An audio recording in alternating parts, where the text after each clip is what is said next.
Chapter 632. Sun Lang said indifferently, "What did you think of?"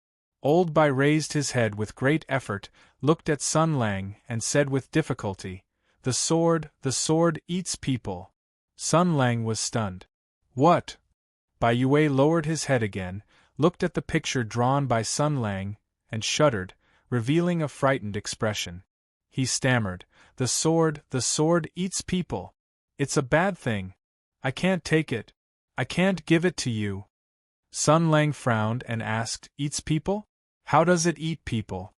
Old Bai's expression became deranged again, and he mumbled, "Eats people. How else can it eat people? It just eats like that, eats a lot of people, swallows your soul, devours your spirit, and traps you in the sword." Before he finished speaking, Sun Lang's expression changed greatly, and he suddenly grabbed Bai Yue's head, and with a rumble, pulled him out of the ground. He looked at Bai Yue, and his eyes revealed a fierce light. "What did you say?" Bai Yue looked at him, and suddenly revealed a strange smile. "It eats people like that. You should know. You seem to be like me. You seem to have been eaten before." Sun Lang's eyes suddenly became malicious. The little fairy, who had been baffled, suddenly shuddered and retreated in fear. The Ji-Du sword in her hand bloomed with a purple light, and the demonic power that surged up temporarily calmed her mind, but Xie Wei's face still became pale. She looked at Sun Lang in fear, and the sharp spiritual power of the horned tiger instantly felt an indescribable blazing, killing intent. Such a dense killing intent filled with the smell of blood, she did not even dare to think that such a degree of killing intent could exist in this world. Ji-Du's monster light shone brightly, and the sword spirit's voice appeared in the air through the resonance of the monster power. She shouted, "Sun Lang." This shout was filled with Ji-Du's surging demonic power, which was comparable to the seven luminaries' sacred sword. When it was used in the sound waves, it already possessed a soul-stirring spiritual power. Although this level of impact was nothing to Sun Lang, it was enough to arouse his attention and awaken his rationality. His eyes cleared as he forcibly broke free from the memories of the past. However, when he looked at Bai Yue, his eyes were still filled with coldness and mockery. "You said that you were also eaten?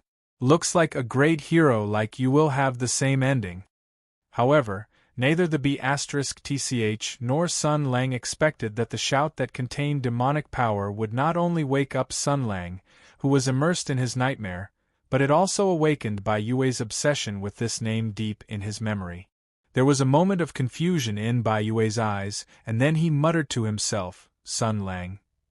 He looked at the person in front of him, his expression becoming more and more confused. He whispered, I seem to remember this name. I also remember your face. I remember you said to me." Sun Lang's eyes were as calm as an ancient well, quietly looking at the confused old man in front of him. Bai Yue shook his head and said in a low voice, "You told me that you were called Sun Lang. You had no expression, you were like a dead person. You told me that you were called Sun Lang." The old general's body was trembling. His eyes slowly became bloodshot, as if his soul was trembling, his hands involuntarily trembling. He broke free from Sun Lang's grip and took 2 steps back, using his hands to hold his head. Trembling, under the cover of his messy hair, he stared at Sun Lang with a pair of terrifying eyes and hissed, "I still remember, you were counting, you had no expression, you were like a dead person, then you were counting, 161,956, 161,957, 161,958. I told you to stop. Why didn't you stop? I kowtowed to you. Why did you still count? I called your name. Why didn't you turn around?" Bai Yue's 10 fingers were like hooks, forcefully clasping his head. Big drops of tears unconsciously fell from his eyes. His tone slowly became crazy. "When did this happen? Why did I remember it? Why do I feel inexplicable grief? Why are you counting? What do these numbers mean? What are you counting? What are you counting?" He roared out the last sentence. Bai Yue's hair and beard fluttered wildly. His eyes were completely red. Like a malicious spirit, he pounced at Sun Lang. The blazing white brilliance wildly rose from his body, sharp and awe-inspiring.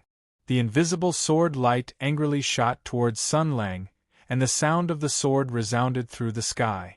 The power belonging to the Golden Glory Holy Sword did not appear in a passive defense, but actively erupted this time. Quickly retreat. Ji-Du shouted through the spiritual link, Bai Yue is crazy again. Under the protection of Ji-Du's demon power, Xie Wei retreated far away, her eyes full of shock. She did not know what Bai Yue was talking about. She was just an outsider. Based on the fragmentary words of the two people, she was far from being able to piece together the truth that was enough to shake the world. However, she still felt the unforgettable sadness and despair from Bai Yue's words. She recalled the legends and stories about the Gold Radiance Sword Saint Bai Yue. He was an elder of 3 dynasties, a famous general, and a great hero of the Heaven's origin sector. He was one of the few Grandmaster Sword Saints in the world, and also a famous general in the martial temple. What kind of blow could make such a rare hero go crazy and abandon his past? The little demon's eyes turned to the expressionless Sun Lang. There was no doubt that Bai Yue's fall to this point was absolutely related to Sun Lang. So, what did he do? The demon sword in his hand vibrated and Ji-Du's voice came out. The sword spirit shouted, Sun Lang, do you want to help? Sun Lang's calm and almost indifferent voice came steadily from the gale that was blazing like blades and swords. There's no need. He's the one who brought about his own death by attacking with sword chi. The sword spirit was stunned at first, and then suddenly understood. Yes, if Bai Yue relied on his invulnerability in close combat, Sun Lang could not do anything to him, but if they used sword chi to attack, the result was clear at a glance. The blazing white sword light had long been blocked by a tit-for-tat force. A force that was comparable to the power of the Golden Glory blocked the sharp sword chi. The two terrifying forces were silent, and did not cause any turbulence or aftershocks. Sun Lang and Bai Yue looked at each other. On the body of the Golden Glory Holy Sword, a sharp white brilliance sword. This brilliance was composed of countless sword lights, and each sword light was the blood chi of the battlefield. It was the original power of the Golden Glory Holy Sword. Countless Golden Glory sword chi gathered together, like thousands of invisible swords shooting together, enough to turn everything in front of them into ashes. But these invisible swords stopped 3 feet in front of Sun Lang, and disappeared without a trace like spring snow. And Sun Lang's surroundings were calm. There was no gorgeous sword light, no overbearing momentum, nothing. It was as if all the power in his body was used to block the attack of the Golden Glory sword chi, and there was not a trace of spare energy to create any gorgeous sound or light effects. Or he had accurately calculated the energy and power of the Golden Glory sword chi, and then used just the right amount of power to offset and defend, not a bit more, not a bit less. It was as if nothing had happened. However, even if the sword light on Bai Yue's body became more and more blazing, and the white Golden Glory sword chi surged and blazed, he could not take another step forward. Sun Lang looked at Bai Yue, who was not far away. This crazy old man still had not recovered his memories. His eyes were full of instinctive hatred, and he was driving his actions with the remaining hatred. But he vaguely felt that soon, this stupid old man was recovering his memories. He was picking up the miserable and desperate memories and savoring the feelings back then. The loyal subordinate of Bai Yue, whose War of the Heavens origin was not over yet. In the past 2 years, even if his mind was in a mess, even if his soul was crazy, he had been waiting for the last sword attack. Sun Lang suddenly laughed. He raised 3 fingers at Bai Yue, who was not far away, and said, 3 things. He said, You asked me what I was counting. I was counting how many people I killed. I counted all the way to 162,378. I will remember this number for the rest of my life. He bent his ring finger.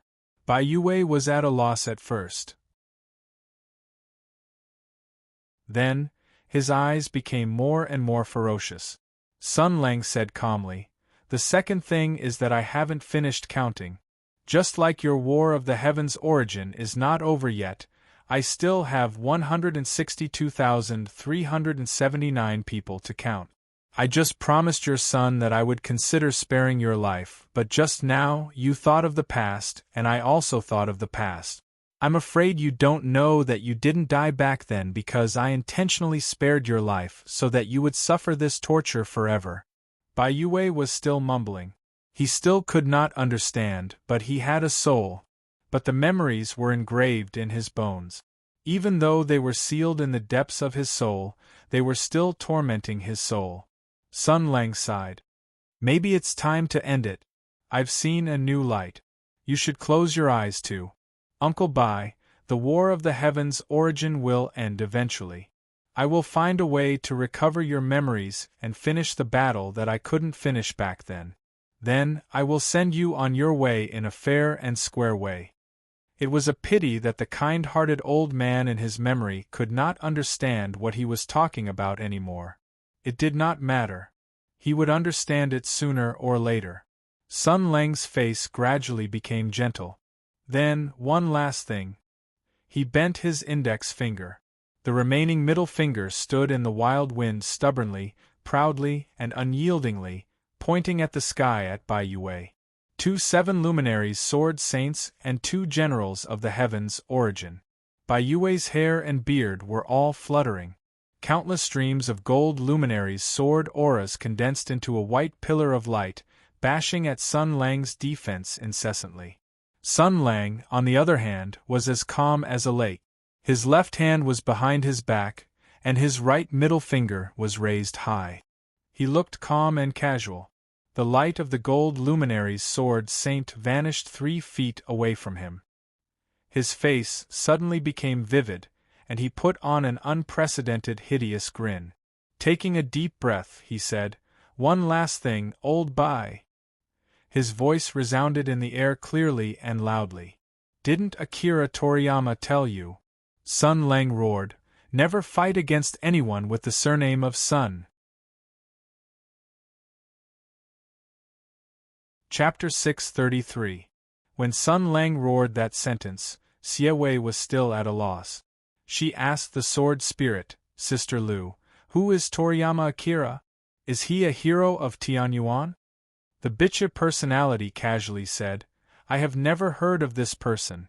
It is obviously someone from his hometown. This guy always says things that others don't understand. Hometown?" Xie Wei still wanted to ask more, but then she saw an incomprehensible scene. The white light was breaking. The light beam composed of thousands of golden sword chi was constantly collapsing and disappearing into nothingness. The fierce sword chi that flourished from Bai Yue's body was constantly retreating. No, this white light was not so much breaking, but rather being swallowed. It was as if it was being swallowed by 2 spiraling dragons, as if it was being worn down by the constantly rotating yin and yang fish. The invisible force was annihilating Bai Yue's golden power. Xie Wei watched for a while. Ji Du's demon power had improved her spirit sense and perception. The little fairy suddenly said, "Spiral? This is a spiral of 2 forces." The sword spirit was surprised at first, then smiled and said, "Sun Lang's control of power has reached the peak. The sword chi that he sends out is flawless and perfect. Because it intertwines with Bai Yue's golden power, it is invisible and colorless, silent and silent. You have made a lot of progress.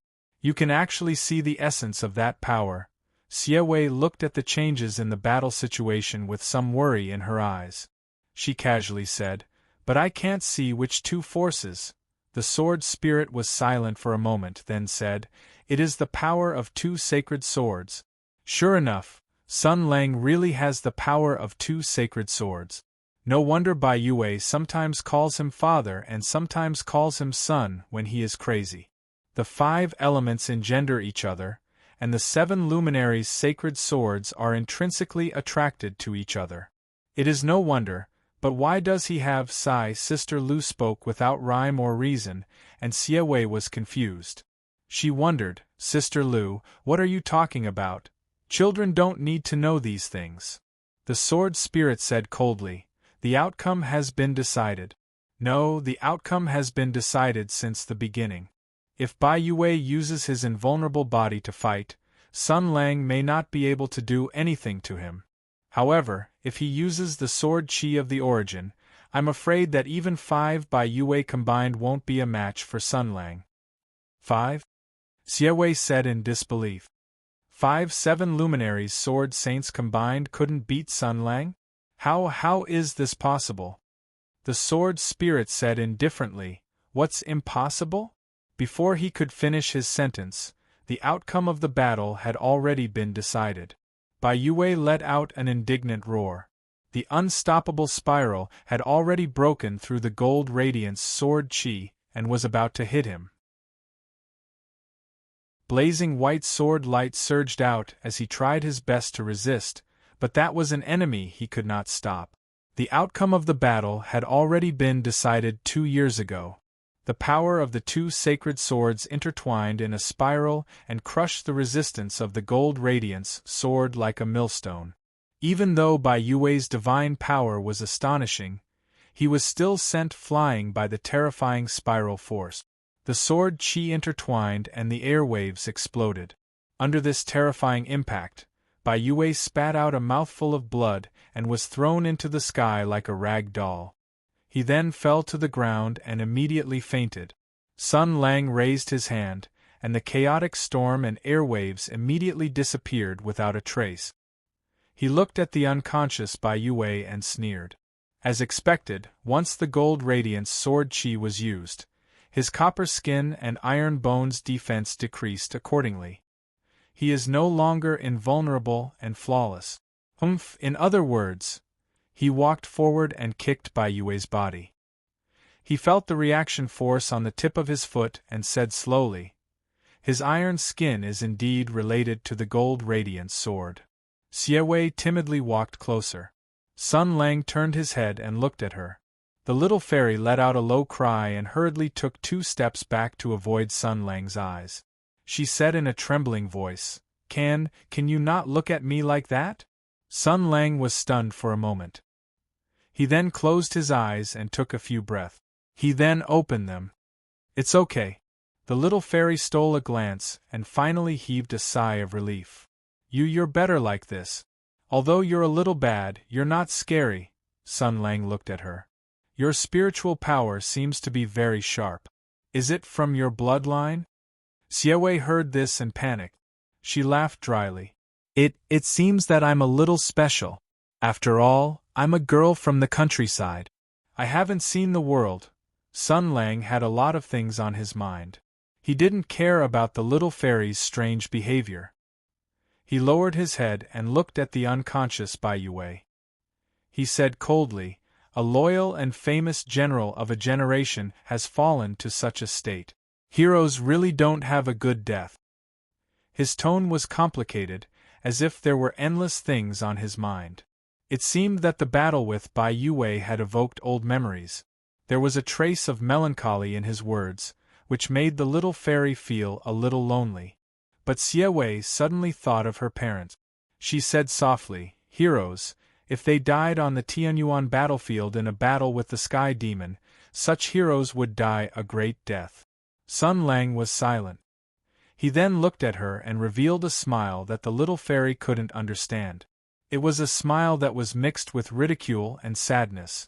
He said, That's not necessarily true, little girl. Xie Wei's heart skipped a beat. She asked, What do you mean? Sun Lang waved his hand and kicked Bai Yue again.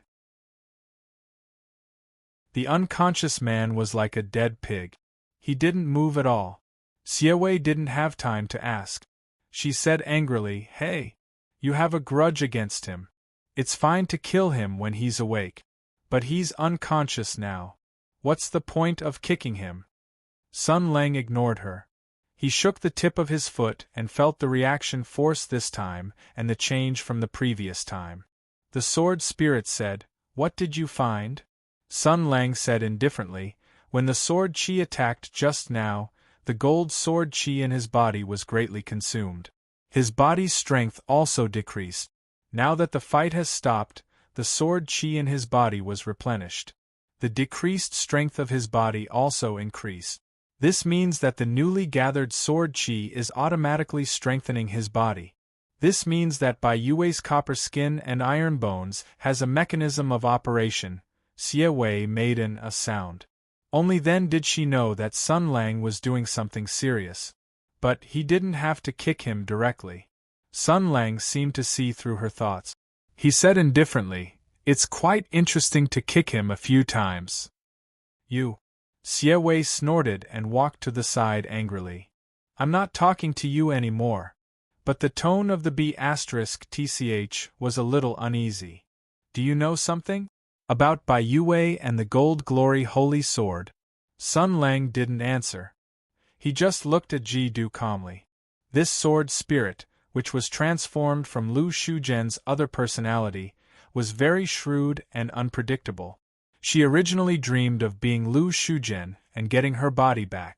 But now she was forced to stay in the cold sword and become a sword spirit. If she knew that the Emperor was planning to transform her soul, what would she do? Especially if the other party helped her to get her body as a bargaining chip to lure her to join. After all, this technology also meant that the B***TCH still had a chance to regain her body. The sword spirit seemed to have noticed the scrutiny and suspicion in Sun Lang's eyes. He said coldly, "What are you looking at again?" Sun Lang retracted his gaze and said indifferently, "I naturally know some information. I'm just considering whether to tell you or not." The B***TCH said angrily, "You?" Sun Lang said calmly, "What about me? If my memory is not wrong, you should still have a lot of hatred for me. Do you intend to turn from an enemy to a friend?" The sword spirit was silent and then flew into a rage. "Turn from an enemy to a friend, your head. Bastard. Idiot. Bastard. Sooner or later, I will chop you into minced meat." Sun Lang thought for a moment and said slowly, "Let me ask you, do you want to be a human again?" The B***TCH was startled and then gritted his teeth. "It's too late. The sword spirit ritual can only be completed when Ji Du is born. A few months have already passed and my soul has already become one with the demon sword. It can't be salvaged. Even if that woman appears in front of me, I won't be able to get my body back." Sun Lang wanted to say that he deserved it, but he looked at Xie Wei and his heart moved. He said indifferently, "You only need to answer me, do you want to or not?" The sword spirit was silent again. She also saw Sun Lang's eyes. This man, although he didn't understand romance, he would occasionally show a considerate side. For example, he hid the things she had done in front of Xie Wei. Otherwise, if that serious little demoness knew that her sister Lu had done those things in order to forge the demon sword with her personality, she would definitely be very sad, so she said slowly, "I want to, how can I not want to? I used to be a human who wants to stay in the cold sword and slowly forget the temperature of the world." Sun Lang looked at Xie Wei and said, "Then what do you mean? You are the sword master of Ji Du. If your sister Lu is separated from the demon sword, maybe this sword will be wasted. If I remember correctly, you said before that you still want to take revenge? Without Ji Du, this big golden finger, you might not be able to take revenge." Xie Wei looked at Sun Lang indifferently. "With Sister Lu, it seems that I can't take revenge," she sighed softly. "If Sister Lu can become a human again, I will naturally be happy for her. After all, Ji Du is her. She can decide for herself. As for me, it doesn't matter." The sword spirit said indifferently, as expected. "She is such a silly girl. It would be strange if she didn't want to let go." Sun Lang nodded. "Well, little demoness, let me ask you again. If I say that I have a way to let your sister Lu regain her body, the premise is that you have to promise me one thing. Can you do it?" Xie Wei's expression changed slightly. She looked at Sun Lang in a panic and said with difficulty, What is it? Sun Lang misunderstood her expression and said, It seems that you have already guessed it. Maybe this matter will make things difficult for you, but the little demoness' eyes changed. She clenched her fists, gritted her teeth and said slowly, if you can really let Sister Lu become a human again, then I won't take revenge.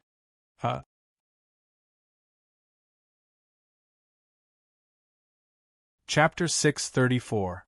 Xie Wei had just said such words on a whim. For a moment, her heart was extremely complicated. She was a little sad, but also a little relieved. She didn't know why she was relieved.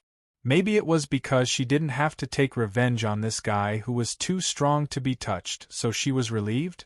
It didn't seem so. She didn't know what was going on. She was sad about her brother's death, but she didn't have any memories of her brother. She didn't know what kind of person her brother was, and she didn't know if he still remembered her. She didn't know if her brother was good or evil, good or bad. She didn't know. Just based on the blood relationship and the identity of a relative, she was heartbroken and wanted to take revenge for her brother regardless of anything. Sure enough, it felt a little strange. But this didn't seem to be the reason why she decided to give up revenge. It wasn't all because of Sister Lu. Sister Lu definitely wanted to become a human again. If she could let this sword spirit with a sharp tongue but a soft heart regain her body, then Xie Wei was willing to do her best.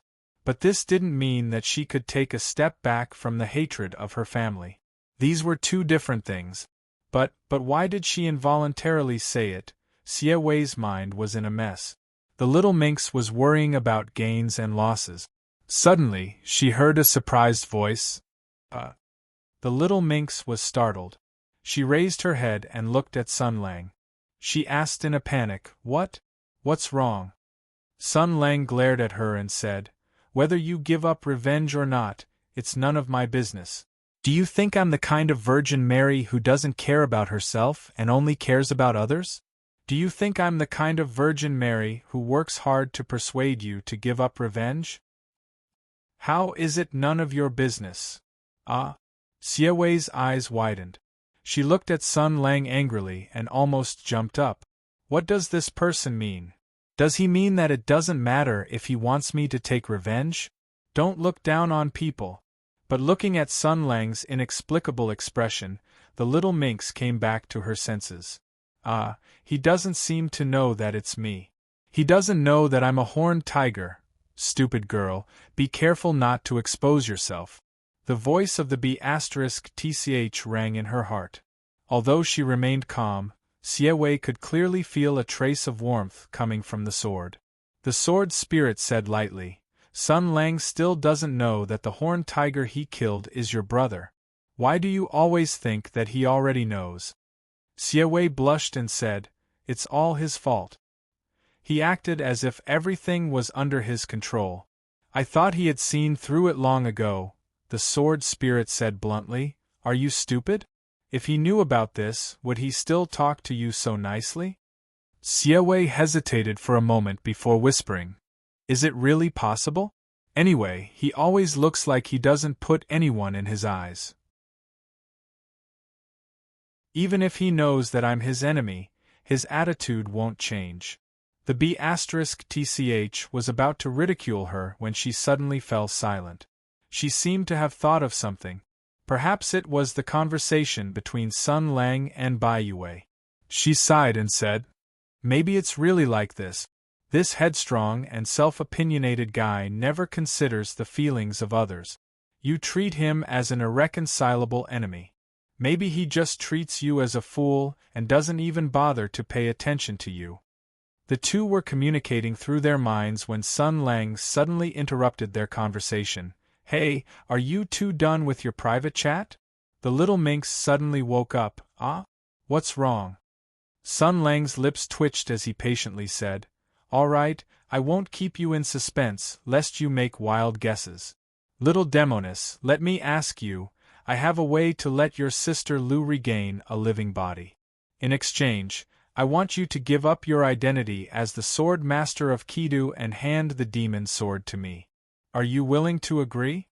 Xie said without hesitation, this is elder sister Lu's matter. If she agrees, I naturally have no problem. Sun Lang looked at her in surprise. His eyes were full of praise as he nodded. You don't make decisions for others. Good child. So, Bai, what do you think? The sword spirit was silent for a while before speaking. She seemed to be moved.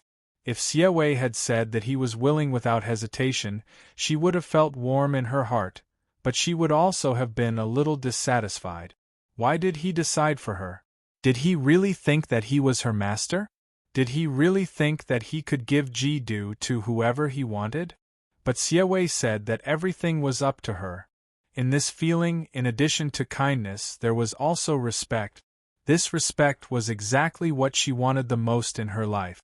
So she slowly said, No, there is no reason to kick away the sword master that I have decided on. Sun Lang, you rejected me once before. Now you want to eat grass again? No way. Xie said anxiously, Elder Sister Lu. The B*TCH personality snorted, Don't be silly. Sun Lang is full of nonsense. Maybe he's just bluffing. Who knows how many people he has tricked in his life. Don't be fooled by him and lose your sword. The little minx's face turned red and she stammered, What do you mean lose my life? Elder Sister Lu, don't talk nonsense. The sword spirit said loudly, In short, little minx, you are the sword master that I have chosen myself. You have also promised me. That is to say, before I get tired of you, you can't run away. Xie was startled when she heard this, and then her eyes softened. Elder Sister Lu is very good to me, just like my own sister. I naturally don't want to leave Elder Sister Lu. So disgusting.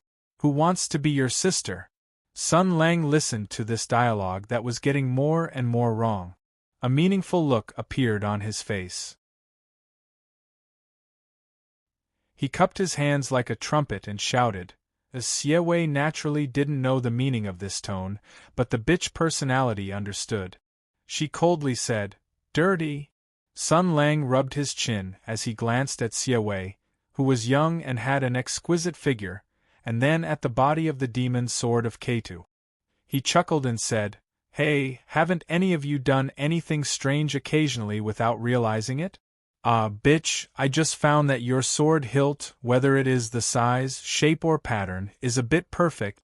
The sword spirit said coldly, What, are you tempted? Do you want to give it a try?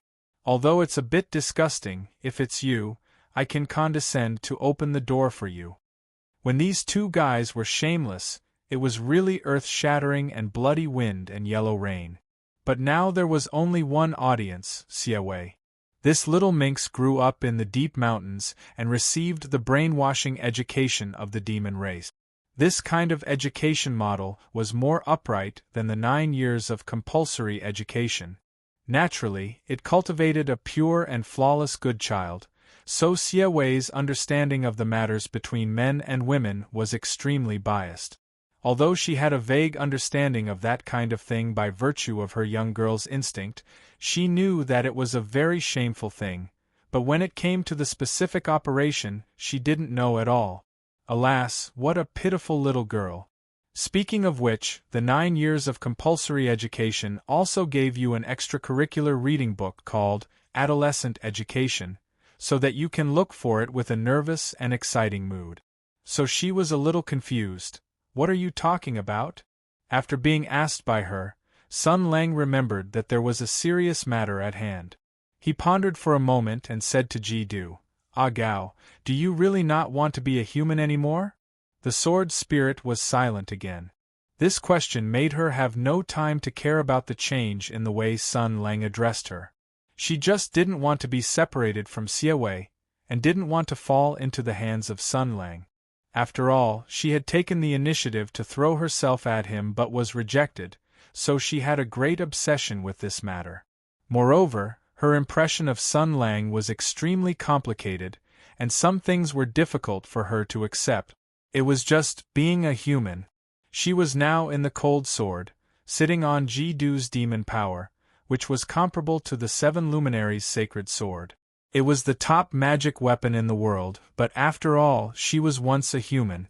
Now that she had become a sword spirit, she could no longer feel the coolness of the wind, taste the delicious food, feel sleepy, and feel her heartbeat. Those seemingly troublesome emotions, perceptions, and feelings had now become an unreachable luxury. If there was a chance, as soon as this thought appeared, it turned into a raging flame, illuminating her whole soul. The sword spirit said slowly, "If there is such a chance, I can't refuse," Sun Lang said lightly. Then, before he could continue, the B*TCH interrupted, "But I only have one sword master, so don't have any ideas about me. I will always be with her." Sun Lang nodded and said to the little demoness, "So, are you willing to work hard for your sister Lu and find a way to make her a human again?" The little demoness agreed even more readily this time. After all, this was her own business. Of course. Sister Lu is good to me, so I naturally have to be good to her. The B*TCH sighed. "Stupid girl, are you going to board his pirate ship?" Xie was stunned. "Wait a minute, doesn't this mean that after this matter is over, she will continue to travel with Sun Lang?" This, however, Sun Lang didn't elaborate. He just waved his hand and said, "Well, since we have reached a preliminary consensus, then this matter can be put aside first. There are priorities. Let's deal with the matter of Old Man Bai first." The sword spirit was stunned at first, then said, "Hey, I asked you before, about Bai Yue and the Golden Glory Holy Sword." Sun Lang laughed. "I'm actually not too sure, because there is something I haven't figured out yet. I'll tell you in detail later." The B*TCH angrily said, "Then what do you mean by what you said just now?" Sun Lang just smiled, then reached out and picked up the unconscious Bai Yue. He looked around and walked to the courtyard where he had plotted with Bai Jinming before. "Follow me." The B*TCH's dissatisfied complaints came from behind, as well as Xie soft comforting voice. The demon and the sword couldn't see Sun Lang's expression. Since the B*TCH was concerned about the little demon, she naturally knew. The little demon had a proper character and looked silly, but she knew in her heart that with her by the B*TCH's side, the possibility of this B*TCH seeking refuge with the Emperor was not too high. After all, who was good and who was bad, who was right and who was wrong, who ate people without spitting out the bones? Even if the little demon didn't know, the B*TCH would definitely know in her heart. Therefore, for the time being, he would trust her. After all, there were only a few first-level 7 luminaries Imperial army. It would be a pity if one was destroyed now just to prepare for a rainy day. Moreover, he also had to consider Aunt Lu's feelings. Although the B*TCH had fallen to this point today, she deserved it. Losing her feelings as a human and becoming a cold sword spirit was the biggest punishment for her. However, although Master Lu didn't say it out loud, deep in her heart, she probably still felt guilty and brooded about this matter. Unless it was necessary, it was better not to kill her. Thinking like this, he looked down at Bai Yue who was being carried away by him. The other's head was hanging down and his white hair was messy. He was still in a coma and was at the mercy of others. "Uncle Bai, I have become a very suspicious person. I can even kill people because of my suspicions. If I were to return to those years, I'm afraid the situation in Hudu Earth would be very different. Should you be happy or sad that I've become like this? I can't wait to see you again." Xie voice came from behind. "Can you be gentler? Old Mr. Bai's head is on the ground. It's better for you to drag him than to do this. Hey, where are you taking him?" Sun Lang smiled. "I don't know which personality will appear the next time he wakes up, so to be on the safe side, of course I have to find a place to lock him up first."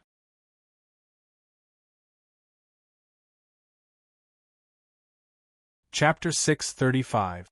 In the blink of an eye, 2 days had already passed. Sun Lang and Xie Wei had already stayed at Bai Clan Fort for 2 full days, enjoying the decadent lifestyle of a feudal lord. Bai Clan Fort was indeed the de facto king of Sichuan, the #1 aristocratic family in the entire Qinzhou. Their wealth, extravagance, and etiquette shocked Xie Wei, this country bumpkin, and Sun Lang, this quasi-country bumpkin. After all, Sun Lang's significance to the Bai clan was truly too great. If he was unhappy, he could wipe out the entire Bai clan fort with a flip of his hand. If he was happy, he could rescue the Bai clan from its current crisis with a stretch of his hand. The Bai clan had always been loyal to him, and this kind of person was even more important than the heavenly emperor. Bai Zhenming was a decisive and understanding person, so he would definitely treat Sun Lang as his top priority. Thus, Sun Lang enjoyed treatment that far exceeded that of an emperor. With a wave of his pen, Bai Zhenming opened up the Bai clan's treasury to the highest quality treasures and famous products, treating him even more attentively than serving old ancestor Bai Yue.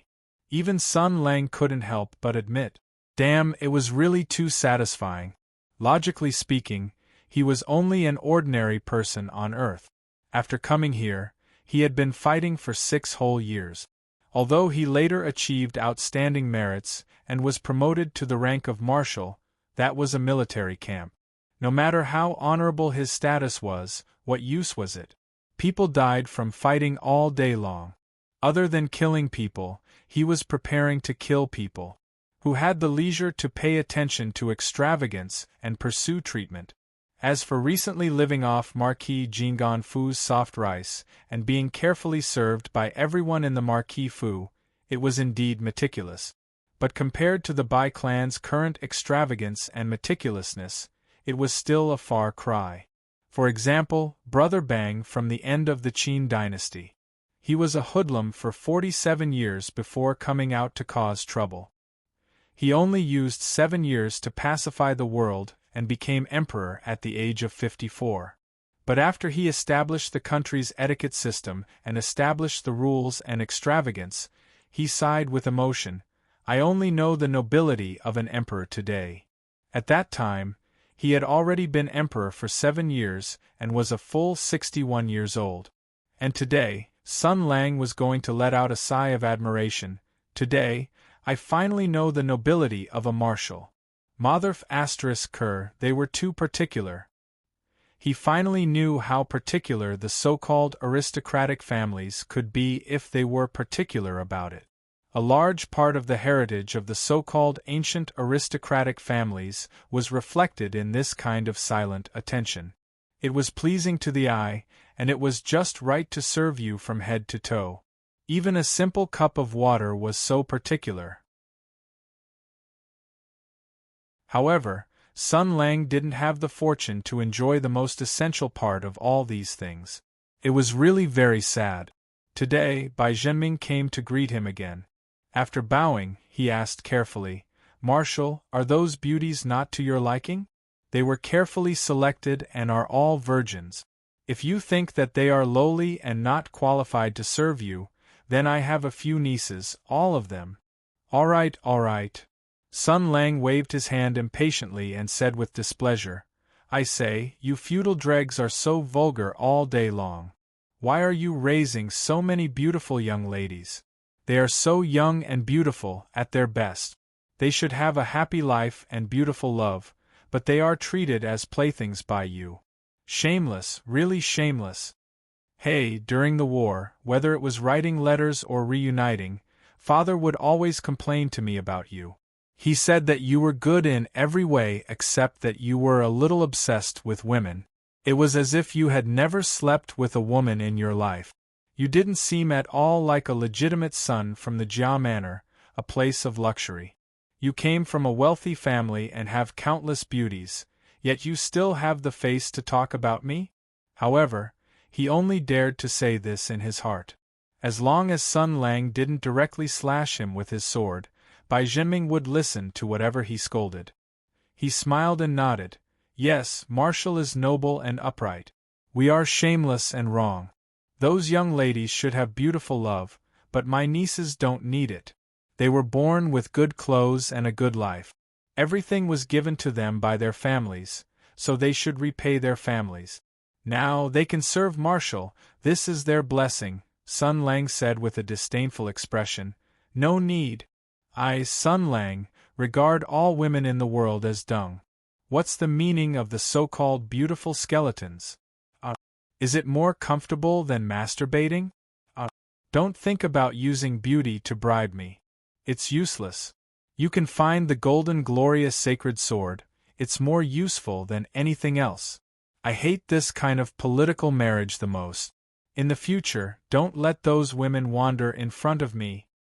Outside the window, Siewei heard this righteous shout and praised in a low voice. I heard that among humans there are sages who can sit still. Are they talking about people like Sun Lang? The bitch burst out laughing. Him? Sit still? You might as well hope that dogs don't eat shit. Siewei spat, so vulgar. But Sun Lang is really like that. These 2 days, the Bai family has been too enthusiastic. Not to mention him, even I was well served. The night before yesterday, I was almost scared to death. 8 young ladies served me while I bathed, and all of them were so beautiful. I really wasn't used to it, so I asked them to go out. I thought that Sun Lang would take the opportunity to do that kind of thing. I didn't expect that he would also drive them out. The little demoness thought of the scene that day, and it seemed that her impression of Sun Lang had become very good. After all, for a woman, if a man had an awe-inspiring attitude towards the temptation of other women, it was undoubtedly a very good bonus, even if the relationship between the two of them was not close. The sword spirit just sneered. However, for some reason, she didn't tell Siewei the reason why Sun Lang refused the women's charms. She was a little demoness who grew up in the mountains. When had she ever seen such a scene? The pastries she usually ate were so delicious that she almost swallowed her tongue, but she couldn't recognize any of them. These 2 days there were people serving her all the time. This feeling of being held in the palm of their hands made the little demoness happy, but she also felt inferior. Her mood was extremely complicated. Just as she was letting her imagination run wild, she heard Bai Jinming hesitate for a moment and ask, "Marshal, my father." The little demoness stuck out her tongue. "Your father was beaten up by Sun Lang again 2 days ago, and is still unconscious. Sigh, this Sun Lang is really something. He beat up someone else's father and even made someone else serve him as their father," Sun Lang said from inside. "Your father is still in prison. He still hasn't woken up, just like yesterday. He is very healthy and still maintains his invulnerable defense, but he is still unconscious.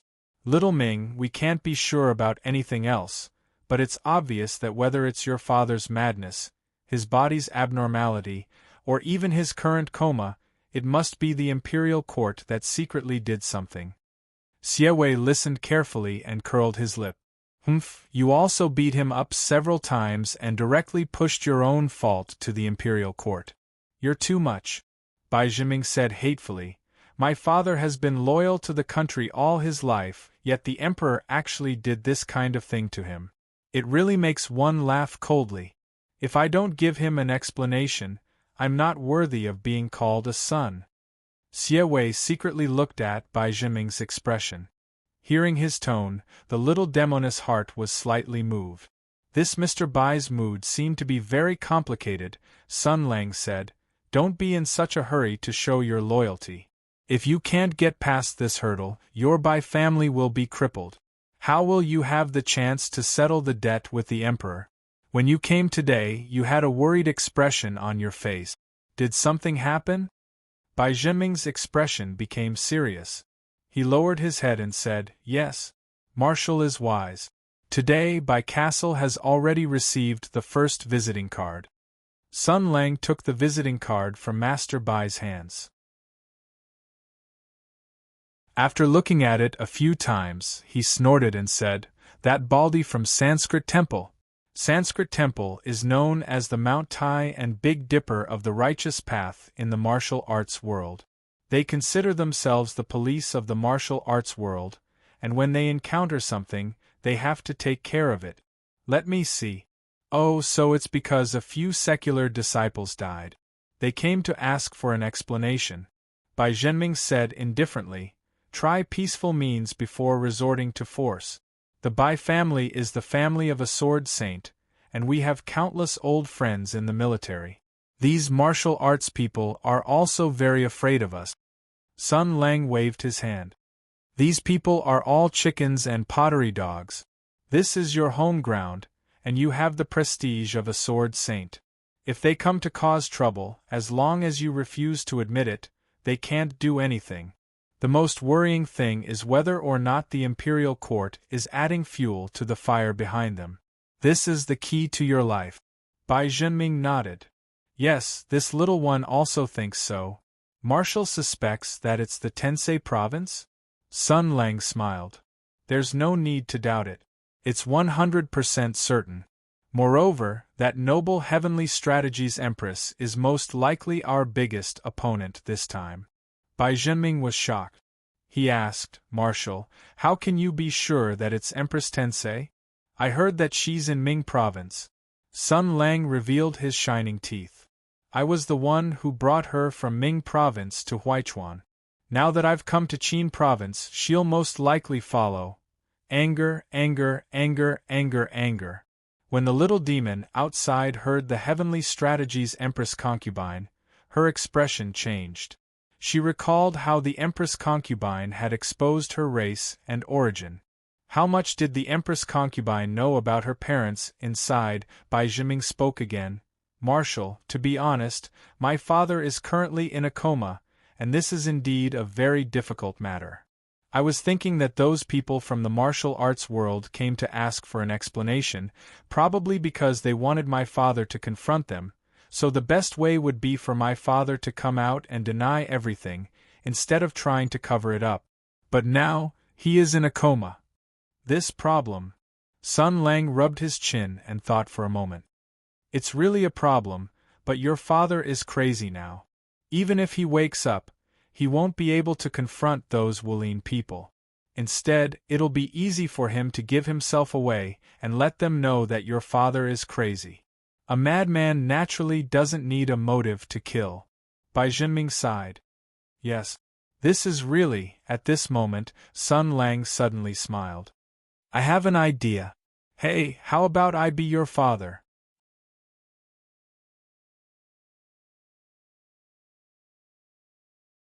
Chapter 636. How about I be your father? If it was 3 to 5 days ago, anyone who dared to speak to Bai Zhenming in such a manner would have long been beaten to a pulp by the mighty Bai family head. But humans were a very despicable creature. Not to mention being a son, he had even been a grandson before. At that time, it was his own father who forced him to acknowledge him as his father, causing him to become a grandson as well. But his performance these past 2 days could only be described as flattering and fawning. Everything else aside, Bai Zhenming had personally taken care of Sun Lang's treatment and arrangements. From the number of people to serve him, to the 3 meals, and even the various resources that were provided, everything was reviewed and decided by Bai Zhenming himself. It was likely that even if the emperor himself came here, he would not be so attentive. His performance was already no different from an actual grandson. So, when he heard Sun Lang's words, Bai Zhenming could only smile bitterly. Marshal, please don't joke around. I am such a useless, mediocre person. How can I be worthy of being your son? Sun Lang rolled his eyes and said, What are you thinking? I'm talking to you about serious business.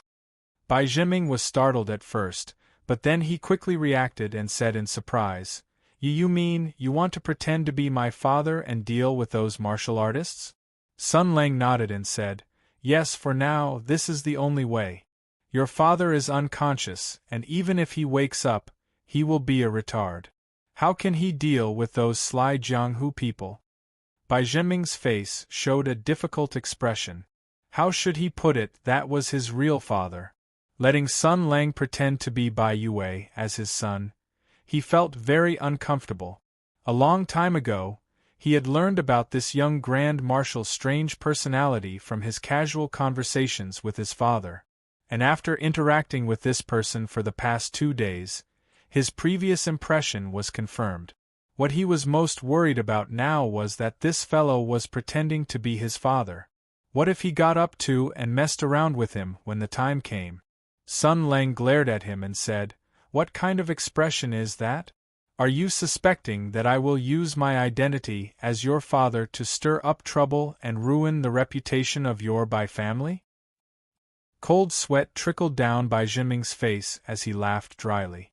"How could that be? How could that be? It's just that I'm a little apologetic, Sun Lang nodded. "Is that so? At least you have some conscience. You know how difficult it was for me to make this decision. After all, as a Grandmaster, I have my own dignity and perseverance. Do you understand the bearing of a Grandmaster? Everything was open and aboveboard. Everything was open and aboveboard. He never played tricks or underhanded tricks. Today, for the sake of your Bai clan, I am willing to lower myself to play the role of your father. I am truly giving you a lot of face." Tui. Bai Jinming cursed in his heart, but he didn't dare to show it on his face. He instinctively felt uneasy about Sun Lang's bold proposal. But you don't look like it." Among the people, the so-called disguise technique was said to be miraculous. In the mouths of storytellers, this mysterious and terrifying technique was simply the most impossible to guard against in the world. A human skin mask could completely turn you into someone else. In the blink of an eye, you could appear in front of the world with a different face. It was simply a must-have item for traveling, killing, and arson. However, as the head of an aristocratic family, Bai Jinming knew that this kind of miraculous technique didn't exist at all. The so-called disguise technique did exist in this world, but it wasn't as miraculous as the legends said. At best, it was through wearing a wig, pasting on a beard, turning eyelids, and adding a black mole. It could be used to disguise a person as another person for a short period of time to achieve the purpose of stealth. This kind of knowledge could be considered extensive and profound, but it didn't include perfectly imitating another person. At most, it could only be used to try to pass off the fake as the real thing. From afar, it might be able to fool people a little, but from a closer look, it couldn't fool people at all. The reason was simple: materials. Every person was unique, and every face was also unique. It was the secret of the birth of life, the highest masterpiece of the Creator. To perfectly imitate it was as difficult as ascending to the heavens. Moreover, although the world was big, it was impossible to find a material that could perfectly fit the human body and make the so-called human skin mask vivid. Moreover, the muscles and bones of a person's face had already been fixed. It was easier said than done to change it. Therefore, Sun Lang wanted to pretend to be Bai Yue. It was as difficult as ascending to the heavens. Not to mention other things, just the difference in their figures was too great. Bai Jinming expressed his worries and thoughts, and Sun Lang laughed. "This isn't difficult," Sun Lang said. "Your father has been living in seclusion for the past 2 years. I guess he hasn't seen any outsiders. Who knows if he has gained weight or lost weight? As for my appearance, this is indeed a problem. After all, I am much more handsome than your father.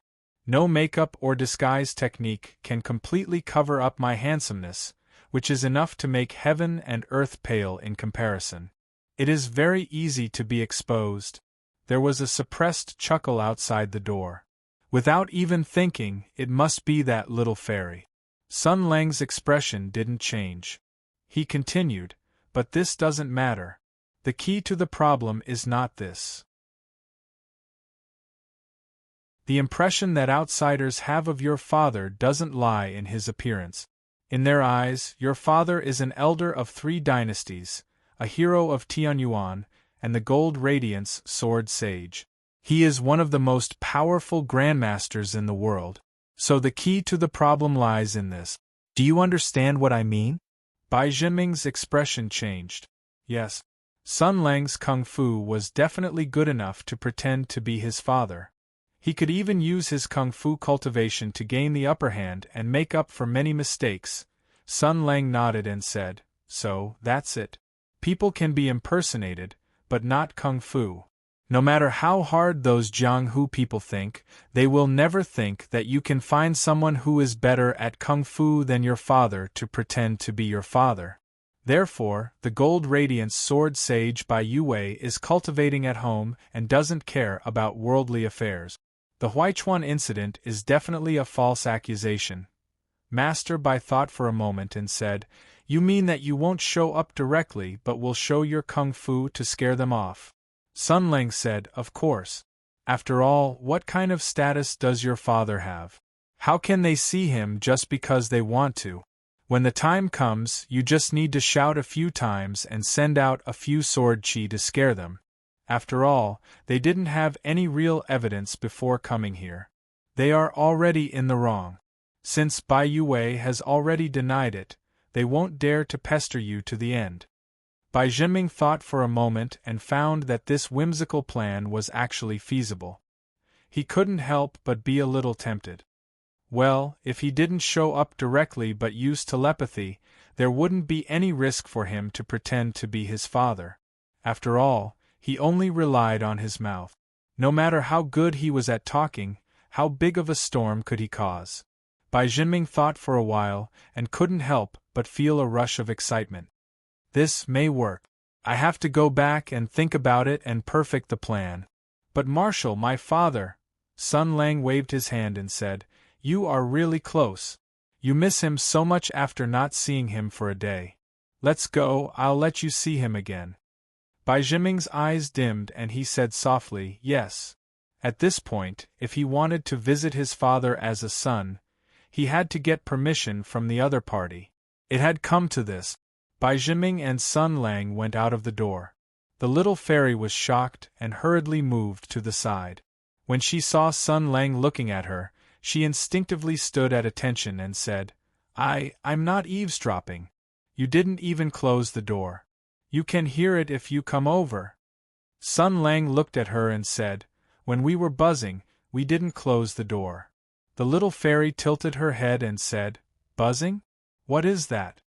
The B*TCH personality said in the spiritual world, "Don't worry about it.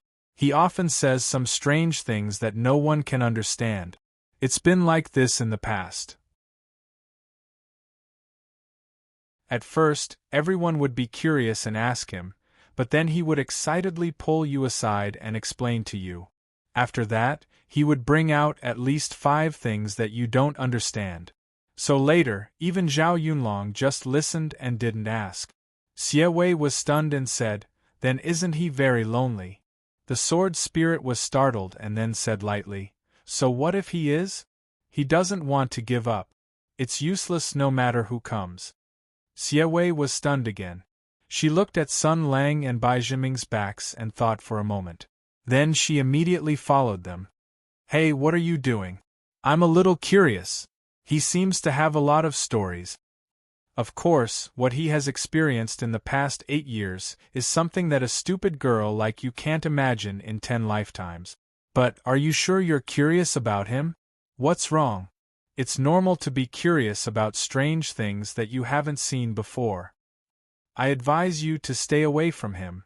Humph, if a soft-hearted and old-fashioned guy like you knows about that. What?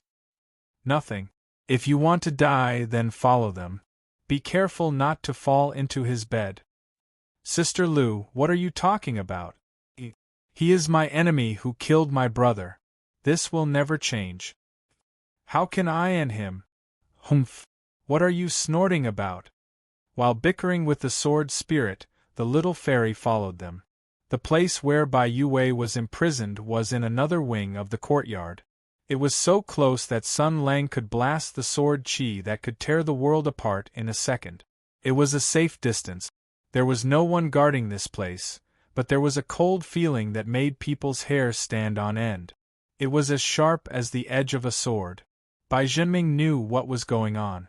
That day, Sun Lang casually found some bedding and spread it on the ground. Then, he put his father on it. Then, he took a long candlestick in front of him and rubbed it into an iron rod. After that, he drew a circle around his father with the iron rod. Then, the surroundings became serene with the sword chi.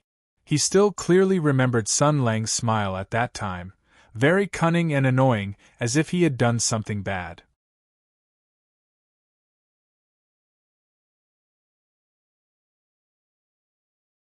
Chapter 637. Bai Jinming saw his father once more. Of course, his father was still unconscious. For 2 whole days, he had been lying there without food or drink. Fortunately, he knew that his father's martial arts were astonishing and profound, so it wouldn't be a problem for him to not eat or drink for a short period of time. Moreover, Bai Jinming also had some medical knowledge and decent martial arts. After taking his father's pulse, he found that his father's pulse was still vigorous, completely unaffected. Thus, Bai Jinming wasn't too worried. After all, the Bai clan was facing too many problems. Sun Lang's saber was hanging over the Bai clan fort, the imperial court's sword was also ready to strike, the Huichuan incident had been exposed, heroes had gathered in Qin province, and the shadow of the imperial court was behind it. The mysterious Tensei province was looming, and there was also the enmity between Sun Lang and his father, the enmity between Sun Lang and the imperial court, and the issue of which side the Bai clan should take compared to these life-threatening problems. The fact that his father was in a coma was simply a trivial matter. Bai Jinming sighed and knelt on the ground. He tidied up his father's blanket and smoothed out his hair. The omnipotent and awe-inspiring father in his memories was now lying on the cold ground, unconscious. Even his own life was not in his own hands. The enemies behind him could kill him at any time. If he woke up, he would also fight Sun Lang to the death. No one knew a son better than his father. He knew his father's character and conduct all too well. Every time he thought of the difficulties, Bai Jinming couldn't help but feel sad. This burden was too heavy.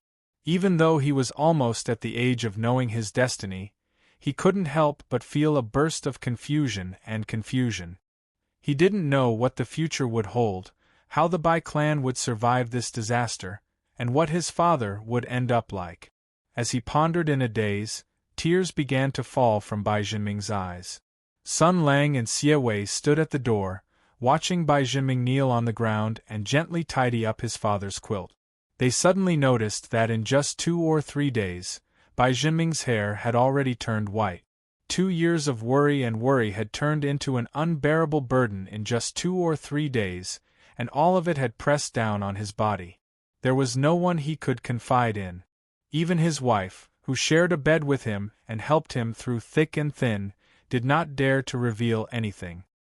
His father's life, his family's inheritance, and the entire Bai family's life all rested on his shoulders. This heavy burden could dye his hair white in a single night. The little minx's eyes turned red. She was a very kind person, and with her horned tiger's ability, she could easily read people's emotions. Just by looking at Bai Jinming's back, she could feel his loss and sadness. Her whole person became sad, and she couldn't help but glare at Sun Lang. Although she didn't say anything, the meaning behind her words was obvious: "You're too much." Sun Lang felt her gaze, but he only shook his head slightly. His face was expressionless and unmoved. Xie Wei's heart suddenly surged with anger. Was this person's heart made of iron? Apart from hatred, was there nothing in this world that could move him? At this time, Bai Jinming slowly got up. He first wiped his tears with his sleeve, then turned around and bowed shyly. "I've let the 2 of you see a joke," Sun Lang said. "I thought that if your father woke up, the first thing he would do was to beat you up, but now it seems that he might not." Bai Jinming smiled. He glanced at his father again and said softly, "He hasn't hit me for a long time. If he can wake up now, it doesn't matter if I let him beat me a few more times," Sun Lang said calmly. "He will wake up." Bai Jinming looked at Sun Lang in surprise, then bowed and said, "Then I'll rely on the marshal." I have to arrange to deal with those martial artists. The marshal wants to pretend to be my father, but I have to think about the specific details. After all, if the imperial court is behind all this, I'm afraid they won't let it go." Sun Lang nodded. "You can go. I'll take a look at your father's situation." Bai Jinming excused himself, glanced at his father one last time, and then strode away. Sun Lang snorted and stepped through the door. He crouched down and pressed his hand on Bai Yue's shoulder, as if he was sensing something with his eyes closed. Xie Wei had just broken free from this sorrowful mood. Seeing Sun Lang like this, she was first startled, and then she mysteriously asked, "Why don't you kick him?" She remembered that 2 days ago, when Sun Lang was examining the changes in the sword qi in Bai Yue's body, he had directly kicked him, venting his anger and examining him at the same time. He had spoken eloquently and righteously, not delaying the matter at all. Sun Lang indifferently said, "My feet hurt." Seeing him like this, the little fairy suddenly burst into laughter. "You can be a little more frank usually. You don't look like a bad person." Sun Lang didn't even raise his head. "Is that so? In Bai Yue's eyes, I'm the main culprit who caused his father to become like this and threatened the lives of his entire family. And there's no need to talk about Bai Yue. You've seen how he looks when he's crazy. I can tell you that when he's awake, his hatred and killing intent towards me are 3 times stronger than before. Don't I look like a bad person?" The little fairy was startled at first, and then she sadly said, "I don't understand. You humans are always attacking each other for various reasons. When I was studying in the mountains, I read your history books with my teacher. Almost half of the book was about killing people, and the other half was about the reasons for killing people. At that time I felt that humans were very cruel, but after going down the mountain, I realized that the world is much crueler than I thought." Sun Lang said, "The world is like this, full of lies and falsehoods. Cruel killing is the most real reality. You shouldn't have gone down the mountain." The little fairy glanced at him and sighed. "But I have a reason to go down the mountain." Sun Lang poured internal energy into his fingers to check the changes in Bai Yue's body. He casually asked, "Is it revenge?" The story is written like this. The protagonist is taught by a group of experts in the mountains. When he became an adult, he learned about his past and the hatred he bore, so he went down the mountain to seek revenge. Then he happened to meet a young lady who was looking for a thug, so he immediately put aside his feud and became a bodyguard. What kind of story is this? But it's true that the plot in the story can't be believed. Xie Wei shook his head and smiled, a rare sadness appearing in his beautiful eyes. "Who knew that I would meet you like this?" Sun Lang snorted. "Isn't this your good fortune? That bitch with her extremely crooked 3 views will definitely lead you astray. Only I, the life mentor, can lead you to the right path." The little fairy just shook her head and leaned against the door. She looked at Sun Lang and sighed softly. Sun Lang stopped and frowned. "Do you have something on your mind?" "You can say that," Xie Wei murmured. "I don't know what I'm doing, and I don't know what I'm doing." Sun Lang thought about it for a moment, but his back was still facing Xie Wei as he said, "Now that I think about it, that's indeed the case. You seem to have been inexplicably dragged into this matter, and followed me to the Bai family fort in a daze. It's normal for you to feel confused and at a loss for what to do. I apologize for not considering your thoughts." The little fairy was flattered. This guy actually knows how to apologize? And his tone is so normal? She immediately said, No need. In fact, I also want to follow you temporarily. After all, you killed my brother. I have to ask you for an explanation and even take revenge. I'm taking this opportunity to investigate the enemy." Sun Lang waved his hand and said, "Well, I know you have a good heart, but that's one thing. In addition, I have to admit that this time, I came not only for Jidu, but also for you. There's something I want you to help me with, so I can't let you go now. I'll tell you in detail after I'm done with Bai Yue." The little fairy curiously asked. What is it? It's something that's hard to talk about. Sun Lang said, It's related to my marriage. The little fairy was shocked. Her face immediately turned red. She straightened her body and said loudly, It's impossible between us. Sun Lang looked back with a speechless face. I didn't know that a serious little fairy like you also has a soft and dreamy girl's heart. Xie Wei's face turned even redder. She jumped and said, Did you deliberately say it so ambiguously? Sun Lang rolled his eyes and said, If I continue to flirt with you, I'm afraid I'll be chopped into a dozen pieces and carried away. Young lady, what are you thinking all day? Let's not talk about other things, but you should at least consider reproductive isolation. Although I don't have any discrimination against you demons, I still find it very strange. That's why I admire Su Xian for being a man.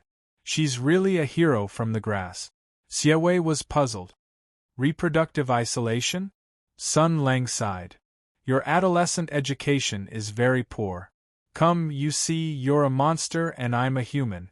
If we get married and have children, what will the children be? Even if we don't have a son, it's still terrible. You see, if we have sex, you'll be so happy that you can't control yourself. Then you'll turn back to your original form. Oh my God, it's really... The little fairy blushed and said angrily, The human form is so convenient. Who would turn back to their original form for no reason? It's big and hard to clean up. Also, who wants to have sex with you? Sun Lang just smiled. Then, he seemed to think of something and said casually, Speaking of which, I still don't know what your original form is. What kind of monster are you? Xie Wei was shocked and said in a panic, This, Sun Lang looked at her sideways. What, you can't say it?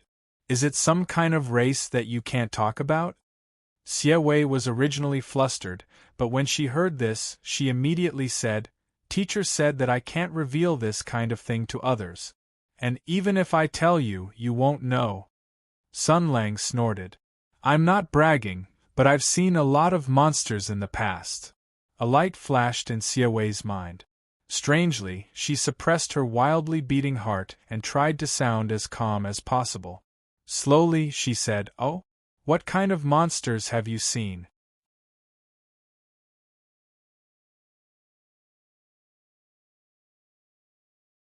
Chapter 638. Oh, what kind of monsters have you seen before? The little minx tried to make her tone as calm as possible, but her heartbeat was already uncontrollably speeding up. Sun Lang snorted and proudly said, That's a lot. The monsters in the world are divided into categories and categories. There are so many of them, how can I count them one by one?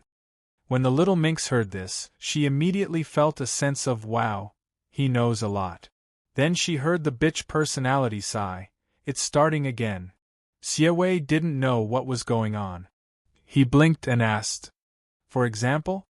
Sun Lang raised a finger, Have you heard of the Gap old woman? The little minx shook her head blankly. Ignorant and inexperienced. Sun Lang sighed. All right. Since ancient times, there have been dead creatures that have absorbed the spiritual energy of the world over the years and turned into spirit. For example, those ship spirits that roam the internet and cheat the nerds of their money. You've heard of this before, right? Xie Wei stared and said, Ships can become monsters? Also, what is the internet? Wow, you're really a country girl. Sun Lang sighed. Young man, you still have to study more. Don't you feel ashamed that your knowledge is so shallow? Xie Wei said angrily, Are you trying to scare me? What Gap old woman? What kind of name is that? And what ship monster? How can a ship become a monster? Why can't a ship become a monster?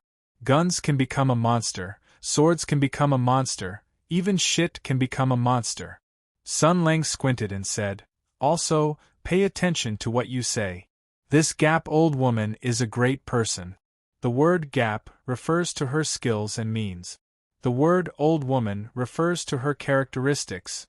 The little demoness was unconvinced and said, She's a child and a grandmother. Could it be that she's an old woman in her teens? Sun Lang said excitedly, "That's right. You're such a clever child. You should really be slapped to the keyboard." Why did I get slapped? What's a keyboard? I don't understand anything at all, or in any case, the little demoness had played a trick. She wanted to ask about the horned tiger as if nothing had happened. If she could use the identity of an outsider to entice Sun Lang to talk about her elder brother, and then casually probe him to understand the cause and effect, that would also be good. Who would have thought that Sun Lang would not take the bait? Instead, he said some random things that she had never heard of before. Therefore, she took it for granted that Sun Lang was being perfunctory. Xie Wei was dissatisfied. "I've never heard of such a name before. Can't you say something I can understand? For example. Like what?" He couldn't just mention the horned tiger, could he? In that case, he would be exposed immediately. Xie Wei suddenly thought of the rude and overbearing monster prince who was torn apart in the blink of an eye. For example, that ancient sculpture. "You've seen his body, right?" Sun Lang was shocked. "Oh, if you didn't mention it, I would have forgotten. The child's body was still buried by me. I didn't have time to harvest it. It's full of material." The little demoness looked at him coldly. She even used provocation. "You're trying to change the topic.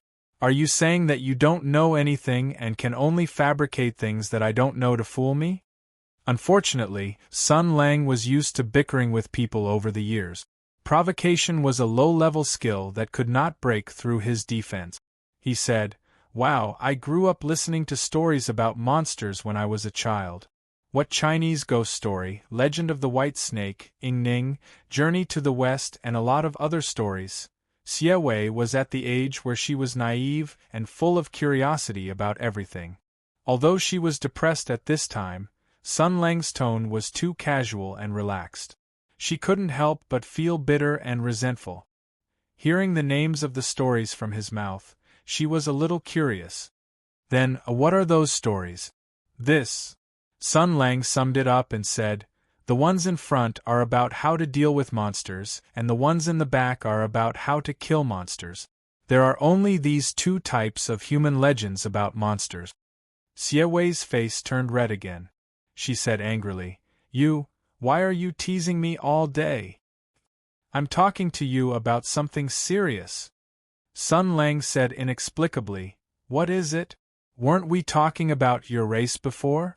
Aren't we just chatting?"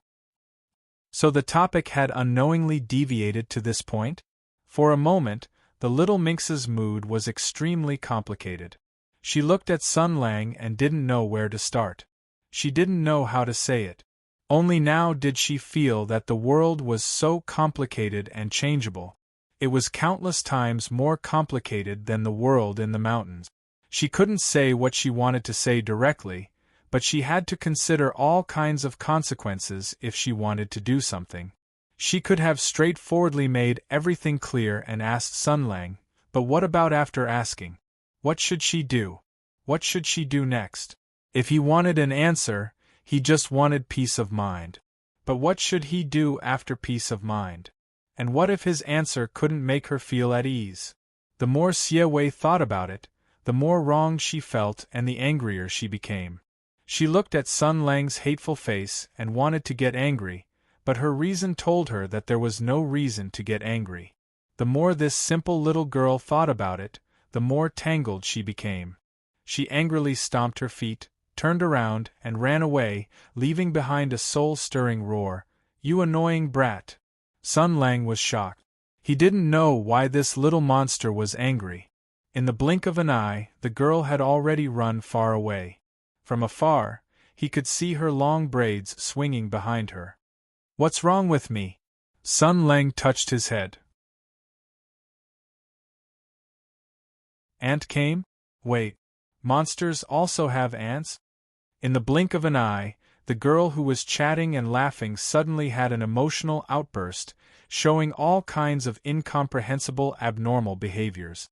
For example, she would be depressed for no reason, or she would cry for no reason. It was completely baffling. This was probably one of the few racial problems that had plagued men throughout human history. Girls were really too complicated. He wanted to ask B*TCH about it, but unfortunately, B*TCH was hanging on Xie body today. Naturally, she ran away with Xie, so he couldn't ask. Sun Lang thought for a long time. Suddenly, a light flashed in his mind. It was like Conan had finally discovered the only truth. With a shocked face he said, "Could it be that she likes me?" It seemed that this was the only reason that could explain it. Sun Lang, who had fallen into one of the three major illusions of life, squatted on the ground and thought hard. It seemed that he could indeed explain all the abnormalities and changes. This guy's behavior in the past 2 days was very abnormal. He often stole glances at me and always talked about this and that in front of me, trying to find topics to talk about. After I casually teased him, even if he got angry at the time, he would still come up to me as if nothing had happened. He still wanted to talk to me. If he wasn't interested in me, why would he be so persistent? Also, she always talks about monsters as if nothing had happened. She must be hinting at something. Is she hesitating? Is she hesitating about my opinion of monsters? And these days, she seems to have a lot on her mind. She often sits alone in a daze. I don't know what she is thinking. Ayaya, the feeling of a girl falling into a sour and sweet first love. He. Sun Lang, who was squatting on the ground, made a series of strange laughter. He slapped Bai Yue's head and showed an embarrassed smile. Don't say that, old man Bai. Although my charm is amazing, there are already people who like me. Yes, I am so handsome. There are so many people in the world who like me. Do I have to respond to their feelings? He thought for a while and let out an even more creepy laugh. Then Sun Lang hit Bai Yue's head with Tianshan's 6 yang palms again, and said with a smile, I am happy? No. How can you accuse someone without any basis? Old man, I'm distressed, I'm hesitating, I don't want to hurt the innocent heart of the young girl. Forget it, you won't be able to understand my distress in this lifetime, right? I won't lower myself to your level. Sun Lang sighed for a while. Just like Xian Chiji, who wrote, if you slap the railing, no one will touch you, because of his unfulfilled ambition and depression, he was also distressed about how to deal with the young girl's feelings. He slapped old Bai's head again with heart-destroying palm. Unfortunately, no one knew his distress. After that, he sighed again. Alas, do I have to make the girl cry again? I'm really a sinful man. Damn it, why is it wet? Sun Lang suddenly felt that his palm was a little strange. He raised his hand in surprise and found that there were some water stains on his palm, as if he had accidentally touched a girl. He was startled. What the F***ck? He looked down and saw that Bai Yue was staring at him. His big eyes were misty and full of grievances. He dared to be angry but didn't dare to say anything. And the water stain on Sun Lang's hand came from Bai Yue's face.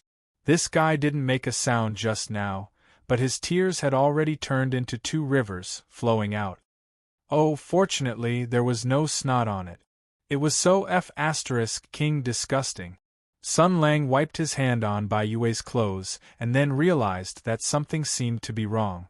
The two looked at each other. Sun Lang looked at Bai Yue's face and seemed to realize something. Wait. You F***king, Bai Yue looked at him with shock and fear in his eyes. His expression was the same. As if he had seen a big tiger, he tightly pursed his lips, as if he was holding back something. But his expression, his perseverance, his strong forbearance, was gradually collapsing. Hold it in, hold it in, hold it in. I can't hold it in. Bai Yue opened his mouth wide and closed his eyes. The next moment, an earth-shattering cry sounded. What?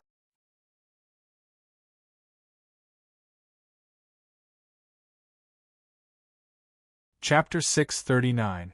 The Bai family castle had been in business for more than 10 generations. Coupled with its rapid development in recent years, it could be said that it was constantly changing. Nowadays, the Bai clan's castle stretched out into the distance and covered a vast expanse of land. Rather than calling it a castle, it would be better to call it a small town. The Bai clan was a collective of clans that were tied together by genealogy, bloodline, and interest. From the inside to the outside, the Bai clan had gathered together in a strict hierarchy, forming a firm community of common interests. In addition, the branches of the Bai clan were scattered all over the Qin province. Like a myriad of stars surrounding the moon, the Bai clan's roots were implanted into the deepest part of the land. This was the ideal situation for an aristocratic family. Currently, the place where Sun Lang and Xie Wei were temporarily staying was the core area of the Bai family fort. The environment here was beautiful and the scenery was breathtaking. The outside was surrounded by layers upon layers of buildings, and it was obvious that this was the most prestigious area of the Bai family fort. Only the legendary old ancestor had the qualifications to live here. This was the Holy Land in the hearts of the Bai family disciples. Since it was the residence of the old ancestor, it naturally had many advantages. First of all, the place was big. Second, the scenery was good. Third, it was quiet. Moreover, Bai Zhenming paid special attention to it and gave strict orders to make the core area even more deserted. No one dared to wander around here. Xie Wei had lost her temper earlier. She rushed out of the door without caring about the direction. She just kept running around. She wandered around the beautiful garden path for a while and came to a peach forest. She leaned against a peach tree and panted a few times. However, her mood became more and more agitated. She simply wanted to shout out loud. But slowly, tears fell from the little fairy's eyes. Her tears fell into the soil under her feet and sank in an instant. The B***tch said lightly, "I tried to stop you, but you didn't listen. Fortunately, you ran away at the last moment. Otherwise, if Sun Lang really talked about the horned tiger as you think, with your acting skills and shrewdness, how could you hide it from his eyes? He would have seen through your connection with the horned tiger at a glance. Once he makes this connection, you can forget about hiding anything from him." Xie Wei whimpered, "If I can't hide it from him, then I can't hide it from him. At worst, I can't hide it from him." The sword spirit sighed, "What are you talking about? There's something very wrong with your current situation." The little fairy leaned her head against the branch of the peach tree. As she wiped her tears, she said, "I just feel very tired. Sister Lu, I even want to give up on revenge. I don't care about this matter anymore. I want to go home immediately. I want to go back to the mountains immediately. The world outside the mountains is really too complicated. I have to think about this and that." The B***tch said indifferently, "Have you thought it through? Let's go now." Xie Wei was startled at first, then he shook his head and said, "No. Doesn't Sister Lu want to become a human again?" The sword spirit said, "I don't have to hide it from you. I really want to be a human again. Sun Lang doesn't do business at a loss. Since he threw out this bait, it means that he expects me to work for him. You don't want to be separated from me, so can you always stay by Sun Lang's side and work for him? You can't hold it in anymore today. If this goes on, how much longer can you endure?" The little fairy stammered, I can talk to him directly." The B***tch bluntly exposed her perfunctory words. "Talk? After telling the truth, what kind of answer do you expect from Sun Lang? What kind of answer can make you, his sister, work for the enemy who killed your brother with a clear conscience? Once this window paper is exposed, with Sun Lang's suspicious temperament, he will definitely be on guard against you. You should know that, right?" The little fairy thought about it and agreed. So she cried even more sadly, This annoying person, why did he kill my brother?" The sword spirit sighed. She hesitated for a moment and said, Maybe. My previous judgment about Sun Lang may be a little biased. You have also been in contact with Sun Lang these 2 days. What do you think of his character? Xie sobbed and wiped his tears. He curled his lips and said, "Annoying person." The sword spirit was speechless. Don't say it like a spoiled child. What else? For example, in terms of dealing with people. The little fairy thought for a moment, and Sun Lang's hateful face immediately appeared in her mind. His words and deeds these days flashed like flowing water. So Xie snorted, arrogant, willful, stubborn, and doesn't listen to people. The B***tch nodded and said, "That's right. So do you think that such an arrogant person is the kind of person who will kill people at will?" Xie hesitated and said, "He was very fierce to old Master Bai. If it weren't for old Master Bai's invulnerability, I'm afraid he would have been killed by him. That's because the two of them have a grudge. You have seen it. Not only does Sun Lang hate Bai Yue, but Bai Yue also hates him to death. Moreover, if I'm not wrong, this matter can't be blamed on Sun Lang." The sword spirit sighed in a low voice. "In short, with Sun Lang's temper, he won't kill people casually. You should think so too, right?" Xie thought for a moment and then slowly nodded. "Yes, although I don't agree with many of his practices, my intuition tells me that he is not that kind of heinous villain. He is even much better than those people we have seen before. As soon as those people saw me, they were thinking about how to get you from me, and then to me." When she said this, she looked a little bashful. As a girl who didn't know much about the world, her trip down the mountain was an eye-opener. With the mind-reading ability of the horned tiger tribe, she could see through many people's treacherous hearts at a glance. Naturally, she also understood how sinister people's hearts were. Compared with those sanctimonious and insatiable human beings, Sun Lang was actually a little cute. At the very least, even if he was plotting something against Ji Du, he would say it openly and not use tricks to steal it. Not to mention other things, his martial arts were so high that if he wanted to steal the sword, he could kill Ji Du with one finger. Therefore, Xie sighed. Indeed, he doesn't seem like the kind of guy who would kill people casually. The B***tch hesitated for a moment and slowly said, "So, your brother's death." The little minx reacted. She widened her eyes and said, "Sister Lu, you mean, my brother, he..." The sword spirit sighed. "As far as I know about Sun Lang, he won't kill people for no reason. In other words, he must have killed your brother for a reason." Xie shook her head and said, "I know. He must have a reason to kill my brother, but no matter what the reason is, he killed my brother after all." The B***tch said, "This is different, Xie. Let me make an assumption. I mean, if... You see, you and your brother were separated from each other when you were young. You were raised by your teachers in the 100,000 mountains. They taught you to be a rigid and weak. Oh no, an upright and kind girl. But your brother may not have this opportunity. He was wandering outside and fell into the hands of someone with ulterior motive. Maybe he would be..." The little minx was shocked and hurriedly said, "Sister Lu, I mean, if..." And Xie, you know in your heart that the probability is not small. After all, you have seen how dirty the outside world is. The sword spirit slowly said, "You have to admit that there is such a possibility. If your elder brother had really become an evil monster, and had fallen into Sun Lang's hands because he had done something bad, would you still want to take revenge?" Xie was stunned for a while and suddenly shook her head. This was a possibility she didn't want to consider.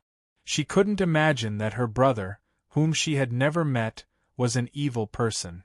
"No, this is impossible. Teacher said that our horned tiger clan can see through people's hearts. We are auspicious beasts that judge crimes. How could we go down the evil path? Maybe, but the world is unpredictable. People's hearts are fickle. No matter how upright and pure a soul is, it will be stained with darkness because of some things." The sword spirit sighed softly. "You said that Sun Lang was too willful. Do you know how open and upright he was before? He was the reincarnation of a saint in the hearts of thousands of soldiers, but in the end, didn't he become like this? The little minx was surprised. Him? Open and kind? Open and upright? Sister Lu, you're not joking, are you? I'm not joking. The sword spirit and Lu Shujian were originally one. The two personalities shared the memories of the past. Master Lu was one of the first people to know Sun Lang. He was also one of the people who knew Sun Lang's origins and secrets. He was also one of the people who watched Sun Lang walk to the top step by step. She would never forget the memories of that person. Therefore, she said softly, "You think you have a clear conscience and are upright and magnanimous, but compared to Sun Lang's kindness, your kindness is like the difference between the clouds and mud. True kindness is benevolence and forgiveness, universal love and compassion." He did it, so many people were attracted to him and couldn't help but be convinced by him and admire him. The little minx said blankly, "Sister Lu, I don't understand." The sword spirit laughed self-deprecatingly. "It's normal because I have never understood this person. I don't know what he is thinking." Xie Wei blinked. He didn't cry anymore, but he didn't know how to answer. After a long while, the sword spirit continued, "Why am I telling you this? You can't find out the cause of your brother's death, because you can't find anything to talk about. But I have a friendship with him, so it shouldn't be difficult to get information out of him. I didn't help you before because I was afraid that you wouldn't be able to accept the answer for a while. But now it seems that this matter is no longer something you can solve by yourself." Then she said, "Well, I'll talk to him tonight." Xie Wei heard this and panicked. "Sister Lu, well, little girl, you have to know. Before you can't help but mess things up, let me help you find out." There was a hint of meaning in the words of the bitch personality. "Do you remember that Empress Tensei mentioned your brother before? I have a hunch that maybe your brother's death and the reason why Sun Lang killed him are all related to this princess." "Sister Lu, I still don't understand." "Then do you believe me?" "Of course I believe you. Sister Lu is very good to me." "Then you don't have to worry about it. Leave everything to me." But, no buts. If you continue to annoy me, I'll directly sell you to Sun Lang. Let him tie you up in his cellar and make you bear his children for the rest of your life. Let's see if you still have a chance to take revenge." "So, Sister Lu, will he really lock people up in his cellar?" "You go and ask him yourself?" "I don't want to." As they chatted and quarreled, the little girl slowly returned along the original path, hugging the demon sword tightly. The sword spirit sighed silently and then smiled in relief. "Forget it. Why should I use this little girl? It's better to ask Sun Lang the truth as soon as possible and untie the knot in her heart. Otherwise, this little girl will really think about it for the rest of her life. In short, I'll let Sun Lang off this time. There's no need to let Xie Wei be so conflicted. I have to untie the knot between her and Sun Lang as soon as possible. Humph, can a brother who I've never met and who might be Empress lackey be more important than me?"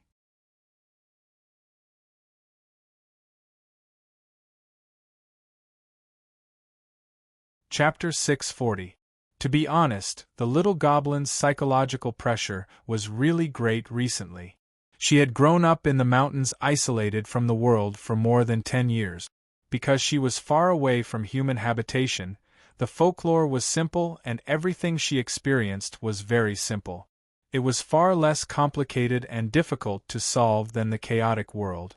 Therefore, her life so far could be said to be carefree. The world was either black or white in her eyes, and she had never even known the taste of sorrow and trouble. But now she understood that what was sandwiched between her and Sun Lang was an indescribable and complicated trouble. Sun Lang had killed her elder brother. This was an irrefutable fact. It was a real fragment she saw in the resonance of blood when she became an adult. Sun Lang did cut off her elder brother's head. But she couldn't explain it openly and questioned Sun Lang. Probably because of fear, Fear of Sun Lang's reaction, fear of Sun Lang's power, or fear of other things she didn't realize. Even she herself couldn't tell what was going on with this complicated feeling. So it was normal for her to have a small emotional outburst today. In any case, after the messy comfort of the sword spirit, Xie Wei finally calmed down slowly. She was originally a sensible and rational girl, but she was momentarily blinded by her emotions. The little girl looked at the peach forest. She had just run around and didn't know where she had run to. She stuck out her tongue and whispered, I seem to be lost. Ji Du shook impatiently. Lost? Since we met, haven't I been showing the way? What's the use of using your brain? Turn around and go southwest. Xie Wei laughed twice. She was a little embarrassed, but she also enjoyed this kind of reprimand. Although Sister Lu's mouth was fierce, she took care of her everywhere. Even reprimanding and educating her gradually turned into nagging. She enjoyed this feeling very much. It was like having a smart and capable sister. Everything was taken care of by her, and she only needed to follow along foolishly. She followed his instructions and returned to the southwest. As she walked, she looked around curiously. I accidentally walked here. I've never been here before. The B**TCH replied, This is still the core area of the Bai clan's castle because we don't see any high walls. Bai Yue sure knows how to enjoy life. Living alone in such a big place? Humans are really strange. They're already full, but they're still tirelessly pursuing more. Xie Wei looked around and said softly, however, perhaps it is because of this desire that can never be satisfied that humans have become so strong. It's just a little annoying. She was not whining for no reason. The previous incident at Huichuan was caused by human greed. Sister Lu clearly had her own ideas and thoughts, so why did they still want to snatch the sword?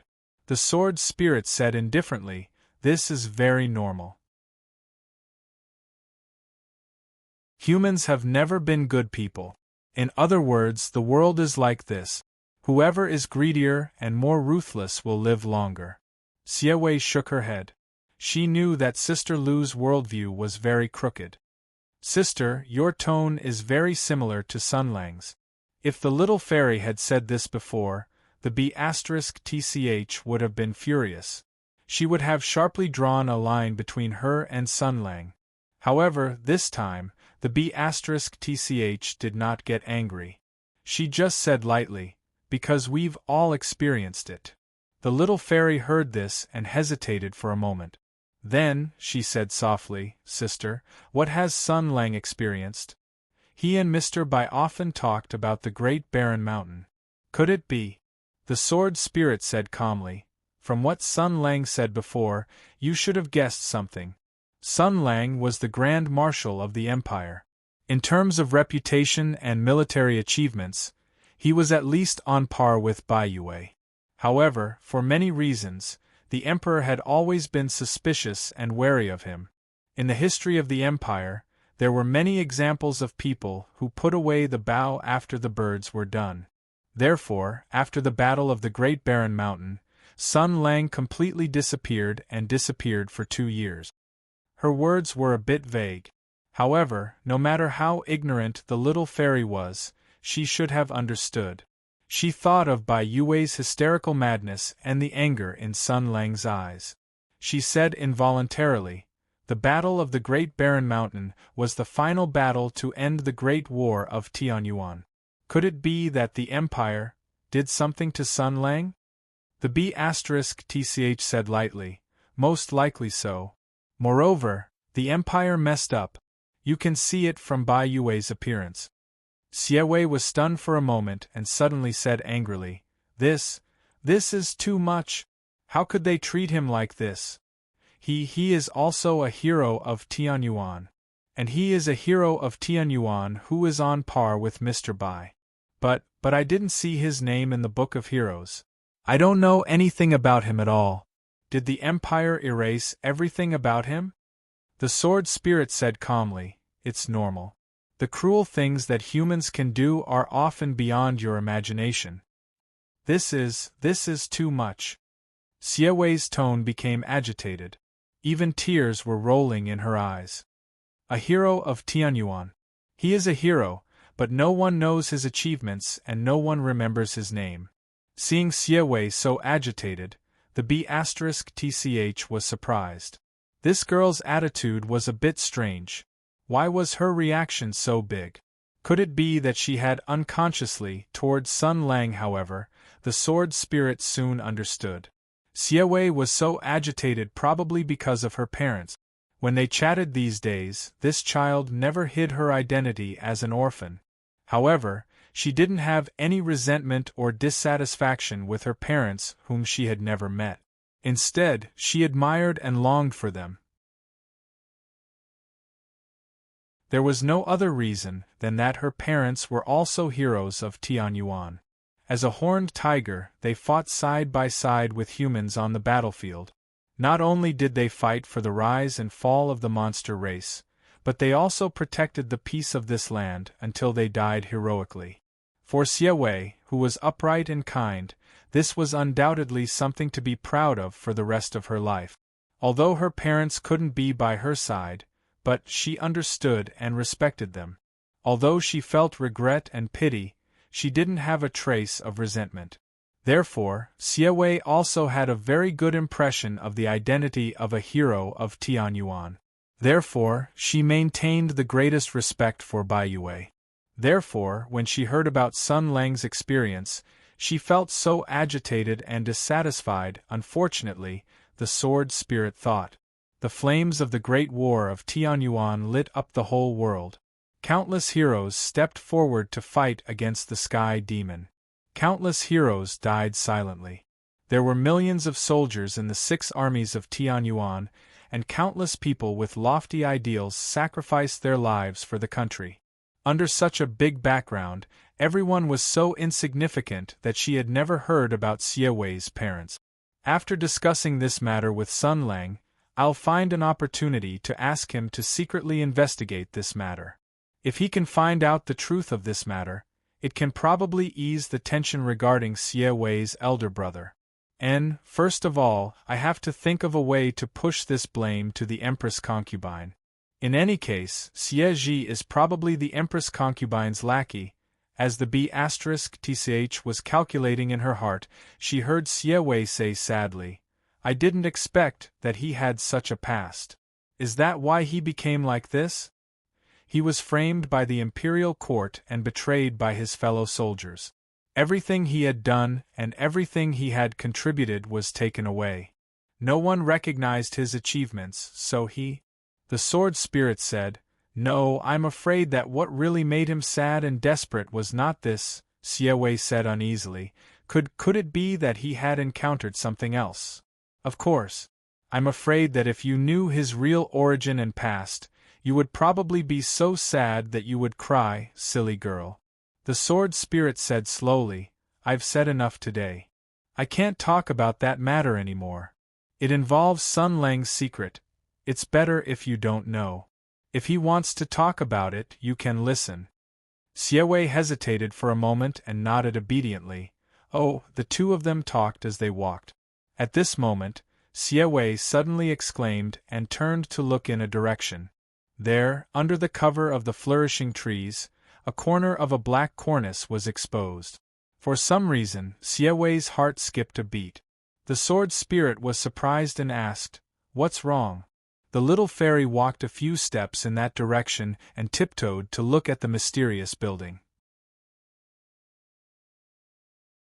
She said hesitantly, "I don't know, my soul suddenly felt something. My intuition told me that I should go and have a look." The B*TCH pondered. This little girl's heart was clear, and she was intelligent. Her mental strength was incomparably strong, and her ability to read minds was frighteningly strong. The powerful mental strength of the horned tiger also gave her incomparably accurate intuition. Since she felt something and wanted to take a look, it meant that there might really be something in that strange house that Xie couldn't forget. What was it? The B*TCH was also a person who was not afraid of trouble. She thought for a while after hearing Siawei's words.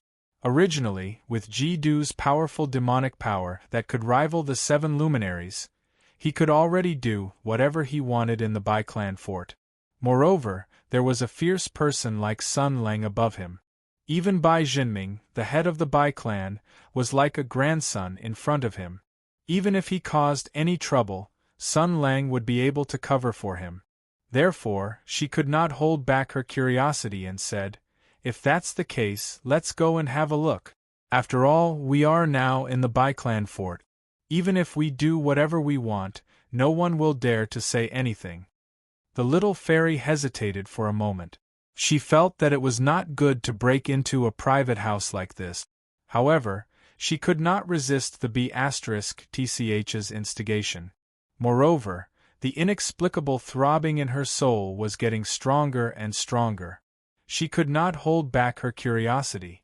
She sighed and carefully approached the building with Ji-Du in her arms. At the same time, she did not forget to tell the B***th in her heart, "Let's make a deal. If someone is guarding the building and doesn't let us in, we have to leave immediately. We can't use force or quarrel." The sword spirit said impatiently, "Let's go, let's go. Maybe the golden holy sword is hidden inside. If we find the holy sword by chance, what kind of expression will Sun Lang show?" Siawei thought for a while and could not help but laugh. She quietly approached the big house that was covered by weeds and trees like a thief. It looked like it had been abandoned for a long time. No one took care of it and no one guarded it. However, the throbbing in Siawei's heart was getting stronger and stronger. It was as if something inside was calling out to her.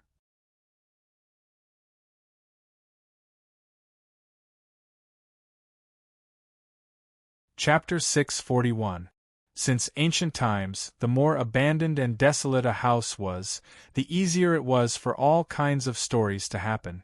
According to classical mysticism, abandoned and uninhabited places were easy to breed demons and monsters because of the lack of human yang energy. This was actually very normal. Only in places where the terrifying upright apes did not exist would there be room for poor animals to breathe. After all, no matter how nice it sounded, humans and nature could not completely coexist in harmony. Wherever humans built a city, the nearby wild animals, large and small, basically had to get lost. Not to mention the city, the village was also the same. Once someone in the village was bitten by a wolf, the whole village would gather together to kill the wolf. They would not stop until all of them were killed. With this kind of awareness and revenge mentality, human beings constantly eliminated and exterminated all kinds of competitors and gradually jumped out of the shackles of the planet's food chain. Because humans were basically the only animals that would carry out designated killings for reasons other than predation. Maybe it was for benefits, maybe it was for revenge, maybe it was for fun, maybe it was to eliminate future troubles. When a race generally had this kind of twisted killing characteristic, they were destined to occupy the top of the food chain and even transcend it. But humans were also very fragile. Because they were smart, they had some scruples. For example, if there was no reason to do so, no normal person would easily set foot in this deserted house, even if he had a unique skill. Because they all had the instinct to seek advantages and avoid disadvantages, there must be demons and monsters in places where there were few people. This was basically the consensus of people in this world. Unless they had nothing better to do, who would be willing to casually experience whether it was real or fake. However, this problem was not a problem for Siawei at all, because she herself was a monster. Not only was she a monster, but the Ji-Du in her hand was also the holy sword of the demon world. Therefore, she didn't feel any pressure for this kind of big exploration of the abandoned house.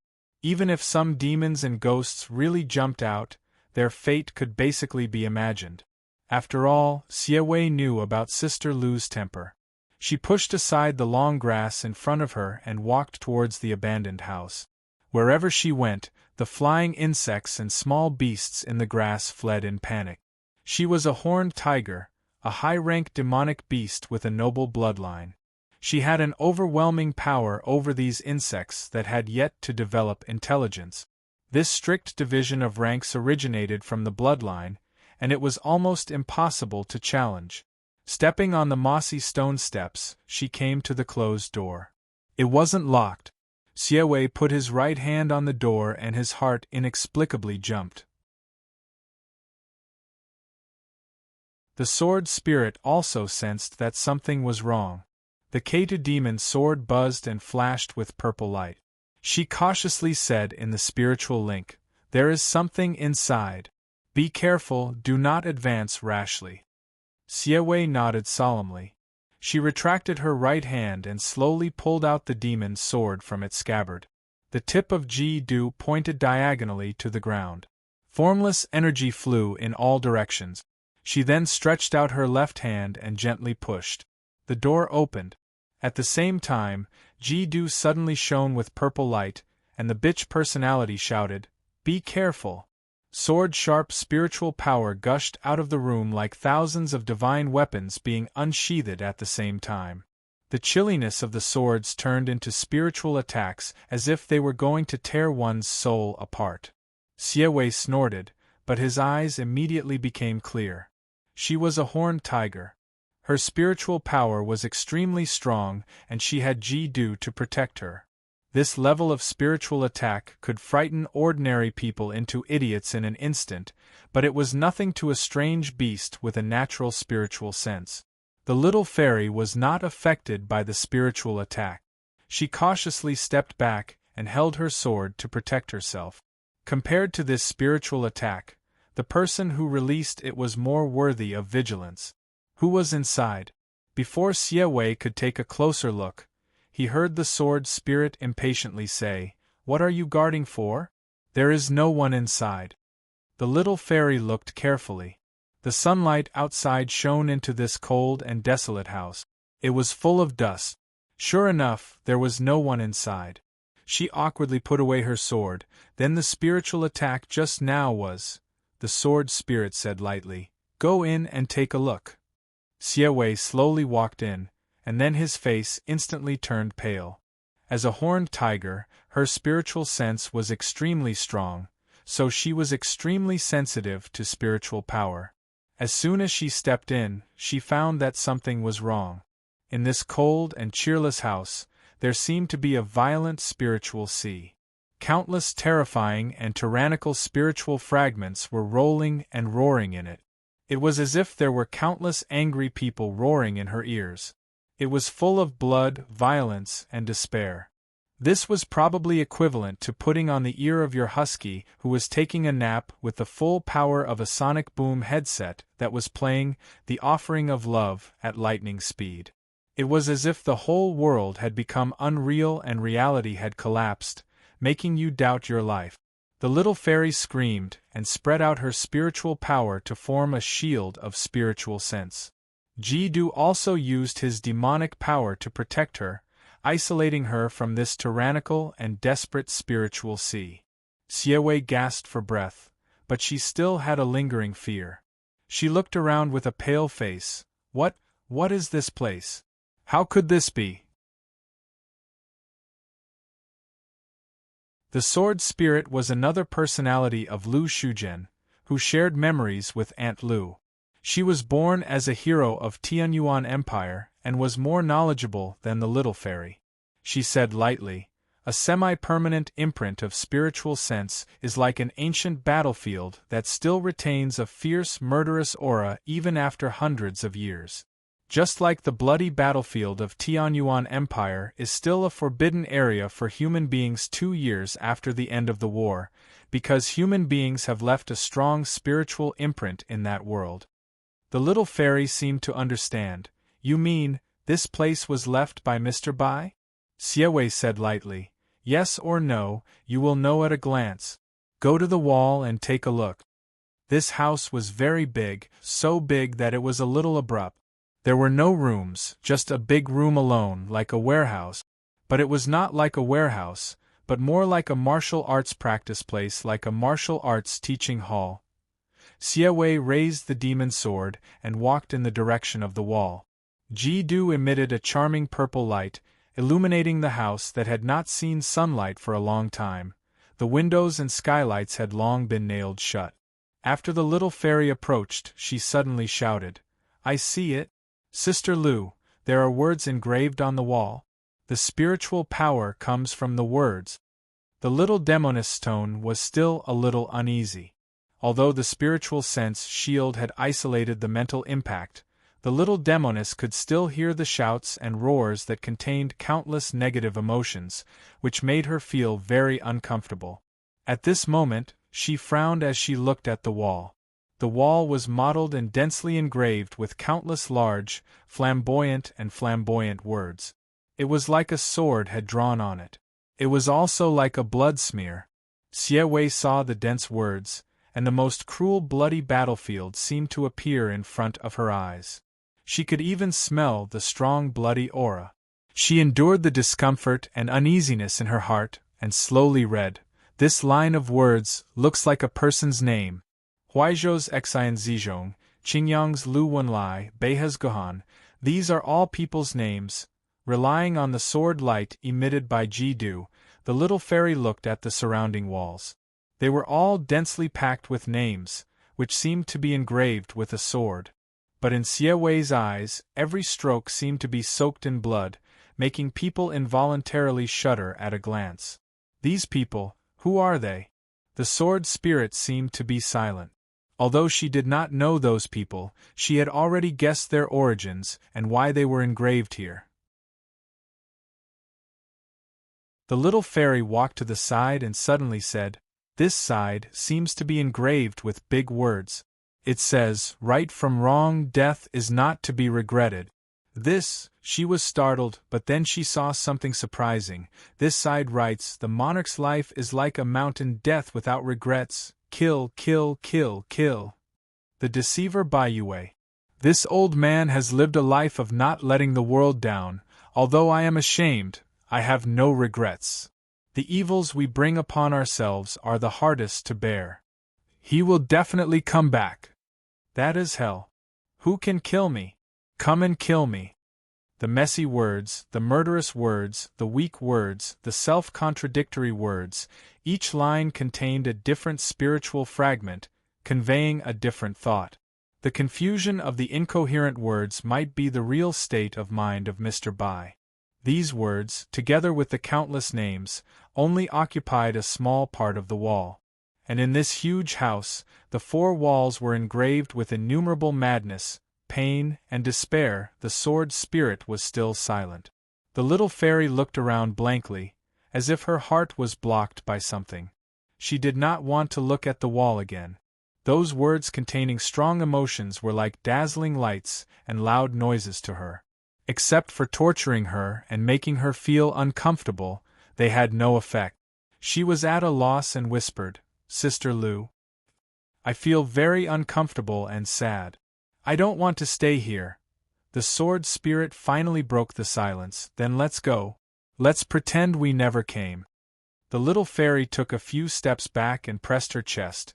"But why did my soul let me come here? I only saw despair and sadness from the wall. On this wall, is there something else?" The sword spirit said flatly, "Well, don't think about it. Maybe your spiritual sense detected the tyrannical spiritual fluctuations here. Hurry up and leave. You can't stay here." Xie Wei hesitated for a moment.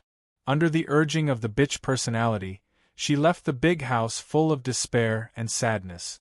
She took one last look at the wall full of blood and tears, stepped out of the threshold, and returned to the sunlight. The sword spirit said, "Let's go back." The little fairy whispered, "Okay." She closed the door. The door that kept closing gradually swallowed the sunlight from the outside world. Until the weak light was extinguished without a trace, everything returned to darkness. Including the crazy words of Bai Yue on the wall, including those densely packed names. Including some inconspicuous names in the corner that Xie Wei did not see. For example, Horned Tiger Xie Hui, Horned Tiger Xie Ming, Horned Tiger Xie Shi. Many, many horned tigers. Many, many names.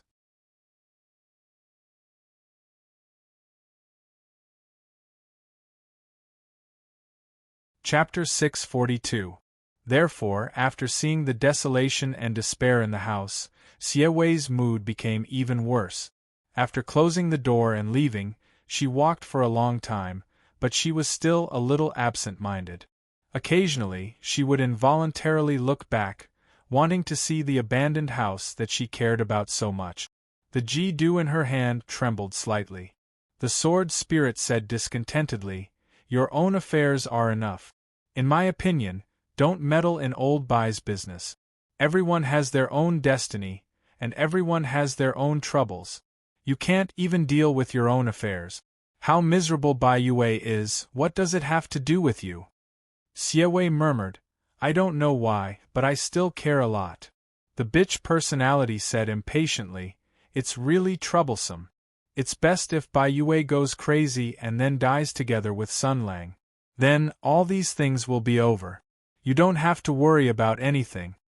The little fairy said anxiously, "That won't do because she was silent for a moment and then said softly, "Because both Mr. Bai and Sun Lang are pitiful people."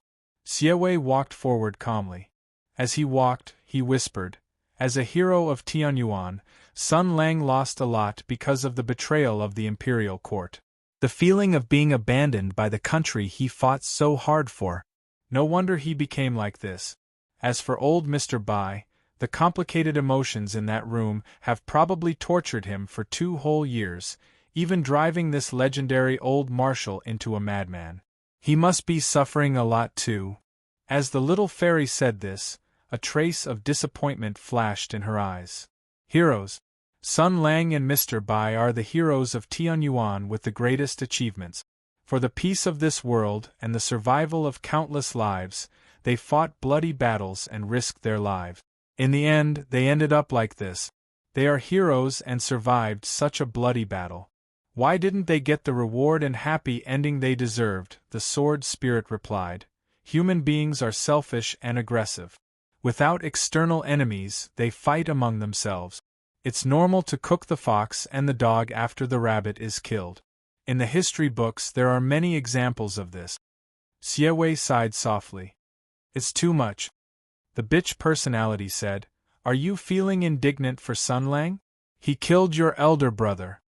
The little demoness said with melancholy, "I don't know. Originally, no matter how pitiful he was, it wouldn't constitute a reason to murder my brother, but now, I really don't know. Sun Lang killed my elder brother. I want to take revenge on him. And Sun Lang suffered so much. Does he want to take revenge on the emperor? Old Master Bai has suffered endless mental torture for the past 2 years. He is covered in scars. Who should he ask for an explanation?" The sword spirit said calmly, "This is between the 2 of them. Everyone can only mind their own business.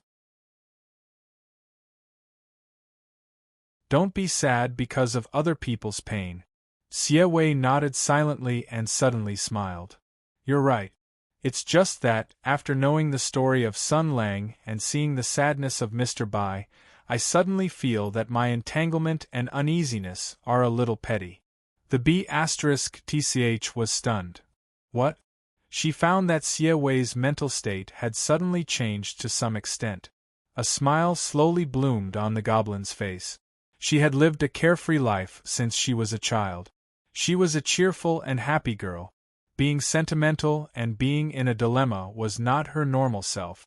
Perhaps it was because of the shock of the words in the room, or perhaps it was because she heard the story buried in Sun Lang's heart, but after seeing the sadness of the 2 famous generals of Tianyuan, she found that she had somewhat figured it out. She whispered, "I'm a little relieved. I feel that things might not be so bad." The sword spirit was a little surprised. Was this child's brain stimulated by the mental fragments of Bai Yue? She asked, "Hey, do you want me to use my demonic power to warm your brain?"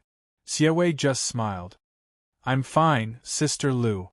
From the words on the wall, I read old Master Bai's embarrassment and sadness. I saw his despair and guilt.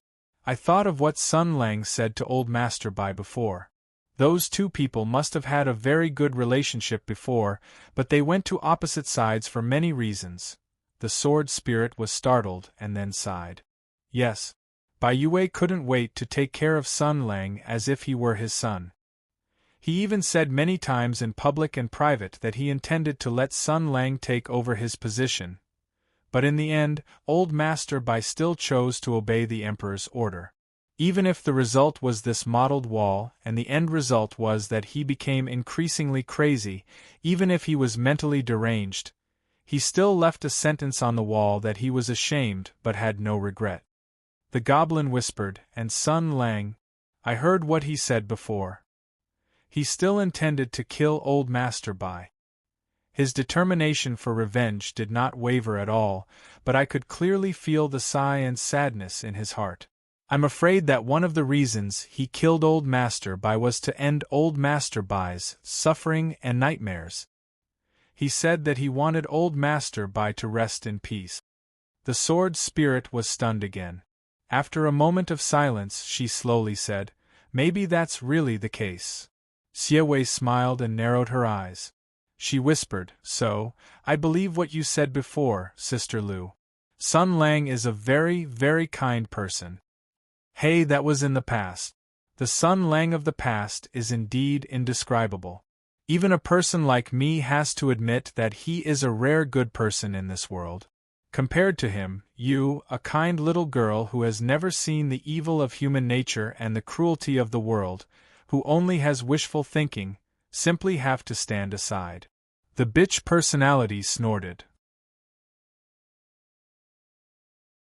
But now he has suffered a lot, so he has finally learned to be obedient and is no longer a good person. The goblin whispered, Is that so? Why do I feel that the current Sun Lang is also a very, very good person? Huh! The sword spirit said in surprise. Has your head really been stimulated? You were scared to death of him before. Now, I don't seem to be afraid. Xie Wei chuckled. I don't know why, but I'm not very afraid of him. Maybe it's because I have a deep understanding of him. The bitch personality felt that she could no longer keep up with the little goblin's brain circuit. You look a little strange now. The little goblin smiled again and her footsteps became lighter. Well, it doesn't matter if Sister Lu doesn't understand. It's just that I've figured out some things, so I'm no longer entangled. The sword spirit hesitated. In other words, you're not going to take revenge? Of course not. These are two different things.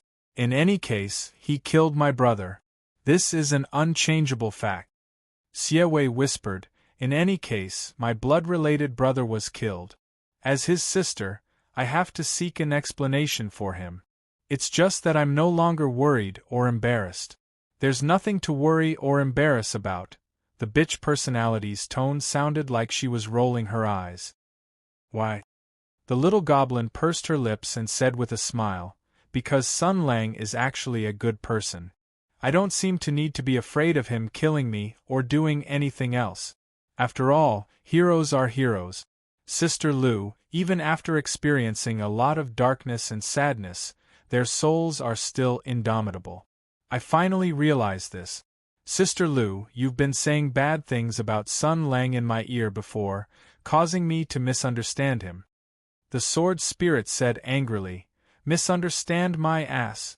He's not a good person to begin with. Yes, Xie Wei said with a smile. But no matter what, I've figured it out. I'll ask Sun Lang about my brother's matter openly. He'll definitely give me an answer. The bitch personality was surprised. Now? Of course not. The little goblin whispered, My matter is actually not urgent. He and Mr. Bai must have a lot of things to do. I want to watch all of this. Someone has to remember the story of a hero. So, Xie Wei got what he wanted. She soon saw the story of the two heroes of Tianyuan. When she approached the courtyard where they lived, the little goblin heard a deafening cry coming from there. How should he put it? It was like a wailing, noisy brat who had been slapped on the butt by an impatient adult. It was a cry of shock, pain, powerlessness, and fury. Moreover, this voice was extremely familiar. It was the childish cry of an aged voice, like an old woman pretending to be a virgin. It made one's hair stand on end, and it was extremely strange. Obviously, this voice came from Mr. Baiyue. At that time, Sun Lang said that another personality would appear. Now, it seemed that he was right. So, was it infantilization? Xie sighed and then quickened his pace. The closer he got, the clearer he could hear. In addition to the extremely high decibel wailing, there were also the muffled sounds of punches hitting flesh and impatient roars. Cry my ass. Cry again. Cry again. Keep crying if you have the guts. Let's see who gets tired first. This sounded like a declaration of war of attrition by a parent who was in a cold war with a wayward child. It usually happened in crowded shopping malls, squares, and streets. On one side there were indifferent parents, and on the other side there was a child squatting on the ground and crying. The reason for this was that the child did not get what he wanted. Generally speaking, there would be two different routes of development. One was that the impatient parent pretended to leave, and the panicked child immediately hugged the parent's leg and continued to cry. Finally, the child staggered and left with the adult, which represented the total failure of the crying tactic. The other route ended with the parent's compromise. Generally speaking, the latter route was easy to give birth to a 5-star naughty child. However, Sun Lang had always taken an unusual route. After Xie Wei got closer, he heard a series of muffled sounds like beating drums. Then he saw Sun Lang pressing Baiyue to the ground and beating him like a sandbag. His arms turned into shadows, and his legs set off bursts of wind. His moves were exquisite and magnificent, and his martial arts were broad. It was enough to make a martial arts grandmaster blush with shame. However, what was even more embarrassing was the words he said while beating. Don't cry. Cry again. If you cry again, I will continue to beat you. King cry again. You King cry again. So he beat him even more happily. Baiyue, on the other hand, was beaten by Sun Lang to the point that he didn't even have the strength to fight back. His hands flailed about, his feet kicked about, and his loud cries resounded through the sky. Xie Wei was shocked for a moment, and a drop of cold sweat ran down his face. No wonder he said before, "Let's see who gets tired first." While he was shocked, the sword spirit suddenly said, "Xie Wei, when you have a child in the future, you must not let him take care of it." The little demon carefully nodded his head. With this attitude, if the child were to cry and make a fuss, he would be beaten to death. However, she quickly came back to her senses and shouted with a red face, "Who wants to have a child with him?" As soon as these words came out, Sun Lang turned back in shock. Have we already talked about having a child?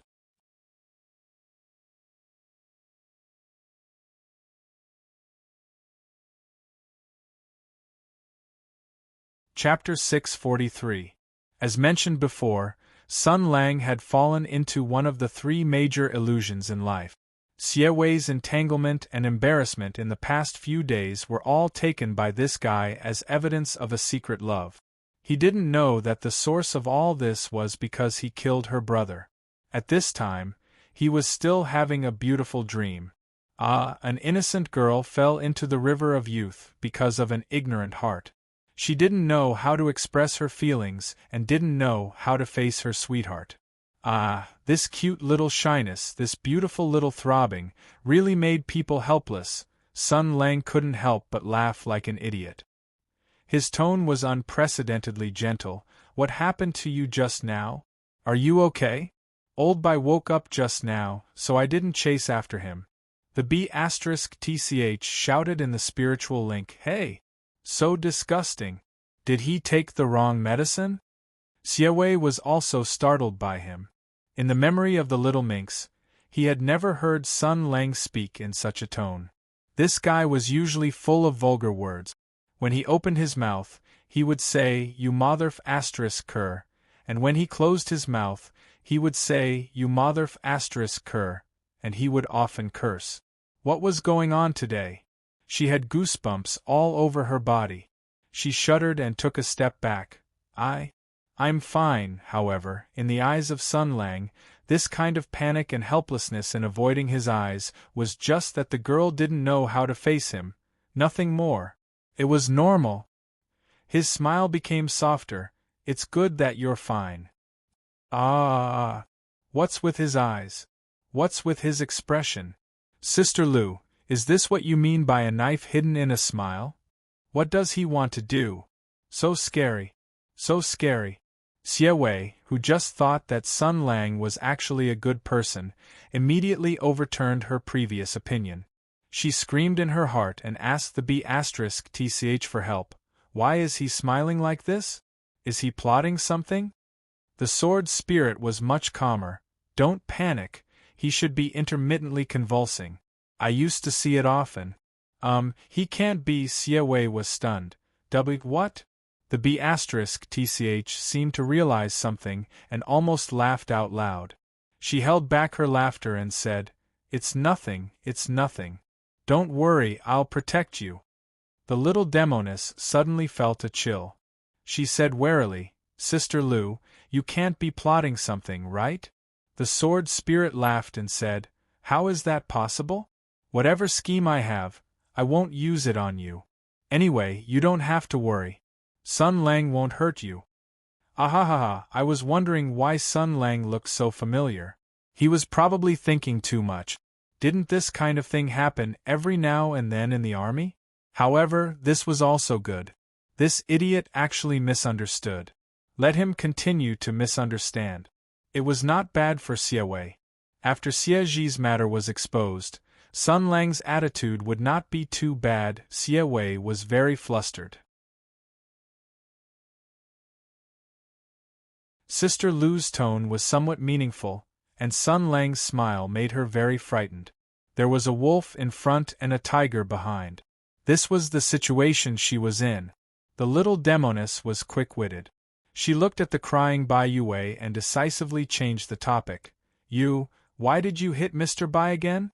Didn't you say you didn't want to hit him? When Sun Lang heard this, he immediately retracted his hand and said seriously, Little demoness, you know that I am actually a kind and gentle person. It's only when faced with the injustice and helplessness in this world that I get angry and throw a punch. I hate violence, really, but I really can't help it.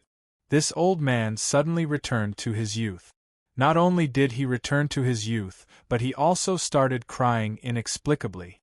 It was so noisy. In order to restore his image in Xie Wei's heart, he immediately retracted his foot. As soon as Bai Yue, who had been trampled under his feet, was freed, he immediately rushed to the corner, curled up into a ball, hugged his legs, and stared nervously at Sun Lang. His eyes were full of tears, and his face was full of tears. He sobbed, Bad guy, so scary, bad guy, so scary. Sun Lang glared at him. Bai Yue was like a frightened deer, shrinking his body and shivering. Xie Wei looked at Bai Yue. The all-powerful Bai Yue had become a child again. She recalled the words full of despair and madness she saw in the abandoned house. Looking at Bai Yue's old face, white hair, and frightened eyes, her heart suddenly softened.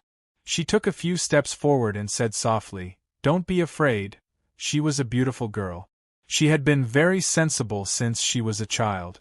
Because of her square and old-fashioned personality, she liked to meddle in other people's business. Therefore, as time passed, she became very good at taking care of people. At this moment, she was trying to gain the trust of Bai Yue, who had returned to his youth, with her gentle and beautiful face and gentle and kind voice. Generally speaking, this was very easy to succeed because human beings liked beautiful things. Bai Yue looked at the girl's delicate face and gentle expression. A trace of confusion flashed in his eyes, but his initial vigilance slowly lowered. Xie Wei smiled, squatted down, stretched out her hand and said softly, It's okay. Come, hold my hand. We're good people and won't hurt you. Bai Yue looked at the girl's slender hand that was as soft as white jade and then looked at her face. Her gentle face was full of encouragement, so he slowly raised his hand and touched Xie Wei's fingertips. According to the general development of things, after he held the girl's hand, he would feel Xie Wei's gentleness and kindness through the soft temperature and then slowly lower his guard. However, Sun Lang stood behind Xie Wei and looked down at Bai Yue. To be precise, he was looking down at his right hand that was about to touch Xie Wei's fingertips. "You're numb, what do you mean by shaking hands? This father hasn't even done it yet." As soon as Sun Lang thought of this, his eyes clearly revealed his meaning. "If you dare to touch me, I'll break all the bones in your body. If you dare to touch me, I'll squeeze out your brain. If you dare to touch me, I'll trample on your cock." This kind of cold gaze was quite intimidating, so Bai Yue screamed and shrank to the other side, shouting, "So scary, so scary, so scary." Xie Wei was stunned. Her hand froze in midair and she didn't react. It seemed that she had suffered a big blow. Then she looked back blankly. Sun Lang's eyes instantly became gentle and kind, and his tone was gentle as he added, "Bai Yue should have seen through your identity as a monster, so he's very scared. It's normal to say that you're scary. But don't worry, he's a fool and can't recognize your beautiful heart, but I can. I know you're a cute little girl." The B***TCH's uncontrollable laughter sounded through the spiritual link with Xie Wei. The little minx was awakened by this laughter. Looking at Sun Lang's strange expression, she was shocked and stammered, Sun Lang looked at the little girl's flustered appearance and suddenly wanted to pat her head. In the past 2 years, he had developed a habit of avoiding contact with women. Sometimes, avoiding physical contact with women was a conditioned reflex reaction. After all, if he touched them, there might be a problem, and if there was a problem, it would lead to trouble. So he didn't touch Xie Wei these days. Although he knew that she was the sword master of the Kata bewitching sword and was very likely to be immune to his touch, he still didn't try. First, it was because Bai Yue's matter was annoying enough that he wasn't in the mood to care about Xie Wei's matter. After all, there were priorities. At least after seeing Bai Yue, the impulse to settle the old matter was far greater than the strength to solve the problem. What happened in the Great Desolate Mountain not only tortured Bai Yue for 2 years, it was also a nightmare he didn't want to recall. It was a living hell. He and Bai Yue were the souls left behind from the Tianyuan War. Second, perhaps it was because he was looking forward to it and was panicking. It was like candy in his hand. He didn't know what it tasted like. If Xie Wei could withstand his touch, what would he do after his ecstasy? If Xie Wei couldn't withstand his touch, it meant that part of his guess was wrong. What kind of mood would he have at that time? These 2 reasons were intertwined. Sun Lang was too lazy to pay attention to this matter for a while and just treated Xie Wei as an ordinary passerby. But now he suddenly wanted to pat this little girl's head. He didn't know why, and he didn't know what the reason was, but he always felt that this little girl was different from before. Xie Wei looked at Sun Lang's eyes and was naturally frightened.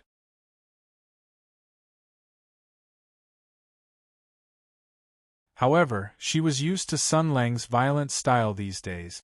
After all, the scene of him beating Bai Yue was too explosive, so the little minx was still very afraid of Sun Lang and didn't dare to disobey him. At this moment, she didn't dare to move. She just exclaimed in her heart, "Sister Lu. What is he going to do?"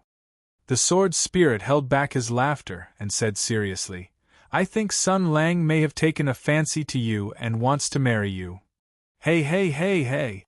Xie Wei shouted through the spiritual link, "This can't be. He killed my brother." "That is to say, after the hatred of killing my brother is resolved, there will be no problem?" The little minx was going crazy. "That won't do. I don't want to marry him. This is very strange, no matter how you think about it." The B***TCH laughed and said mysteriously, "What's so strange about that? Look at those revenge stories. Many of them involve young girls sacrificing themselves to feed the tiger, staying by the enemy's side, and taking advantage of the enemy's unpreparedness to take revenge. she said earnestly. The difference between your martial arts and Sun Lang's is too great. You won't be able to defeat him. If you want to avenge your brother, then take the initiative to seduce him. Wait until you and he are in the bridal chamber on the night of your wedding night, and when you are doing it to your heart's content, then shout and reveal your true form. He will definitely be frightened by your true form, and when he sees your horned tiger's true form, he will be even more terrified. You can take advantage of this opportunity to use your horned tiger's horn to kill him in one blow and take your revenge. Well, if you are not willing to be beeped by him, you can use your horn to beep him back. Xie shouted with a red face. No. She was so agitated that she actually shouted out loud. Sun Lang was startled. Wow, I can't even touch her head? And such a big reaction? He was about to say something, but at this moment Bai Yue, who had been in a state of panic, was startled by Xie shout. He seemed to be unable to bear the fear in his heart and directly broke through the window to escape.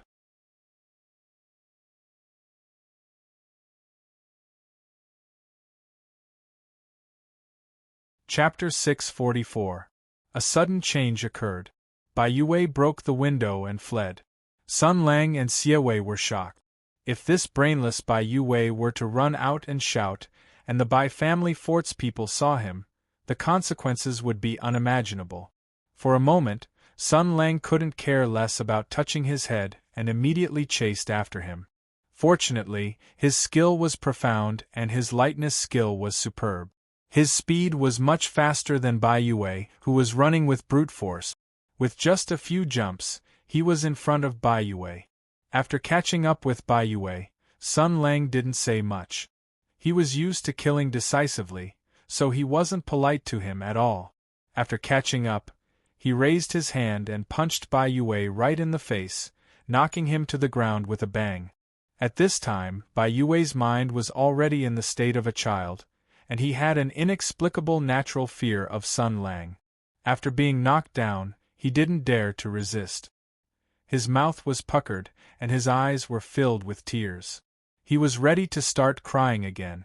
Sun Lang scanned his surroundings. Fortunately, the place where Bai Yue was being held was a restricted area. Bai Zhenming had already made arrangements to forbid all the servants from entering this area. However, it would still be troublesome if Bai Yue were to burst into tears. Seeing that Bai Yue's vocal cords were about to burst out with the first howl, he casually crushed the stone tiles on the ground, picked up one of the larger pieces of gravel, and without hesitation stuffed the long, hard object into Bai Yue's mouth. Old Bai's cry immediately turned into a whimper, but this guy had copper skin and iron bones, and even his mouth was flawless. In a panic, he bit down hard and the stone bar broke. With half of the stone bar in his mouth, he cried vaguely, "Aff! Save me! Save me! Who can save me?" Sun Lang was furious. He immediately reached out to grab Bai Yue's chin, intending to forcibly close his broken mouth. Although old Bai was retarded, his brute force was still there.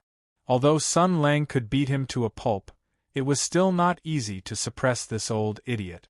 After trying for a while, Bai Yue cried even louder. He also took the opportunity to crush the stone bar in his mouth with the force of the inner wall of his mouth, and then sprayed it all out through his nostrils. Asuba, what kind of stunt was this? Sun Lang was almost hit by the nasal spray. He angrily stretched out his hand and hit Bai Yue again. However, Bai Yue's invulnerability was obviously a dead pig that was not afraid of boiling water.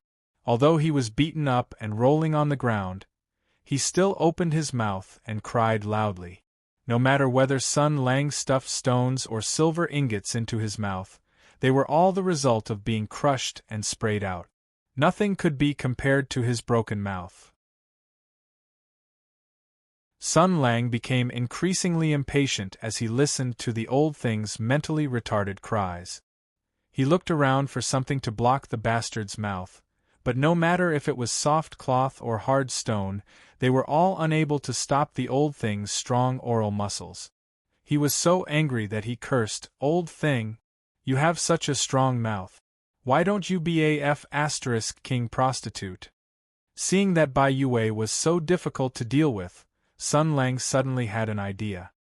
He remembered the embarrassing situation when he was pinched by Bai Yue in the Huai Chuan battle and couldn't move, and the technique to break free. It's you, canned herring. Sun Lang was so angry that he directly used a biochemical weapon of mass destruction. He raised his hand and stuffed another canned herring into the old man's mouth. Bite. I'll king let you bite me. The flat, oval cylindrical tin can was forced into the old man's mouth at lightning speed. As long as the old man bit hard as usual, he would inevitably taste despair. Sun Lang sneered in his heart and immediately jumped aside after stuffing the can into the canned herring. He had to be careful not to be affected. He was ready to watch Bai Yue's desperate whimper and painful vomiting, but Bai Yue didn't move. He didn't bite down and even opened his mouth as wide as possible. His eyes were full of panic and uneasiness, and he said vaguely, "Take it out! Take it out!"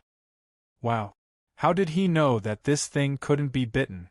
It was obviously another personality.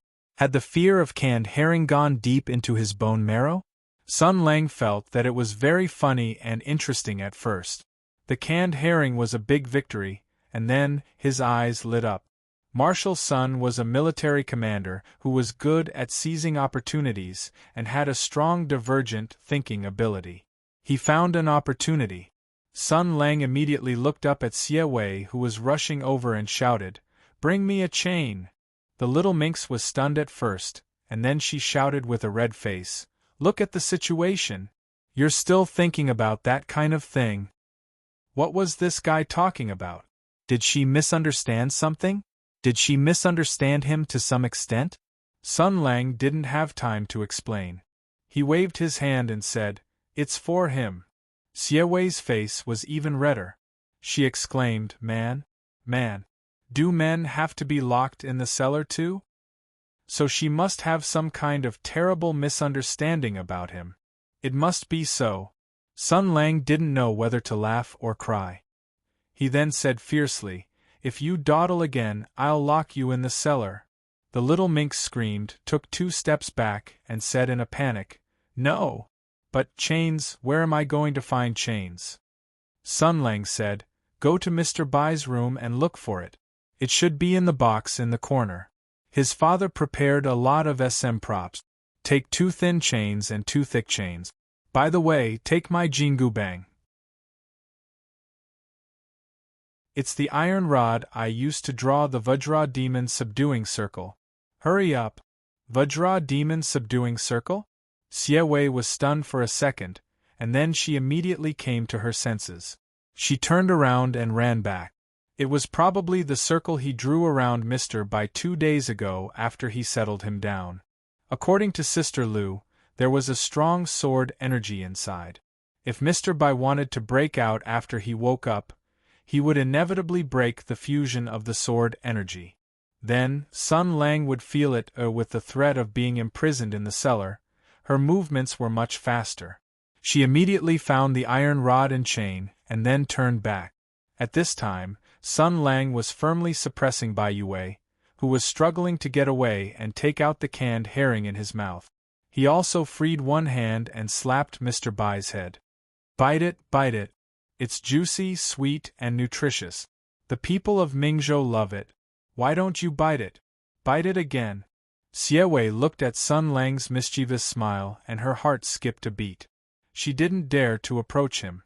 Instead, she threw the chain and iron rod from a distance. She was worried that one of them was prepared for her.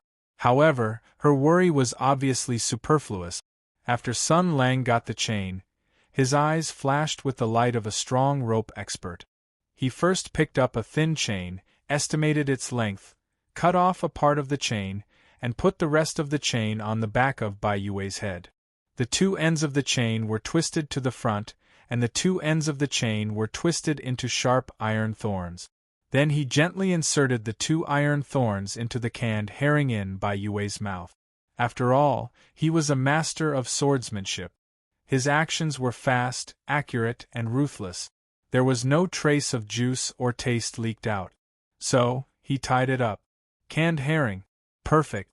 People had instincts, and one of them was a sense of restraint and panic when one's movements were restricted. Anyway, Bai Yue was whimpering even louder at this time. Sun Lang smiled and said, "If you bite it, you will break the can, and then, wow. If you want to use your mouth and tongue to eject the can, you will affect the connection between the chain and the can. The two connection points are at the sealed part of the can. If you flick it, it will explode, and then, wow. So, don't move." Bai Yue's eyes were filled with endless fear, despair, and anger, but he did not dare to move. Sun Lang smiled proudly, and then he put Bai Yue's hands together, picked up another chain, and tied it up.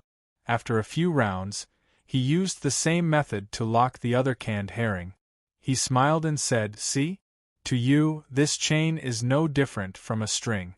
However, if you try to break it open, the can will bang. So, don't move."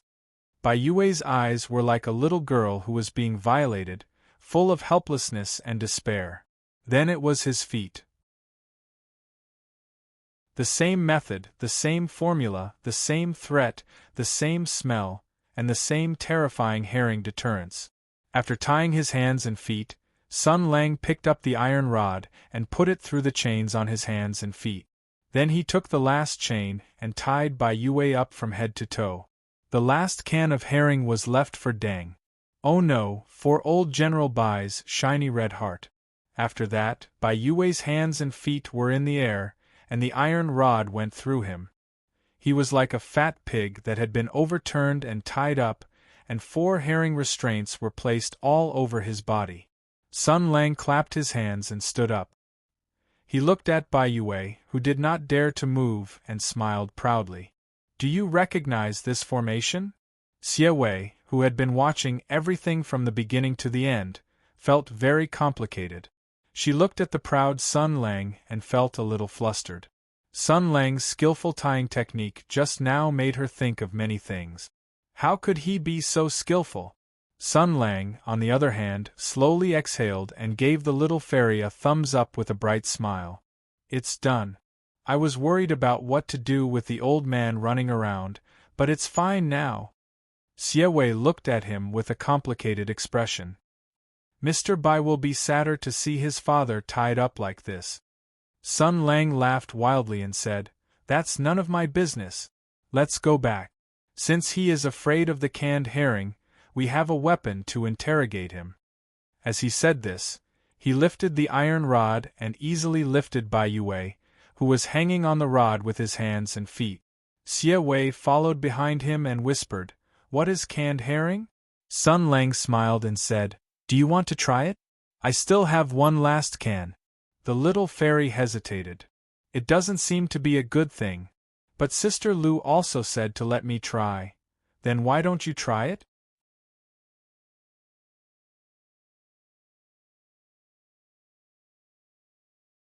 Chapter 645. Inside the room, in the corner. With a bang, the iron rod was inserted into the ground, 3 inches into the ground, and fine stone chips were sent flying. The golden radiance sword Saint Bai Yue was sitting on the ground in a dreamy posture. His mouth was stuffed with something suspicious. His hands were tied with something suspicious. His feet were also tied with something suspicious. His whole body was chained to this iron rod. It was like a crime scene. Anyone who saw this would choose to call the police. Anyone who saw this scene would probably fall into complete despair about the future of the Huda Empire. After all, these 2 people were almost the most famous soldiers in the empire and even the world in the past 50 years. No one expected them to have this kind of relationship. Sun Lang chuckled and squatted down. Looking at Bai Yue, who was trembling in fear, Sun Lang said kindly, "Later, I will take off your mouth ball mouth jar. You are not allowed to cry or scream. I have something to ask you. If you agree, blink your eyes. If you don't agree, I will crush this thing in your mouth and replace it with a new one." Bai Yue hesitated for a moment. One fear defeated another, and he slowly blinked his eyes. Sun Lang chuckled and reached out to take off the stopper.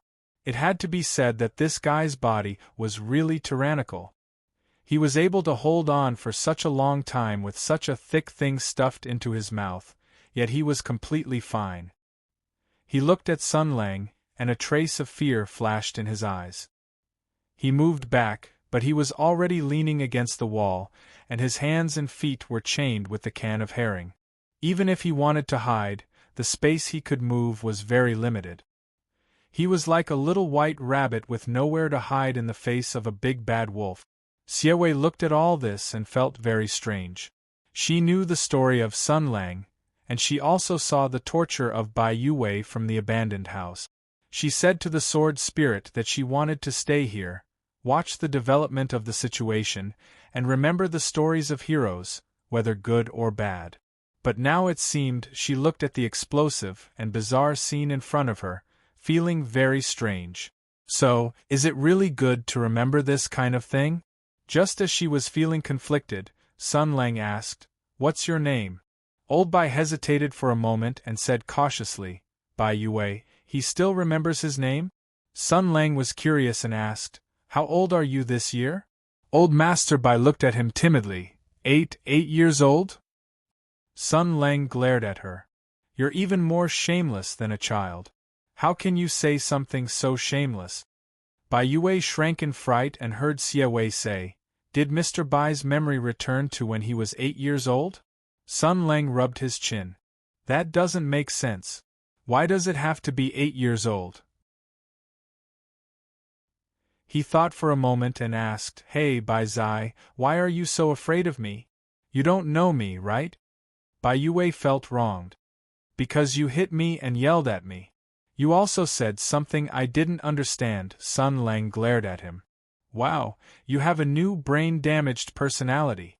Do you want to pursue the matter of hitting your son and father?" Bai Yue hesitated and shook his head. "No, just now, when I was sleeping, you suddenly reached out and hit me. I didn't do anything and didn't say anything." Sun Lang suddenly felt the gaze behind him sharpen. Xie said lightly, "Oh? Didn't you say you didn't want to hit me?" Thereupon Sun Lang's expression changed and he said, "Nonsense. When did I hit you? What did I say?" Therefore, Bai Yue's IQ was very low at this time and his EQ was 0. He didn't know how to read people's expressions. After all, he was an 8-year-old child. Hearing Sun Lang wrongly accusing him, he anxiously said, "You clearly said it. I was lying there and you were squatting there and laughing. You laughed and then hit me. You also said some strange things. I remember it all." He recalled and imitated someone's tone. "Don't say that, old Bai. Although my charm is amazing, I already have people I like. Yes, I'm so handsome. Yatsura." Silence was the canned herring at this time. Sun Lang calmly raised it. Bai Yue finally understood and closed his mouth tightly, but his eyes were full of grievances and helplessness. "You clearly said it. You still don't admit it. You still bully me. Bad guy."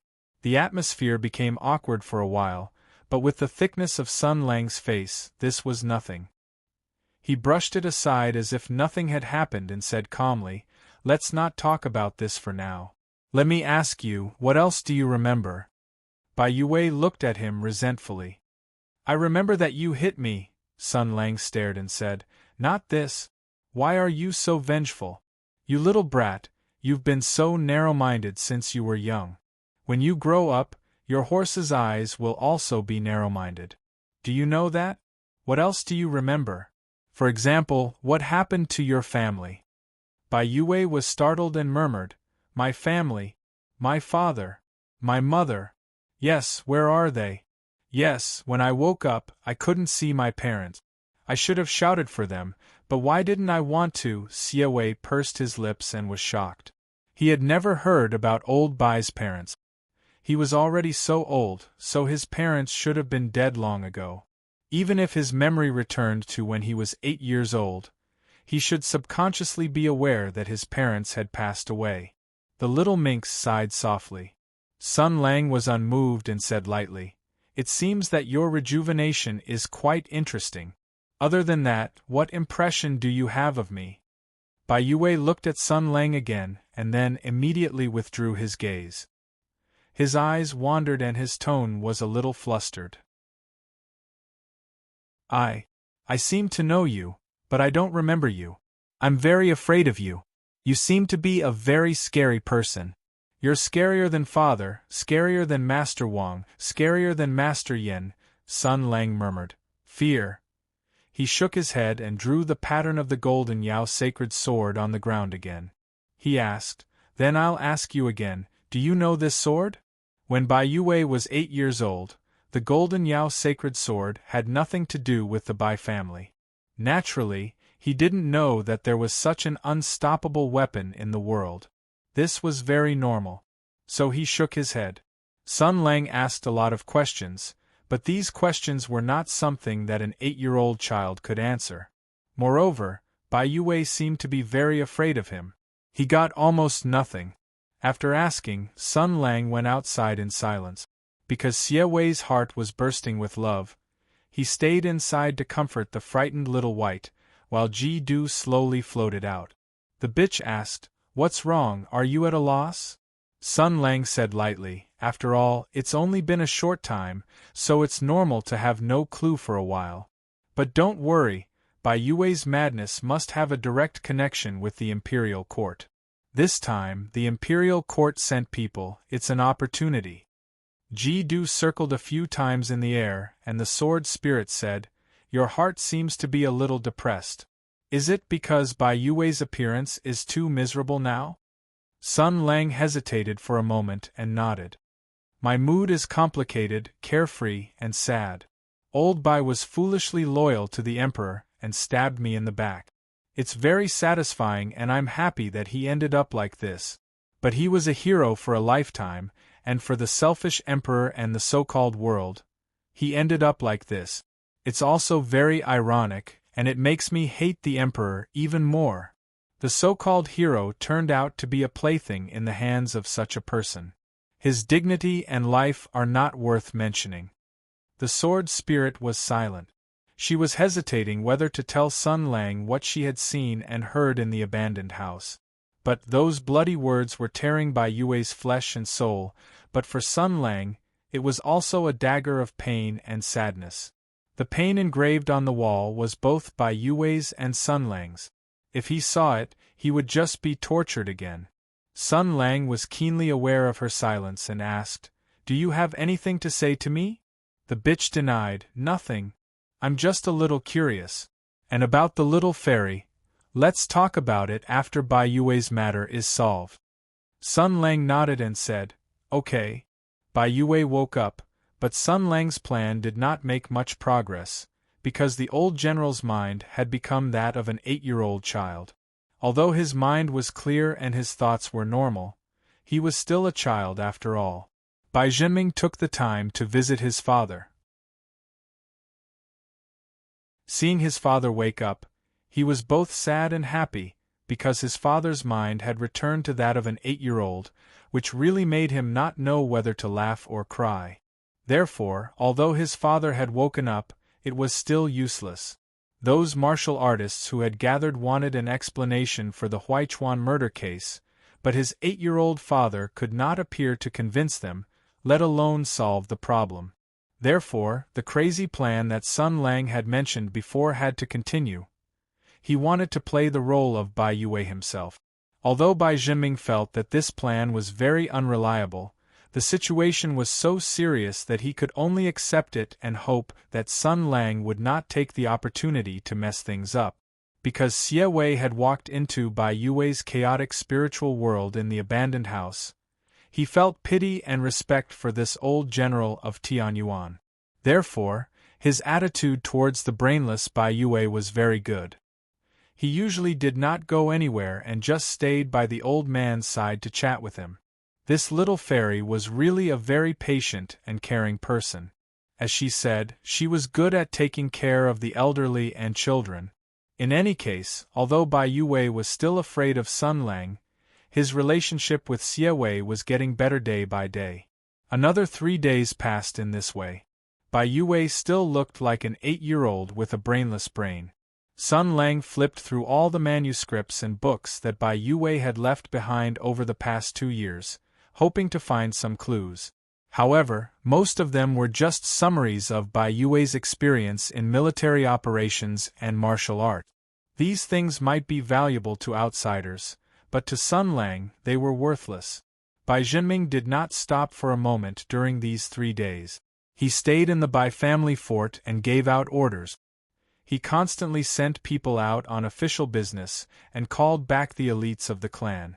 At the same time, he wrote letters to his family's allies and relatives, recruiting people to prepare for the upcoming turmoil. These days, the wind blew all over the building, and the people of the Bai family fort also felt a trace of tension. All kinds of rumors were quietly growing. In this tense atmosphere, the martial artists who had gathered in West River finally reached a preliminary consensus and took the first step of this trip. They sent a collective visit to the Bai family fort, asking to go up the mountain and have a chat with the old sword sage Bai. West River was shaken.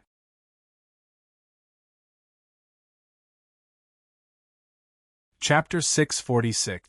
Bai Zhenming had arrived at the deepest part of the Bai castle while the Bai clan was busy gossiping among themselves. Sun Lang picked up the piece of paper on the table and looked at it.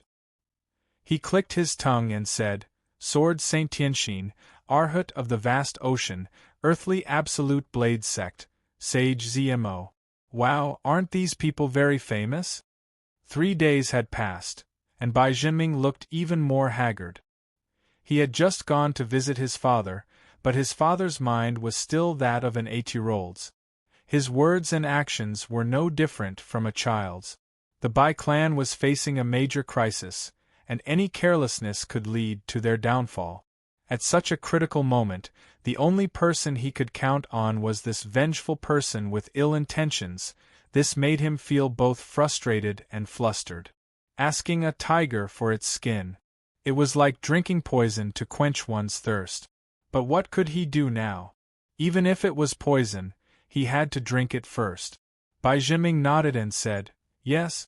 Everyone on the list is a reputable figure in the martial arts world. Their martial arts are high and their reputations are great. In the martial arts world, they are all seniors who have been famous for decades." Sun Lang sneered. "Do they have such a strong sense of justice? Why are they meddling in Huai Chuan's business?" Bai Zhenming's face darkened. "There are dozens of people on the list, but only about a third of them are disciples of the sect or the descendants of their relatives who were killed, so they came here to seek justice. As for the others, they were all invited here to help. Then they were here to make a fool of themselves." Sun Lang tossed the piece of paper aside. He did not care about the illegal gathering of these people. He was more concerned about the organization and planning behind the scenes. "Who organized them?" Bai Zhenming lowered his head and blushed. "I planted 3 groups of people and instigated at least 5 groups of people to defect, but the feedback I got was very little. The other party is very vigilant. We did not get any information about the mastermind." "Useless." Sun Lang rolled his eyes at him. "But nothing is the biggest gain.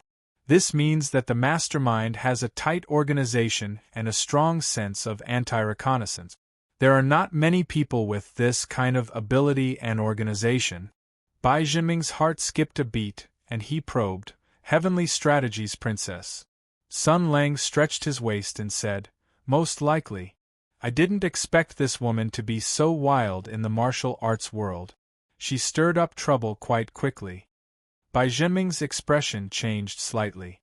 The reputation of the Tensei province was very resounding. Empress's reputation had been outstanding these years, and there were people in the government building support for her. Vaguely, she had become a popular candidate for the throne. Her womanhood was her biggest and final obstacle. With such a terrifying monster standing on the opposite side of the Bai family, Patriarch Bai felt a lot of pressure. He whispered, "Then, how should we deal with it?" Sun Lang ground his nails and said, "Different situations call for different measures. Let me ask you, Where are the idlers who came to meddle in your father's business? Bai Zhenming was well aware of these matters, so he immediately replied, "The date of their visit is the day after tomorrow. They've already completed their preparations and are currently gathered at a town called Jinyuan, which is located to the west of the Bai clan fort." Sun Lang stared at him and said, "And then?" Bai Zhenming didn't understand. Then wait for those who haven't arrived to gather and go up the mountain the day after tomorrow?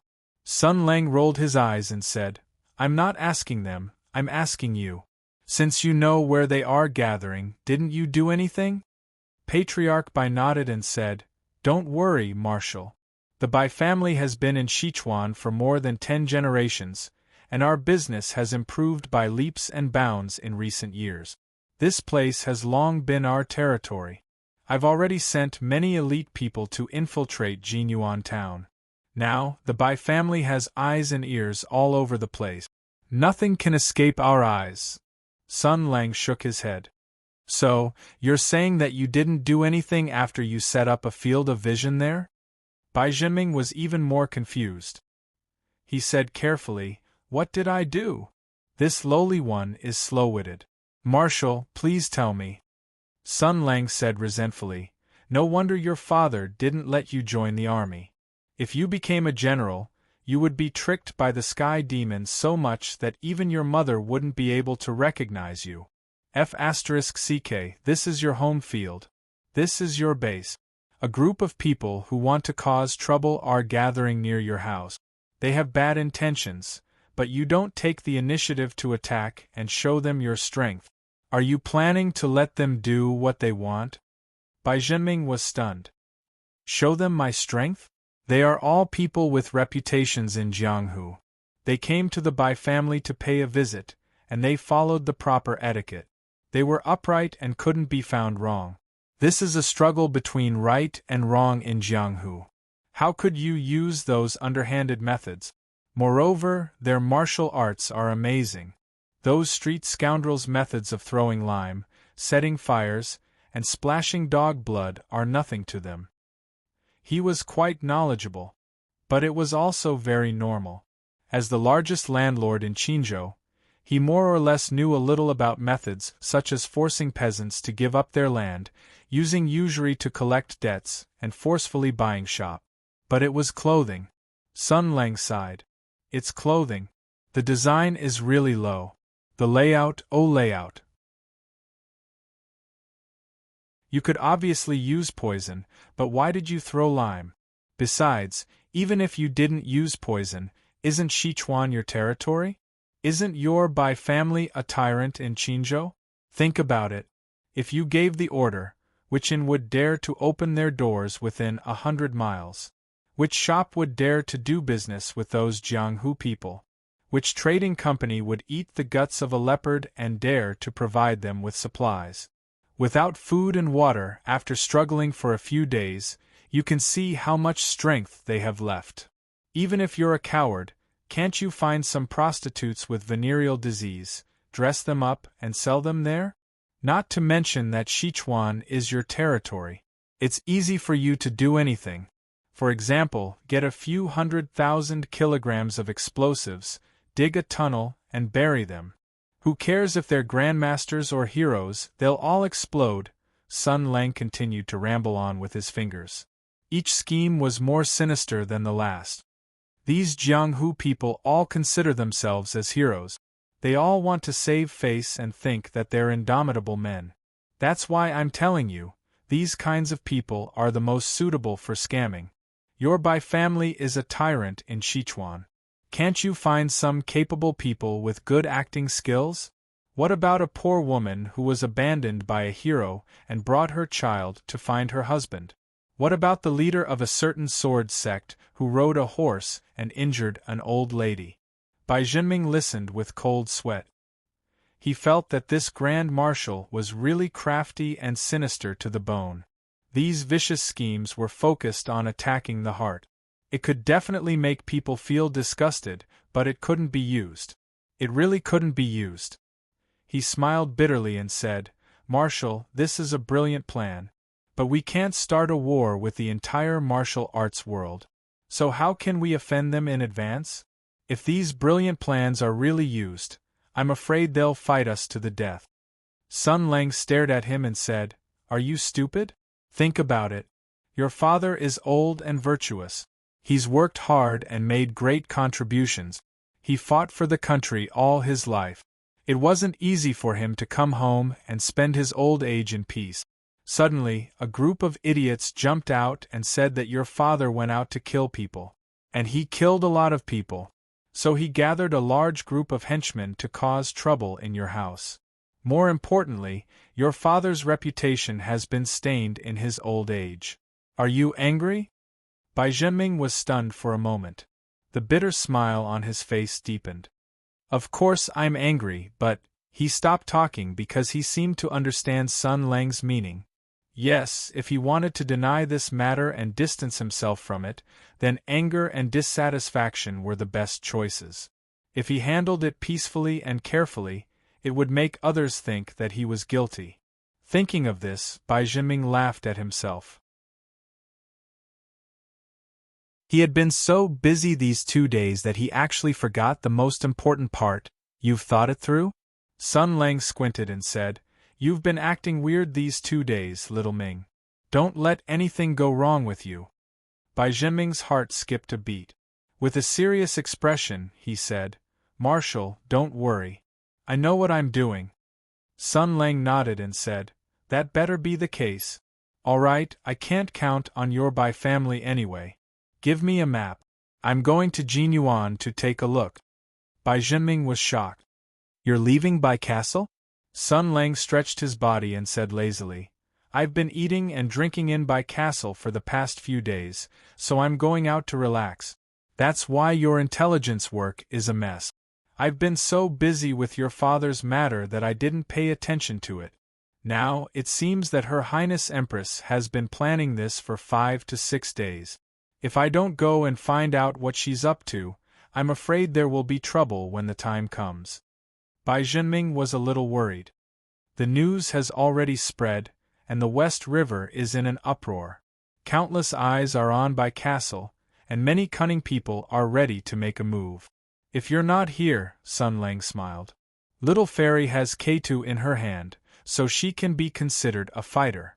Besides, she's on good terms with your father.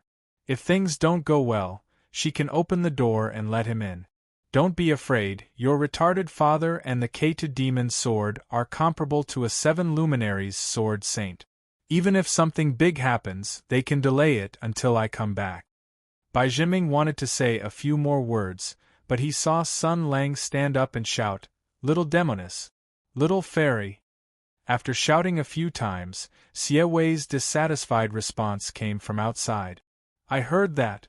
Seriously, why are you always shouting and calling me a little vixen? I have a name too." Sun Lang looked at the little girl who walked in and smiled. "Then, what's your name?" Little Fairy was about to say her name, but she realized something and changed her words. Forget it. You can continue to call me Little Fairy." Xie Wei's name might remind Sun Lang of his brother and the horned tiger. Even if there was only a slight risk, he couldn't take the risk. Sun Lang looked at her. "Strange. All right, I'm going out. You stay at home and take care of the child." Xie Wei nodded. "Oh, where are you going?" "Hey, wait, why are you making it sound so misleading?"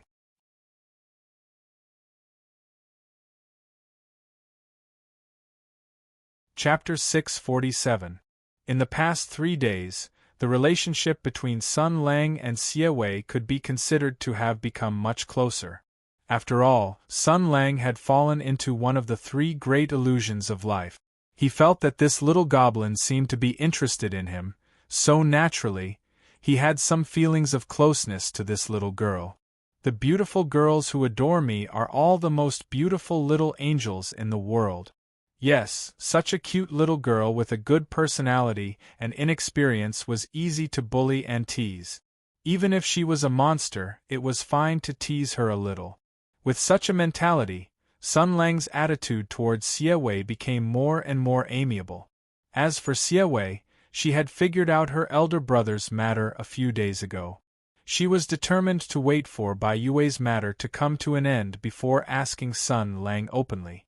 Since she had figured it out, her tangled mentality towards Sun Lang gradually dissipated. What's more, she had learned some of Sun Lang's past from the sword spirit, and then secretly imagined some of Sun Lang's mental journey. A young man who was high-spirited, successful, and famous, with the dream of loyally serving his country and the ambition to protect the common people. He made one meritorious service after another on the battlefield.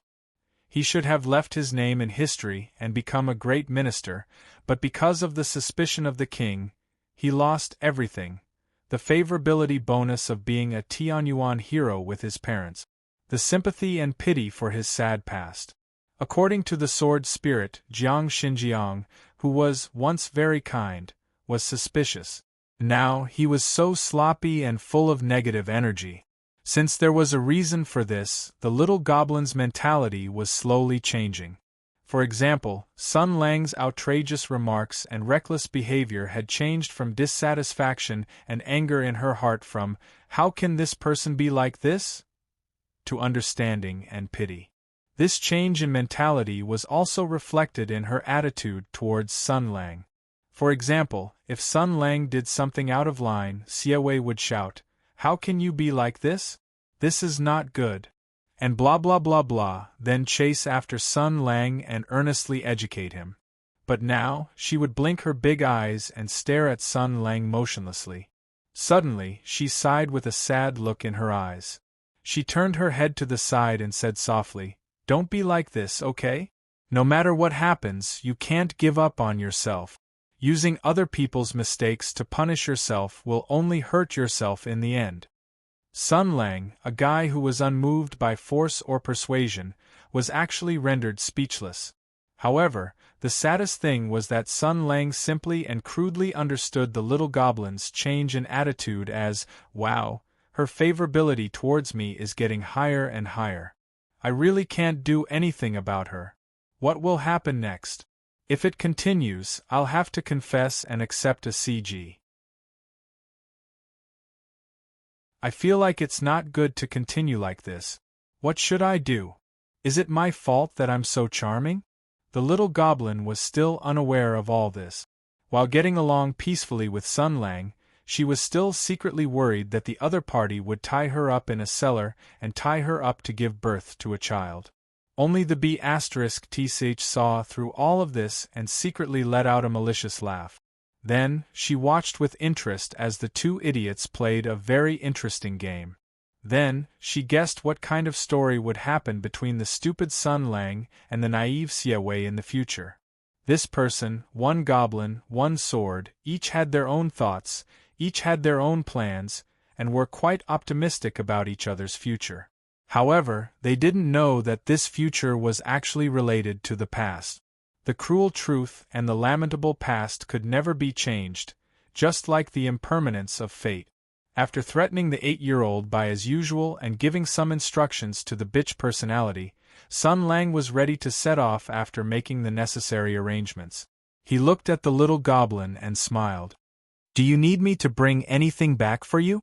Xie Wei smiled. "There's everything here. The things I've seen and eaten these days are more than what I've seen in the past 10 years combined.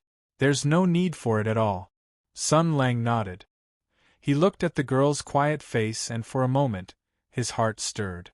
He seemed to realize something and wanted to say something. He felt like he had overlooked something, but he couldn't say what it was. In the end, he didn't say the joking words that were on the tip of his tongue. He said, "The day after tomorrow, they'll come to quarrel." In other words, the mastermind behind the scenes should also make a move. Once the other side makes a move, there will be a flaw.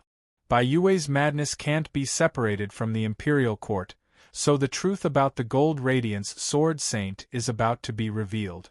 You've been inexplicably involved in this matter. You must be very troubled. Don't worry, it's almost over.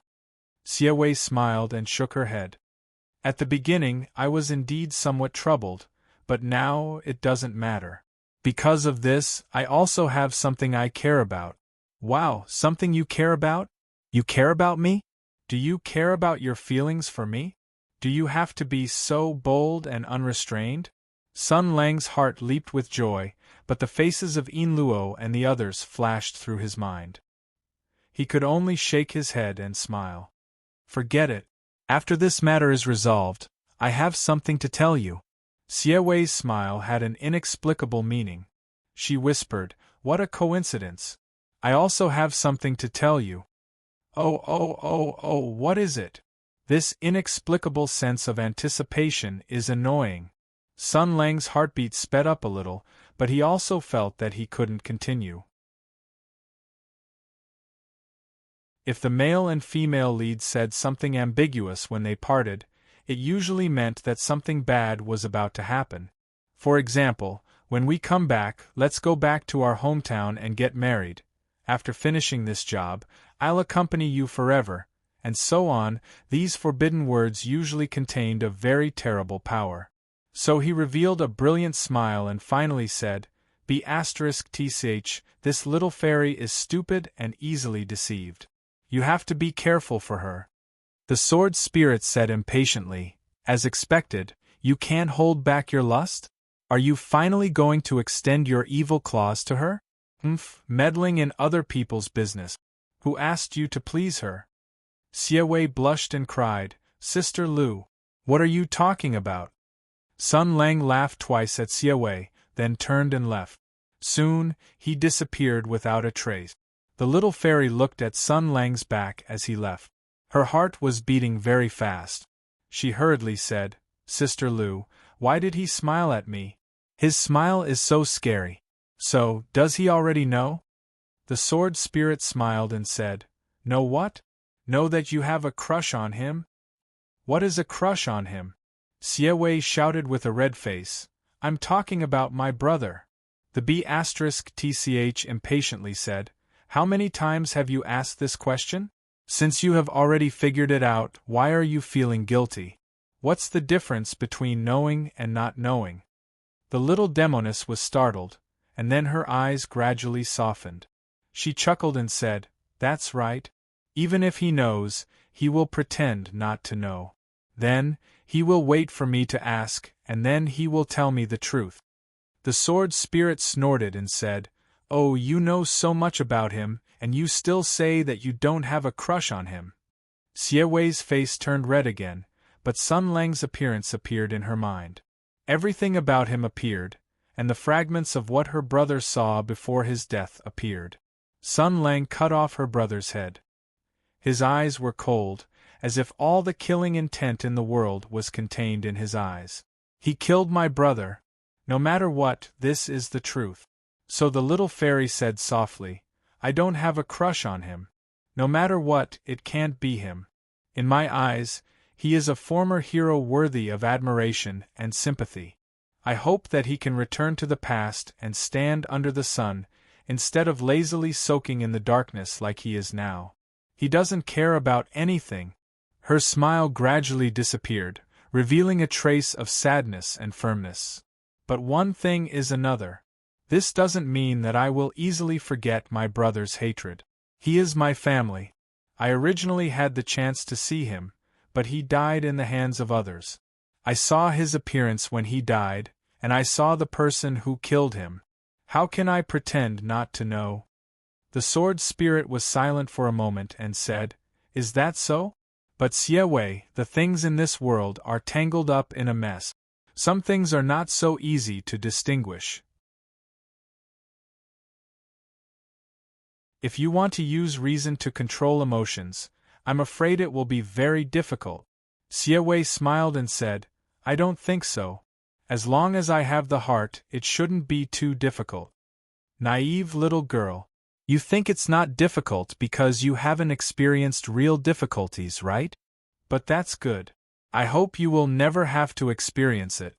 The sword spirit sighed in his heart and said, "Okay, go back. We'll talk about the future later." Xie Wei nodded and turned around. Suddenly, there was an inexplicable throbbing in her heart again.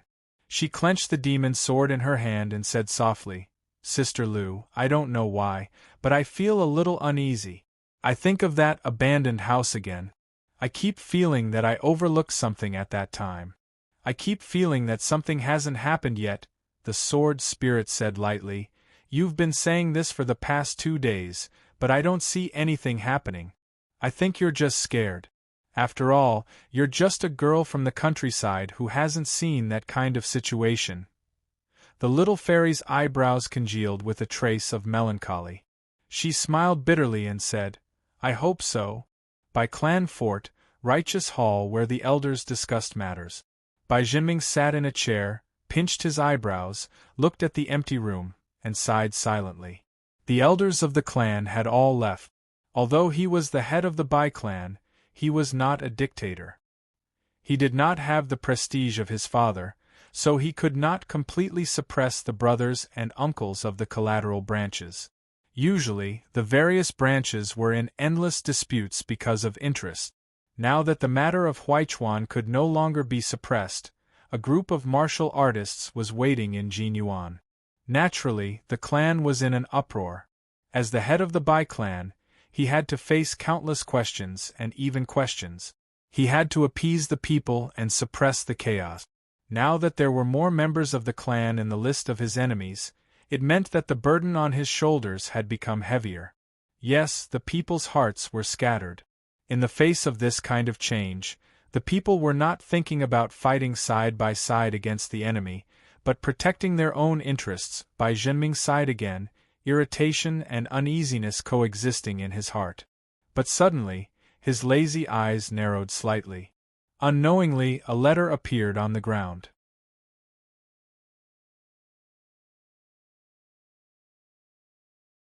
Chapter 648.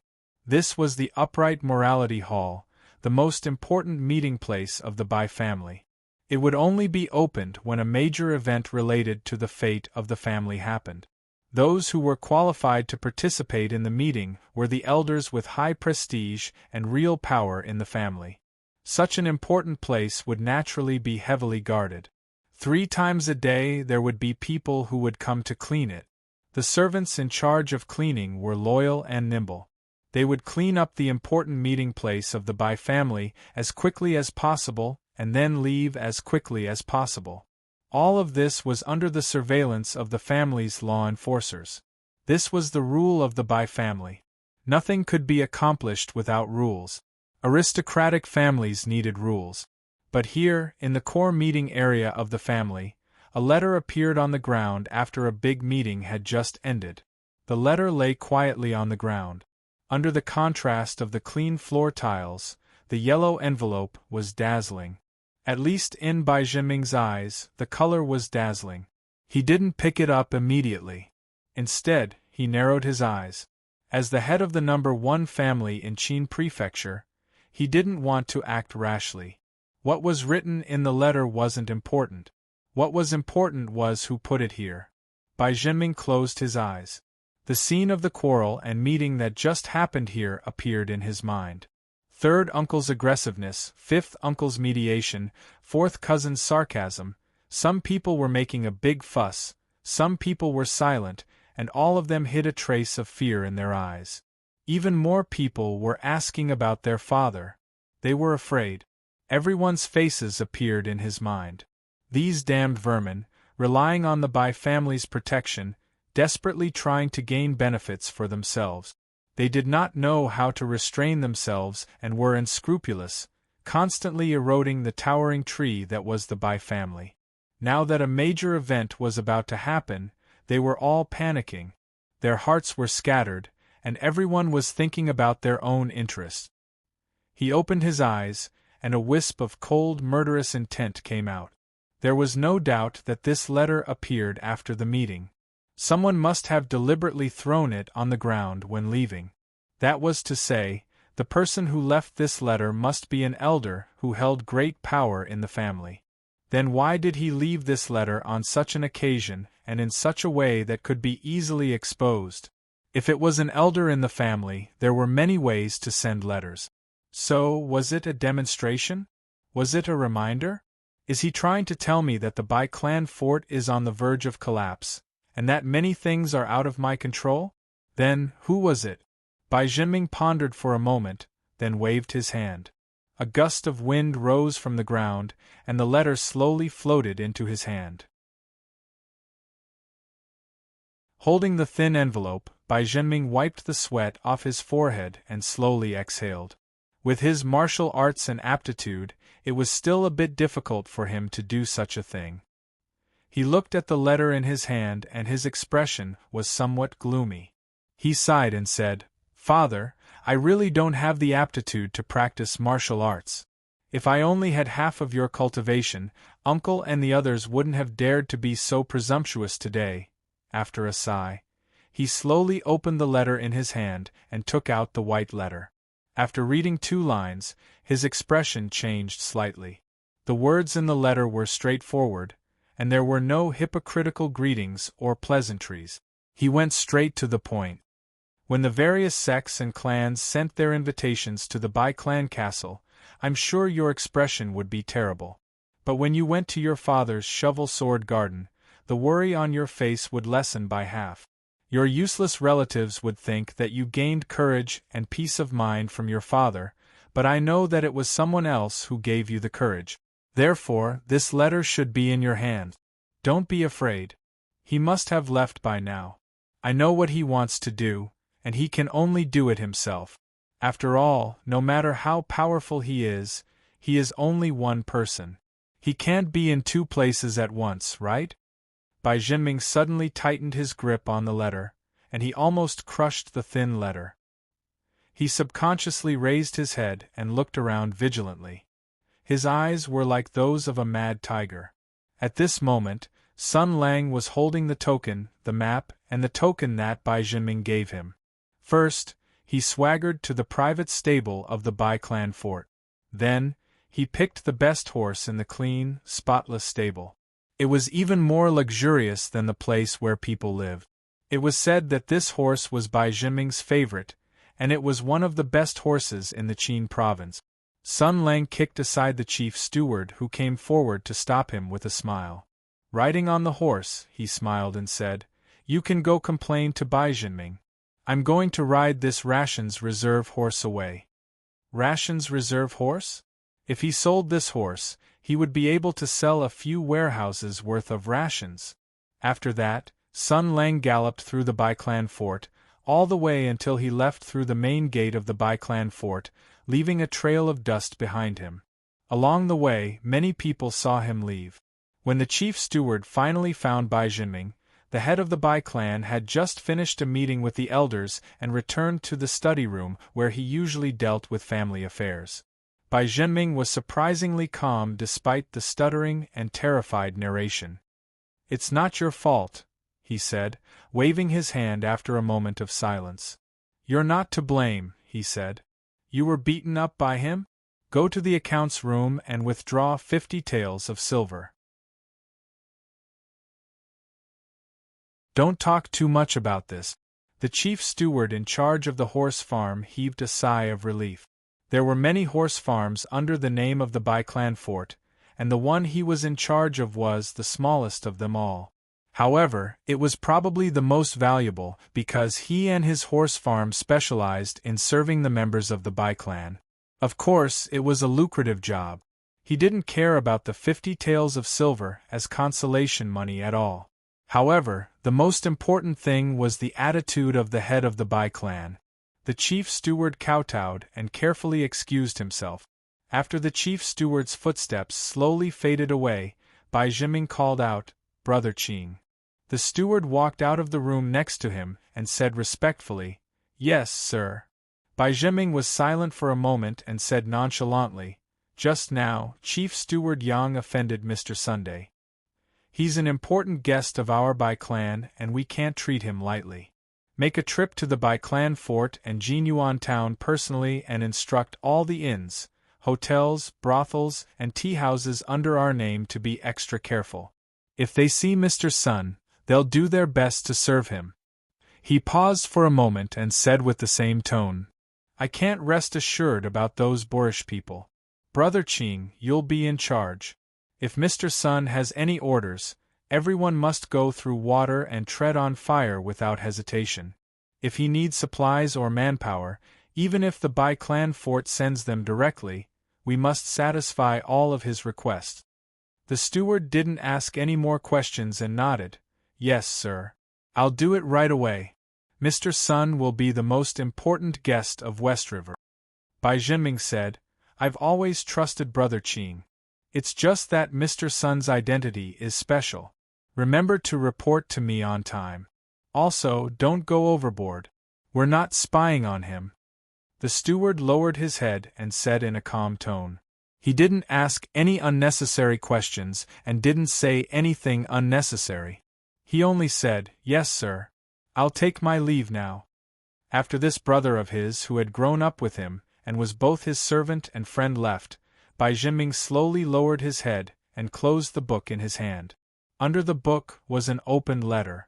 Bai Jinming stared at the letter with a ferocious and cold expression, like a hungry wolf at the end of its rope. At this moment, Sun Lang had already left the Bai clan fort on his handsome horse. He suddenly realized that he hadn't acted alone for a long time. After the accident in Mingzhou, he held Empress hostage and headed west. After a fight with Bai Yue at Huichuan, Empress took the opportunity to escape.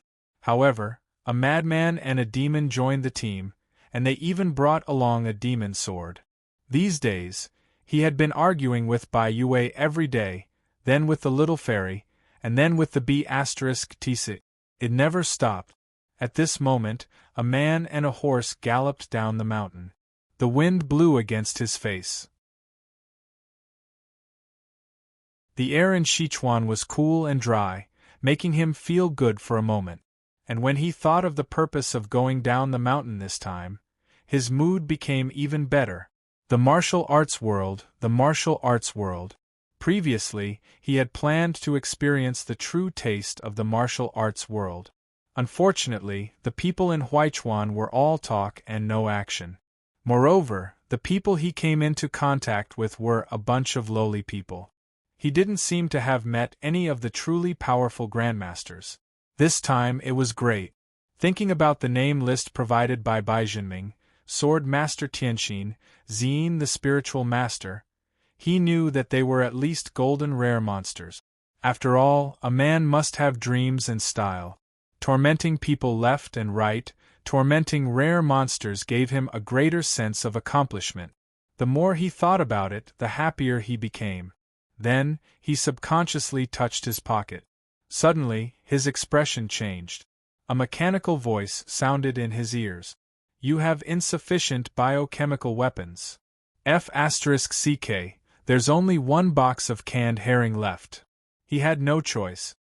He left in a hurry this time and didn't have much on him. When he fought with old Bai in Huichuan, he let him use a can. When he set up the golden herring formation, he used another 4 cans. Now, he only had 1 can left. This 1 can was not a small amount, but it was enough to play a lot of tricks. For example, it could let a so-called peerless master completely understand the true meaning of life and the truth of the world. It could also let a large group of people soak in the rain of hell and enjoy the carnival of demons. However, there was only 1 can. It was only enough for 1 biochemical attack. Many of the more high-end games could not be played. Then, should I think of other ideas?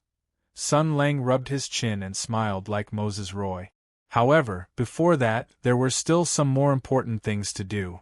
Sun Lang straightened his back and looked ahead. At this time, he had already galloped for a while. Not far ahead, there was an inn. On the top floor of the inn, there was a white flag with a sharp sword drawn on it. Bai Jinming said that anything with such a symbol was the property of the Bai family. Then let's go. Sun Lang smiled and squeezed the horse's belly. The horse let out a neigh and sped up toward the inn.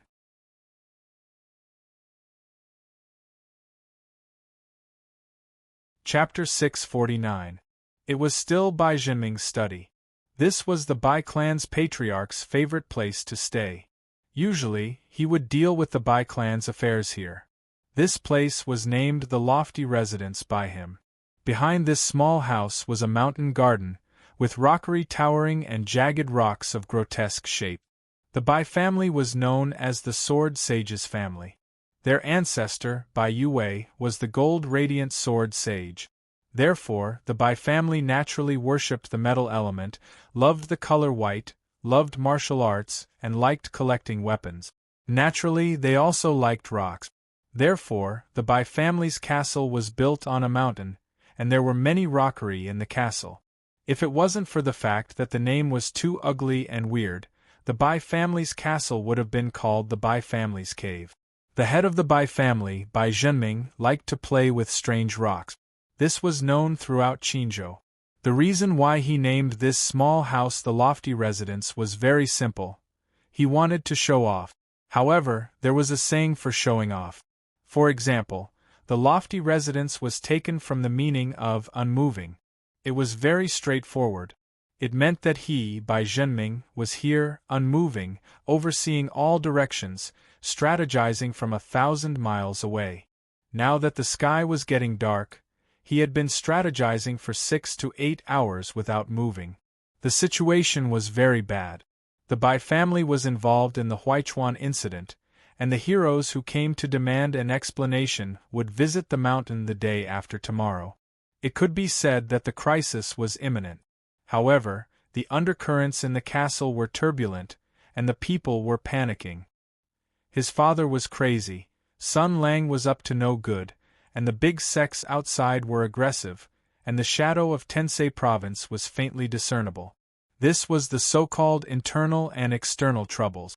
The family was walking on a tightrope, and the slightest mistake could lead to eternal damnation. All the heavy burden was on Bai Zhenming's shoulders. Therefore, he should make friends with the elders of the family, stabilize the people's hearts, and contact his old and new allies to strengthen his momentum and gather all the forces he could to get through this dangerous situation safely. This was obviously his top priority as the head of the family.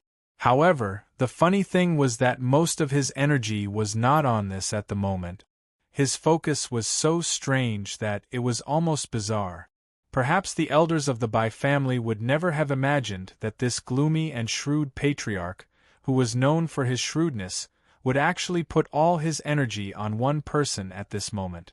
Bai Zhenming was paying attention to one person's every movement, whether it was traveling, eating, drinking, or traveling.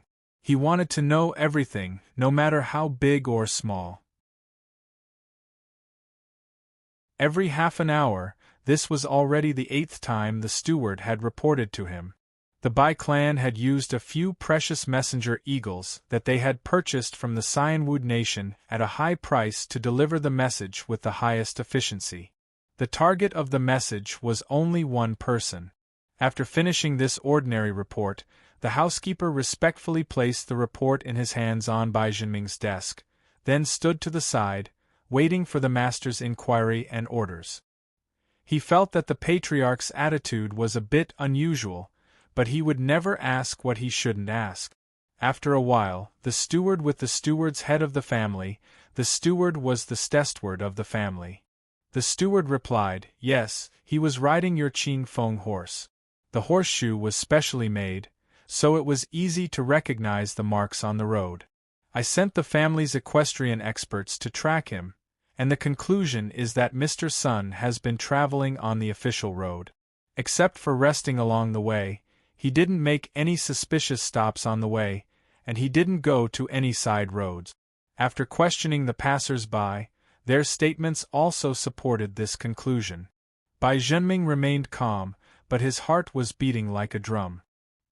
He felt that his soul was suspended in the air, and there was a blazing abyss under his feet. He felt that his whole body was burning, and there was a strange sound in his ears. He knew that this was all an illusion, an instinctive reaction of his body, a trick of his soul to deceive himself. The reason was very simple, because he was guilty. Yes, guilty. When people do something daring, they will feel guilty. For example, when they are young, they peek at a woman taking a bath, or when they are young, they will hit on a woman on the road, or they will skip a private tutor's class, or they will lie to their father. Before preparing to do something that they think is wrong and risky, people will naturally have a guilty reaction. Bai Zhenming was feeling guilty at this time. That was why he was almost crazily inquiring about Sun Lang. He had to confirm every move that Sun Lang made. He had to confirm that Sun Lang was far away from the Bai family fort, and that Sun Lang would not suddenly rush back. He was even suspicious, wondering who wrote that fatal letter. He wondered if Sun Lang had predicted all of this.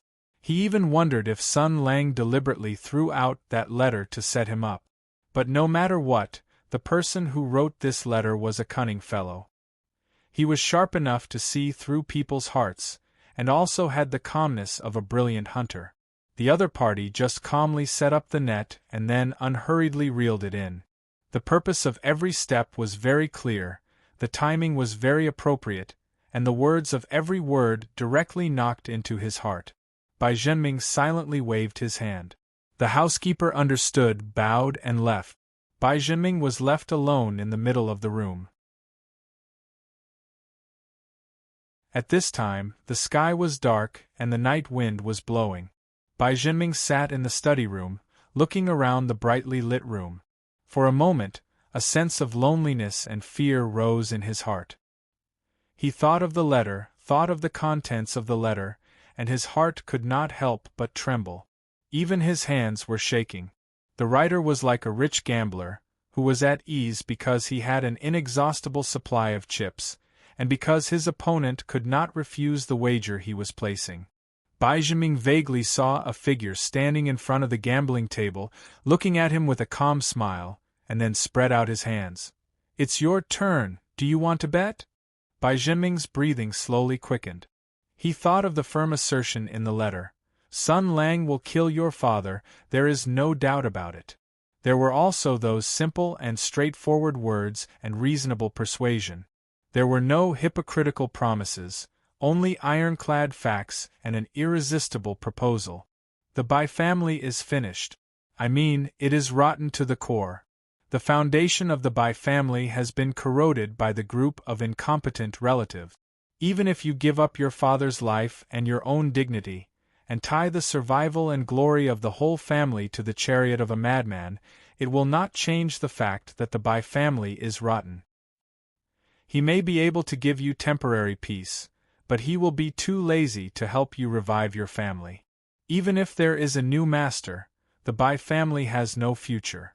Father's life and the future of the family must be difficult for you to choose. But if there is a way to have the best of both worlds, I don't know if you are willing to try it? You only need to pay a little insignificant price. Don't be in a hurry to refuse. I have full confidence and a plan. This is an open conspiracy. You will understand after you read it. I will keep my promise. You don't need to do too much, really. Do you want to know? Then follow my instructions and do one thing. Something insignificant, something that will not affect anything. Even if he knows about it, it will be fine. Bai Zhenming slowly stood up and took a deep breath. He turned his head and looked at the mechanical device in the corner. It was a creation from the country of acute metal. It was called a mechanical dial. It was a very convenient thing to use for timekeeping. The time had come. He thought about the content of the letter and what that person wanted him to do. It was really a small matter. And just like what the letter said, it's on the way. Yes, it was time for dinner. It was time to eat. He had to pay respects to his father 3 times a day. Especially since his father was crazy. He should take care of him and serve him soup and rice. The footsteps outside the door were getting closer and closer. Another steward in charge of the daily life carefully carried a big box of food. He held a lantern and came to the front of the towering house. He said softly, "Master, tonight's dinner has been brought." Bai Zhenming clenched his fist. The madness in his eyes gradually disappeared. He said calmly, "I know. I will send it to my father now." The steward bowed even lower. He did not forget to flatter him. "Master and elder ancestor are very close.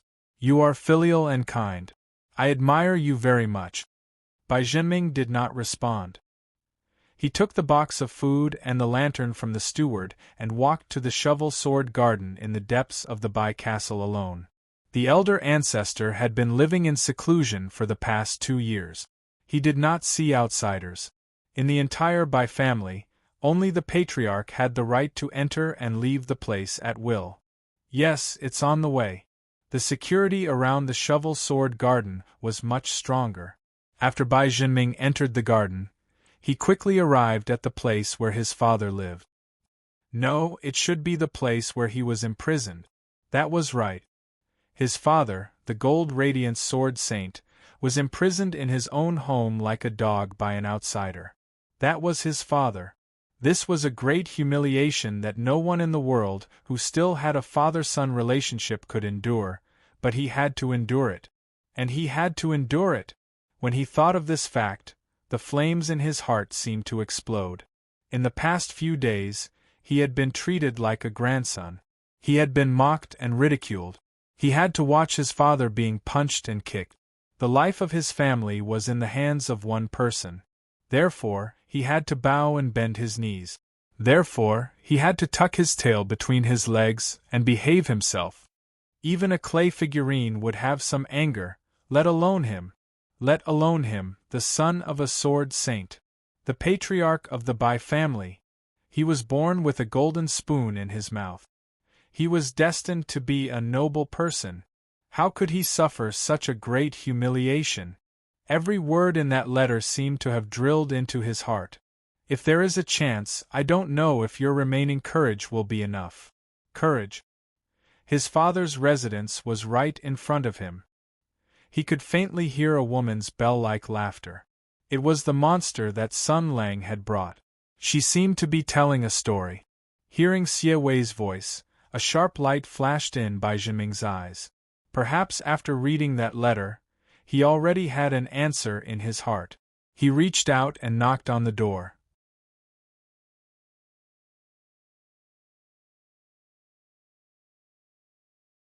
Chapter 650. Bai Jinming knocked on the door. Someone inside smiled and said, "Mr. Bai is here." Brisk footsteps sounded, and the door was quickly opened, revealing a pretty face that was both happy and angry at the same time. Even though Bai Jinming was already past the age where he knew how to admire Xiao Ai and had already become an experienced veteran, at this moment, even he had to admit that the girl in front of him had an extraordinary charm.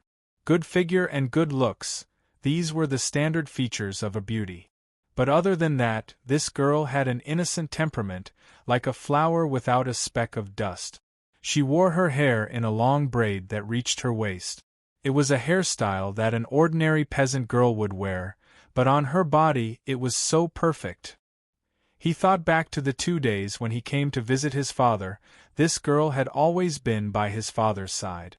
That gentle and beautiful smile even stunned and moved him. Bai Jinming knew that the reason this girl was willing to talk to his father was definitely not because of the Bai family's power or wealth. It was because her eyes were very pure, as if the Bai Yue in her eyes was not some gold-radiant sword saint, but just an ordinary pitiful old man. Humans always yearned for things they could not get, so such a pure and beautiful girl had a fatal attraction to Bai Jinming, a carnivore who rolled around in the darkness and schemes all day long. He felt that, if he was 10 years younger, he would definitely do anything to get this girl, even if she was a demon, but now. Not to mention that he was old and tired of playing, he did not care much about this kind of thing. Not to mention that the crisis facing the Bai family did not allow him to think too much. Just one point. A certain person's face appeared in his mind. The image of this person was very clear in his mind. He could even imagine what he looked like when he spoke. "Little Ming, are you tired of living? Or is your whole family itching for it?" Yes, if it was that person, it would not be strange for him to say such vulgar words. Thinking of that person, Bai Jinming felt a wave of irritation in his heart, as well as an indescribable nervousness and panic. At this moment, a fragrant wind blew in front of him. He came back to his senses and saw the little fairy waving her hand in front of him. "What are you thinking about? The old man is waiting for you." Bai Jinming hurriedly restrained his emotions as he recalled the additional warning in the letter. Remember to control your emotions. Don't think too much in front of that little vixen. He revealed an apologetic smile and adjusted his emotions. For an old fox like him who did not show his emotions on his face, it was not difficult for him to focus and deceive others. After he adjusted his state of mind, he said gently, "Recently, there have been many troublesome matters in the Bai clan. I suddenly thought of something. Sorry for my rudeness." Xie Wei stepped aside and smiled. "It doesn't matter. My teachers are often in a daze. They are always thinking about this and that. Maybe you adults have a lot of worries." Bai Jinming nodded his head politely and walked inside. He wasn't familiar with this little demoness, so it was better for him to follow the instructions in the letter carefully. Bai Jinming's voice came from inside.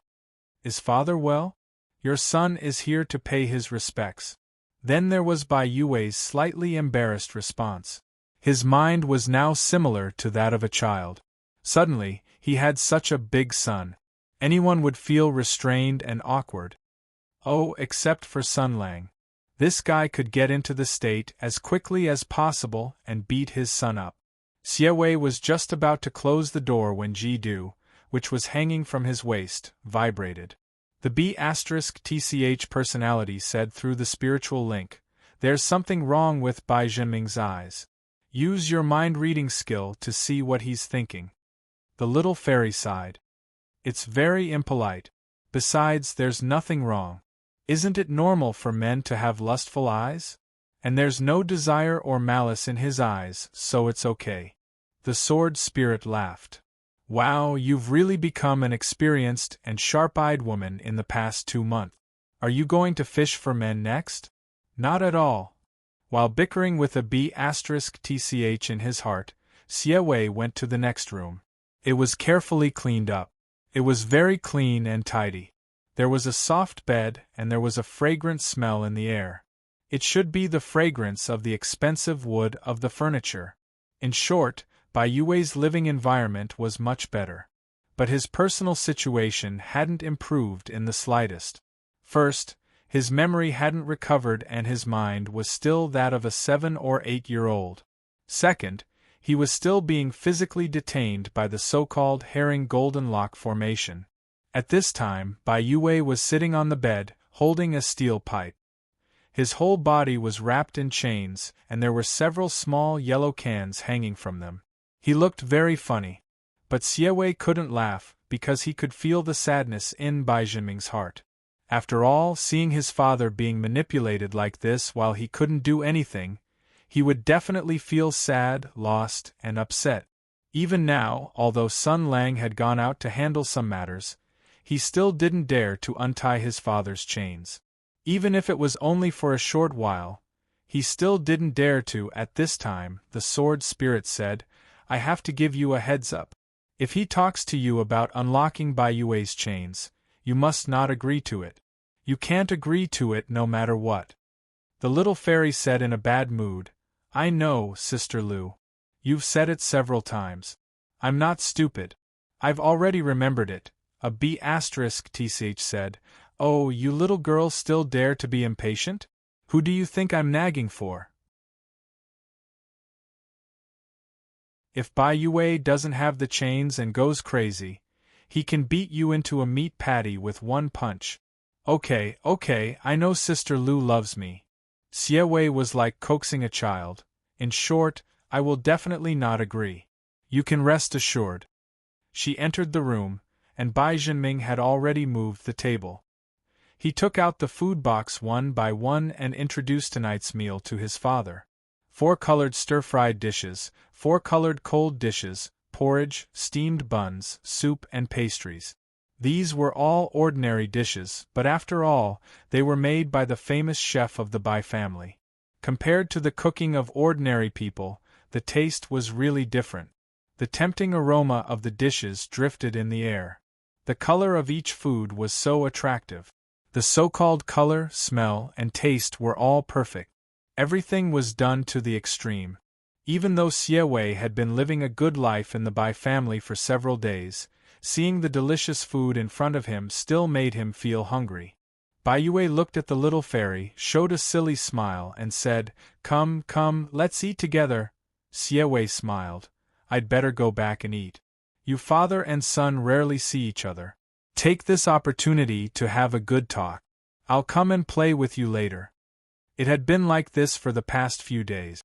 Every time it was mealtime, Bai Jinming would bring food boxes to his old father, while the little minx would return to the place where she and Sun Lang lived. There was a whole team of top-notch food and beverage service to cater to her and Sun Lang's extravagant appetites. The little minx was thin-skinned and would eat whatever was available. Sun Lang, on the other hand, was shameless. He put on a posture of wanting to eat the Bai family until they went bankrupt, eating whatever was most expensive. The reason why they ate separately was to give the father and son of the Bai family a private space to meet. Secondly, Sun Lang was too lazy to eat with Bai Yue. In his words, "My nerves are not thick enough to eat while looking at canned herring." Xie Wei felt that Sun Lang was lonely eating alone, so he decided to eat with him. But now, Sun Lang went down the mountain alone. No one knew what he was doing. Therefore, the little fairy was all alone. At this moment, Bai Jinming suddenly said, "Mr. Sun has gone down the mountain.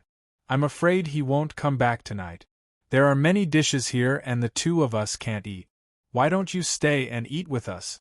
Father will also be very happy." Xie Wei heard this and his heart moved, but he still refused. "That's not very good. Mr. Bai must have a lot to say to your father." Bai Jinming smiled. "There's nothing that can't be said to others. It's okay. What I told my father is all about the past. I hope it can make him remember the past as soon as possible." At the mention of this matter, his eyes dimmed a little. This was his true feelings.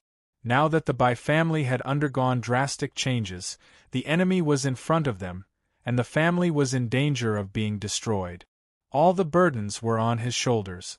He hoped that his omnipotent father could help him share some of the pressure, but his father was really old. Not only could he no longer shelter him from the wind and rain, but he also needed his son to protect him. Even 2 years ago, his father was still the world-renowned Gold Radiance Sword Sage. He had spent decades fighting against the extraterrestrial demons. He had witnessed the victory of the war with his own eyes and participated in the final battle against the extraterrestrial demons. In the end, he had succeeded and retired. His name had spread far and wide. What kind of hero was he?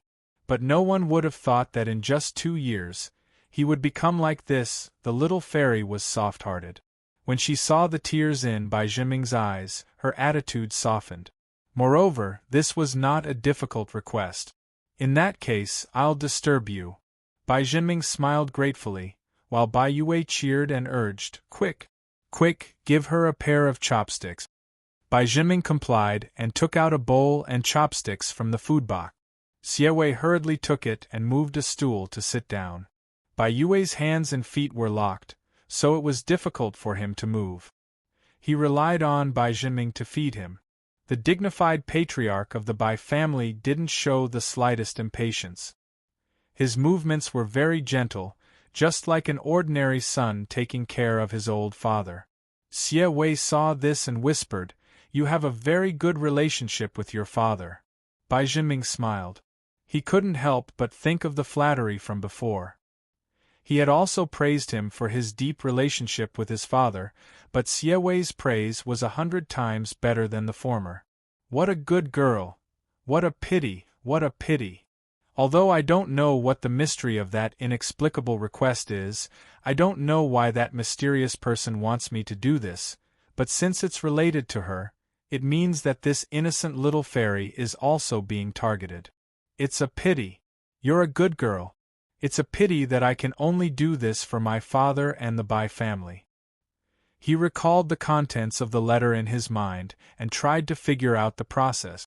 Then, he said, "Miss, you're overpraising me."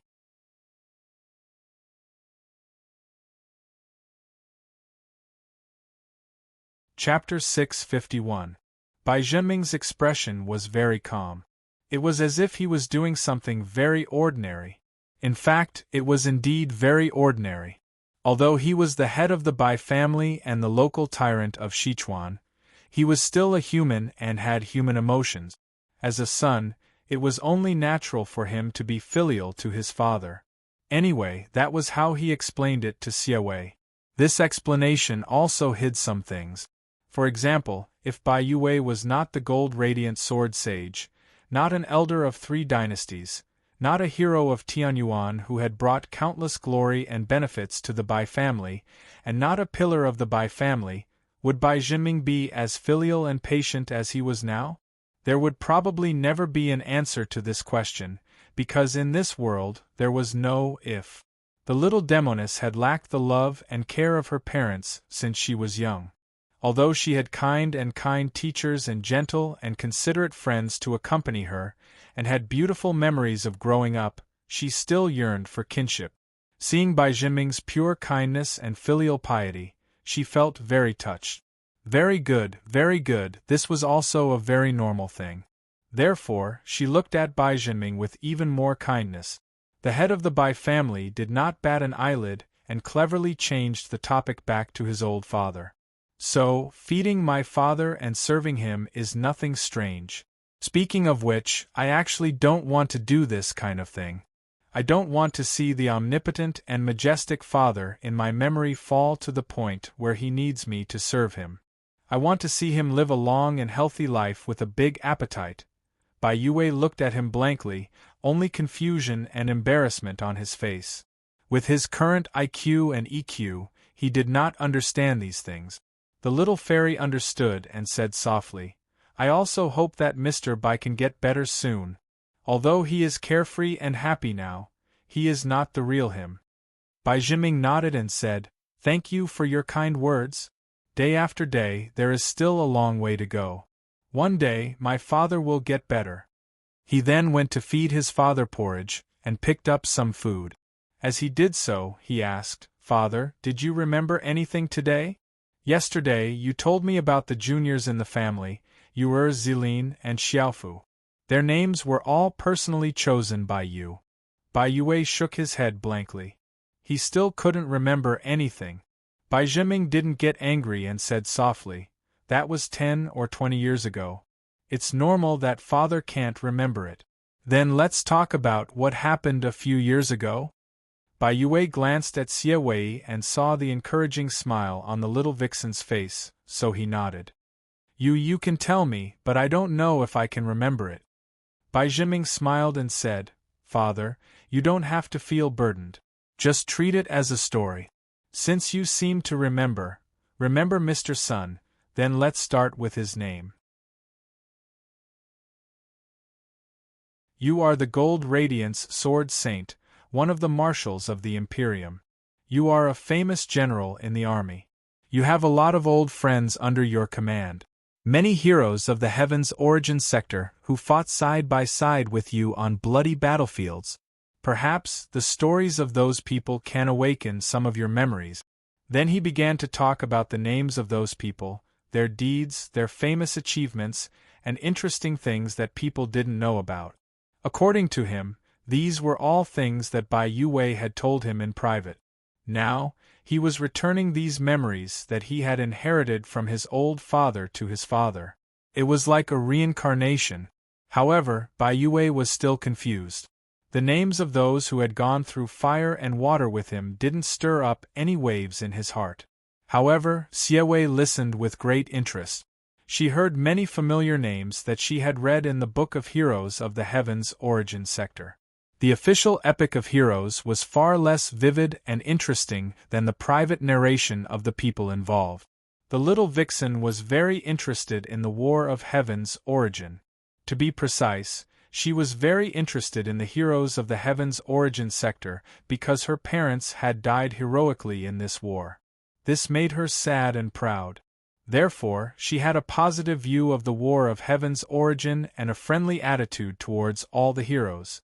That was why she had a very complicated impression of Sun Lang and Bai Yue, so it was really good she listened to the stories of these people, no matter if they were familiar or unfamiliar names.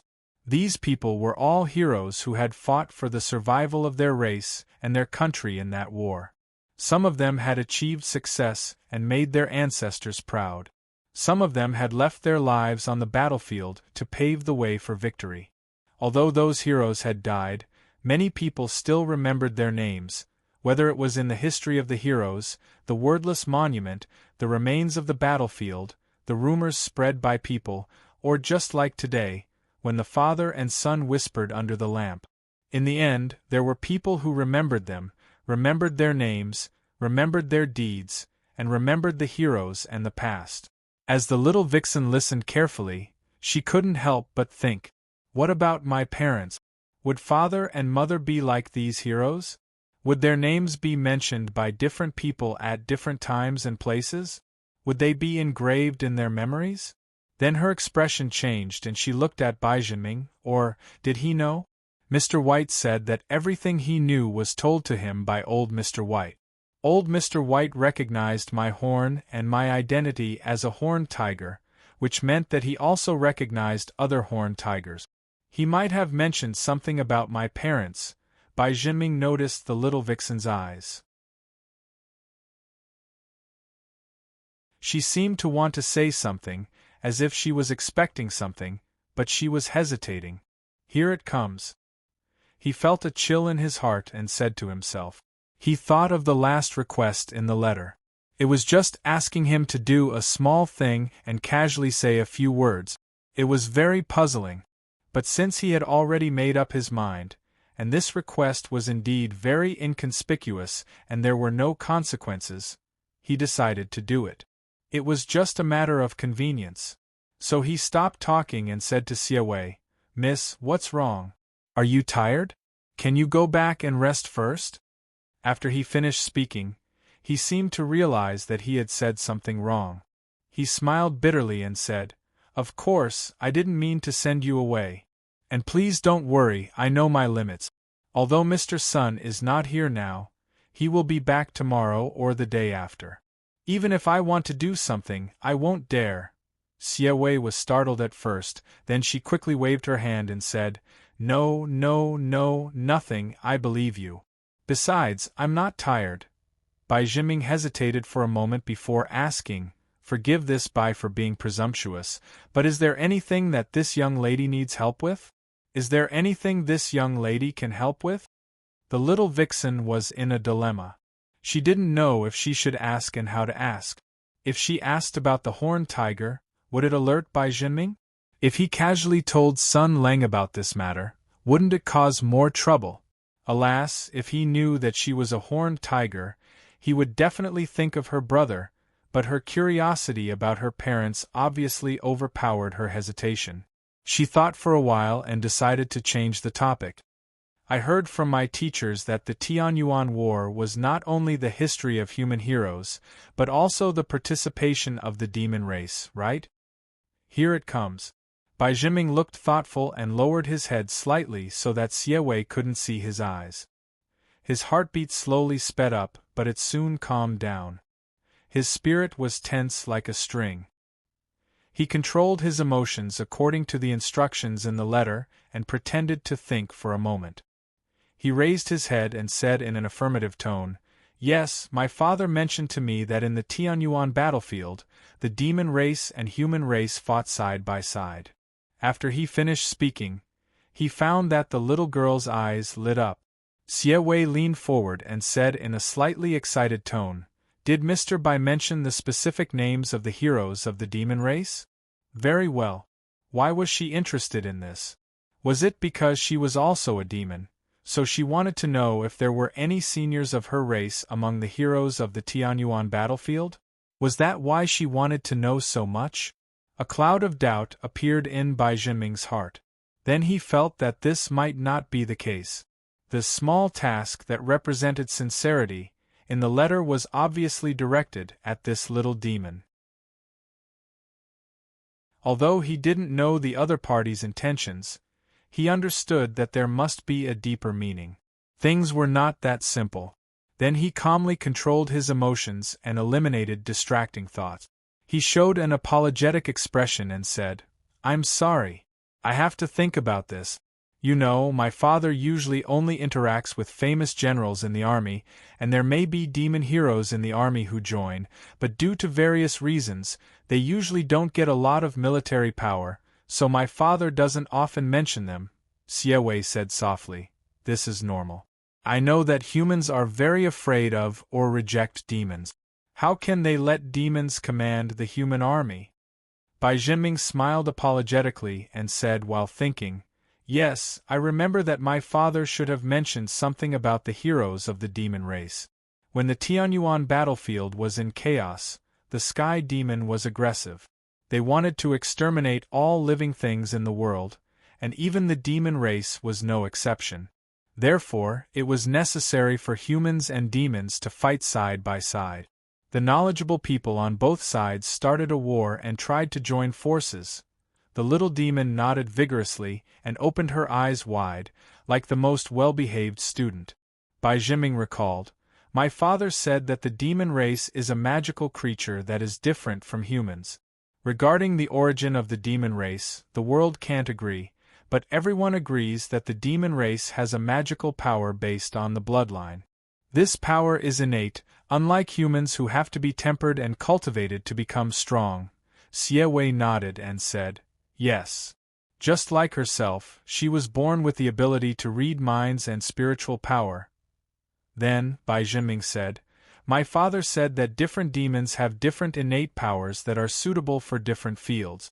For example, demons with amazing strength, invulnerable, and huge bodies are suitable for charging and breaking through enemy lines. For example, demons with invisible and ghostly appearances are suitable for spying. In addition, there are other demons with extremely rare talents that can take on more critical positions, such as. He furrowed his brows and pondered for a moment. Then, he slowly said, Father once said that there was a monster with an upright personality and mystical powers. That was why he was appointed as a military judge. As soon as he finished speaking, Siewei directly stood up and said in a trembling voice, What? You're tuning in to the Phoenix Knights YouTube channel. Don't forget to subscribe and join us on this journey to catch the most captivating stories.